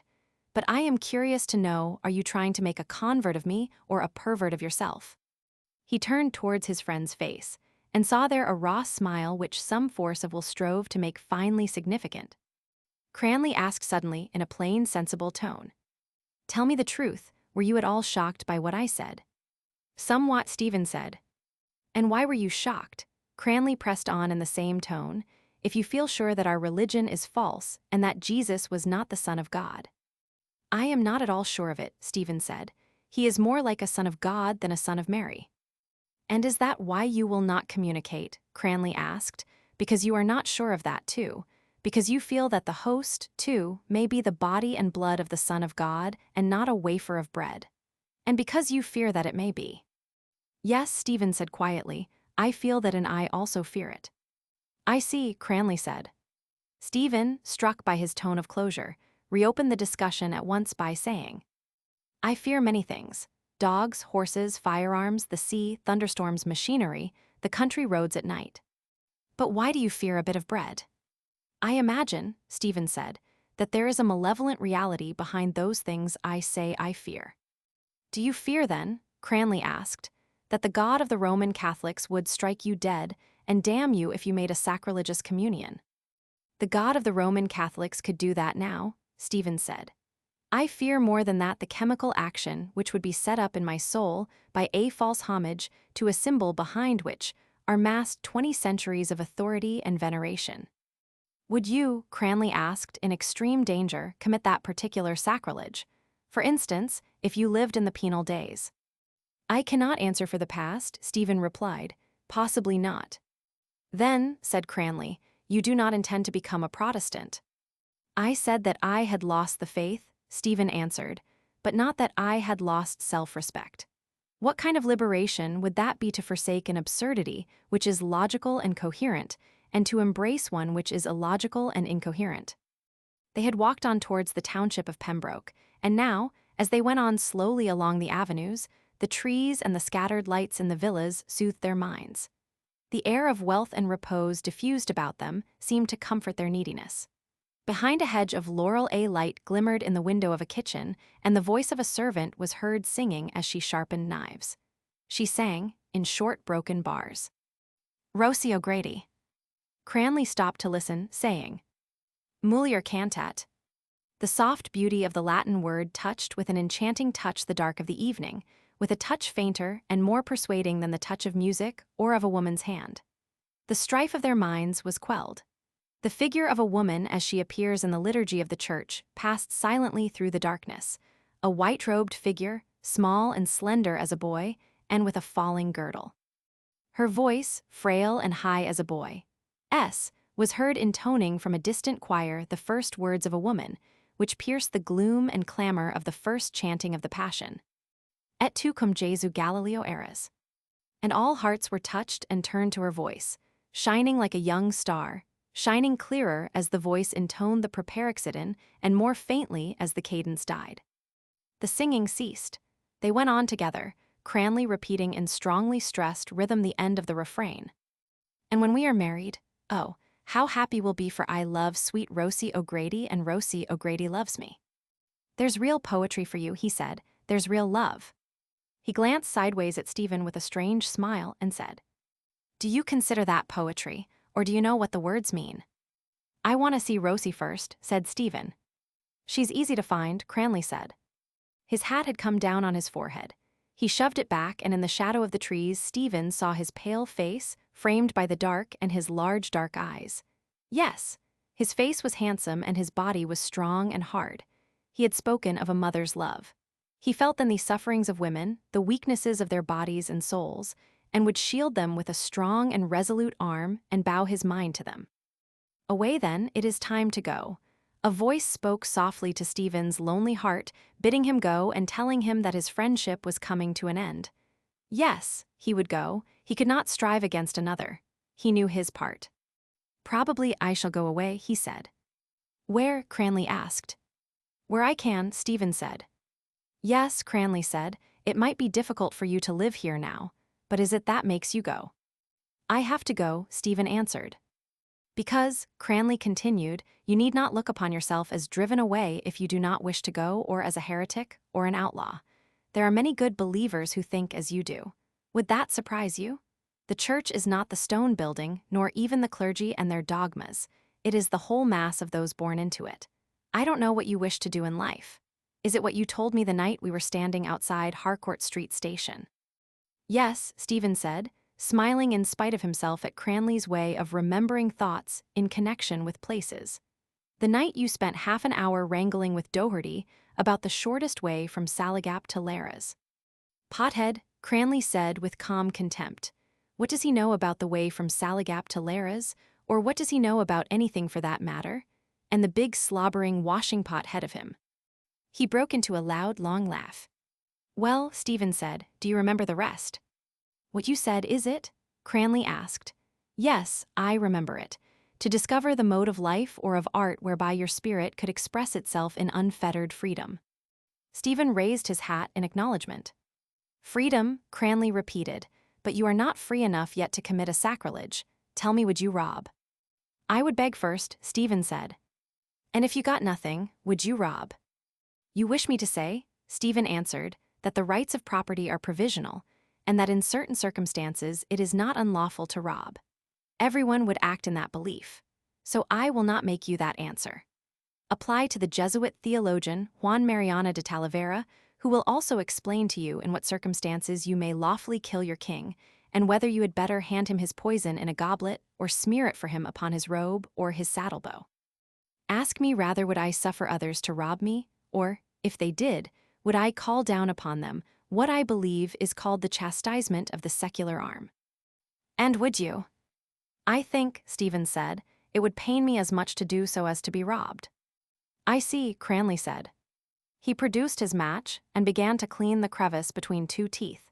Then he said carelessly, "Tell me, for example, would you deflower a virgin?" "Excuse me," Stephen said politely, "is that not the ambition of most young gentlemen?" "What then is your point of view?" Cranley asked. His last phrase, sour-smelling as the smoke of charcoal and disheartening, excited Stephen's brain, over which its fumes seemed to brood. "Look here, Cranley," he said. "You have asked me what I would do and what I would not do. I will tell you what I will do and what I will not do. I will not serve that in which I no longer believe, whether it call itself my home, my fatherland, or my church. And I will try to express myself in some mode of life or art as freely as I can and as wholly as I can, using for my defense the only arms I allow myself to use: silence, exile, and cunning." Cranley seized his arm and steered him round so as to lead him back towards Leeson Park. He laughed almost slyly and pressed Stephen's arm with an elder's affection. "Cunning indeed," he said, "is it you? You poor poet, you." "And you made me confess to you," Stephen said, thrilled by his touch, "as I have confessed to you so many other things, have I not?" "Yes, my child," Cranley said, still gaily. "You made me confess the fears that I have. But I will tell you also what I do not fear. I do not fear to be alone or to be spurned for another or to leave whatever I have to leave. And I am not afraid to make a mistake, even a great mistake, a lifelong mistake, and perhaps as long as eternity too." Cranley, now grave again, slowed his pace and said, "Alone, quite alone, you have no fear of that, and you know what that word means? Not only to be separate from all others but to have not even one friend." "I will take the risk," said Stephen. "And not to have any one person," Cranley said, "who would be more than a friend, more even than the noblest and truest friend a man ever had." His words seemed to have struck some deep chord in his own nature. Had he spoken of himself as he was or wished to be? Stephen watched his face for some moments in silence. A cold sadness was there. He had spoken of himself, of his own loneliness which he feared. "Of whom are you speaking?" Stephen asked at length. Cranley did not answer. March 20.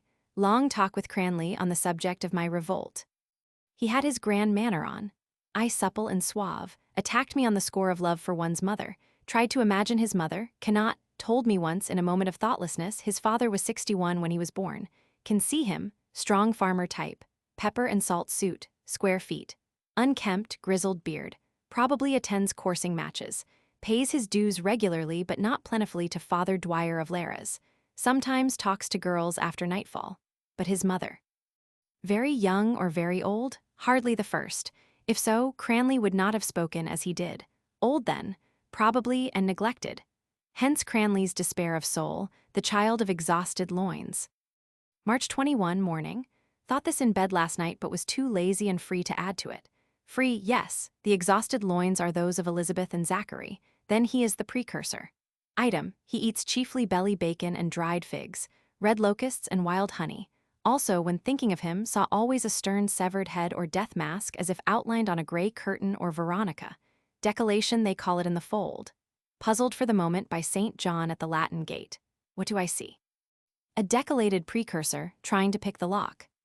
March 21 night, free, soul free and fancy free, let the dead bury the dead. Aye, and let the dead marry the dead. March 22, in company with Lynch followed a sizable hospital nurse, Lynch's idea. Dislike it. 2 lean hungry greyhounds walking after a heifer. March 23, have not seen her since that night. Unwell, sits at the fire perhaps with Mamma's shawl on her shoulders, but not peevish. A nice bowl of gruel, won't you now? March 24, began with a discussion with my mother. Subject, BVM, handicapped by my sex and youth, to escape held-up relations between Jesus and Papa against those between Mary and her son. Said religion was not a lying-in hospital, mother indulgent. Said I have a queer mind and have read too much. Not true, have read little and understood less. Then she said I would come back to faith because I had a restless mind. This means to leave church by backdoor of sin and re-enter through the skylight of repentance. Cannot repent, told her so and asked for sixpence. Got threepence. Then went to college. Other wrangle with little round-head rogues eye Gezi. This time about Bruno the Nolan, began in Italian and ended in pidgin English. He said Bruno was a terrible heretic. I said he was terribly burned. He agreed to this with some sorrow, then gave me recipe for what he calls risotto alla bergamasca. When he pronounces a soft O, he protrudes his full carnal lips as if he kissed the vowel. Has he? And could he repent? Yes, he could, and cry 2 round rogue's tears, 1 from each eye. Crossing Stevens, that is, my green, remembered that his countrymen and not mine had invented what Cranley the other night called our religion. A quartet of them, soldiers of the 99th Infantry Regiment, sat at the foot of the cross and tossed up dice for the overcoat of the crucified. Went to library, tried to read 3 reviews. Useless. She is not out yet. Am I alarmed? About what? That she will never be out again. Blake wrote, I wonder if William Bond will die, for assuredly, he is very ill. Alas, poor William. I was once at a diorama in Rotunda. At the end were pictures of big knobs. Among them William Ewart Gladstone, just then dead. Orchestra played Oh, Willie, we have missed you. A race of clodhoppers. March 25 morning. A troubled night of dreams. Want to get them off my chest. A long curving gallery. From the floor ascend pillars of dark vapors. It is peopled by the images of fabulous kings, set in stone. Their hands are folded upon their knees in token of weariness, and their eyes are darkened, for the errors of men go up before them, forever as dark vapors. Strange figures advance as from a cave. They are not as tall as men, one does not seem to stand quite apart from another. Their faces are phosphorescent, with darker streaks. They peer at me and their eyes seem to ask me something. They do not speak. March 30. This evening Cranley was in the porch of the library, proposing a problem to Dixon and her brother. A mother let her child fall into the Nile, still harping on the mother. A crocodile seized the child. Mother asked it back. Crocodile said all right if she told him what he was going to do with the child, eat it or not eat it. This mentality, Lepidus would say, is indeed bred out of your mud by the operation of your son. And mine, is it not too, then into Nile mud with it? April 1 disapprove of this last phrase. April 2 saw her drinking tea and eating cakes in Johnston's, Mooney, and O'Brien's. Rather, Linkside Lynch saw her as we passed. He tells me Cranley was invited there by brother. Did he bring his crocodile? Is he the shining light now? Well, I discovered him. I protest I did, shining quietly behind a bushel of Wicklow bran. April 3 met Davin at the cigar shop opposite Finelater's church. He was in a black sweater and had a Hurley stick. Asked me was it true I was going away and why. Told him the shortest way to Tara was via Holyhead. Just then my father came up. Introduction. Father polite and observant. Asked Davin if he might offer him some refreshment. Davin could not, was going to a meeting. When we came away, father told me he had a good honest eye. Asked me why I did not join a rowing club. I pretended to think it over. Told me then how he broke Pennyfeather's heart. Wants me to read law. Says I was cut out for that. More mud, more crocodiles. April 5. Wild spring. Scudding clouds. O life, dark stream of swirling bogwater on which apple trees have cast down their delicate flowers. Eyes of girls among the leaves, girls demure and romping. All fair or auburn, no dark ones, they blush better. Hoopla. April 6. Certainly she remembers the past. Lynch says all women do. Then she remembers the time of her childhood, and mine if I was ever a child. The past is consumed in the present, and the present is living only because it brings forth the future. Statues of women, if Lynch be right, should always be fully draped, one hand of the woman feeling regretfully her own hinder parts. April 6, later. Michael Robarts remembers forgotten beauty, and when his arms wrap her round, he presses in his arms the loveliness which has long faded from the world. Not this. Not at all. I desire to press in my arms the loveliness which has not yet come into the world. April 10. Faintly, under the heavy night, through the silence of the city which has turned from dreams to dreamless sleep as a weary lover whom no caresses move, the sound of hoofs upon the road.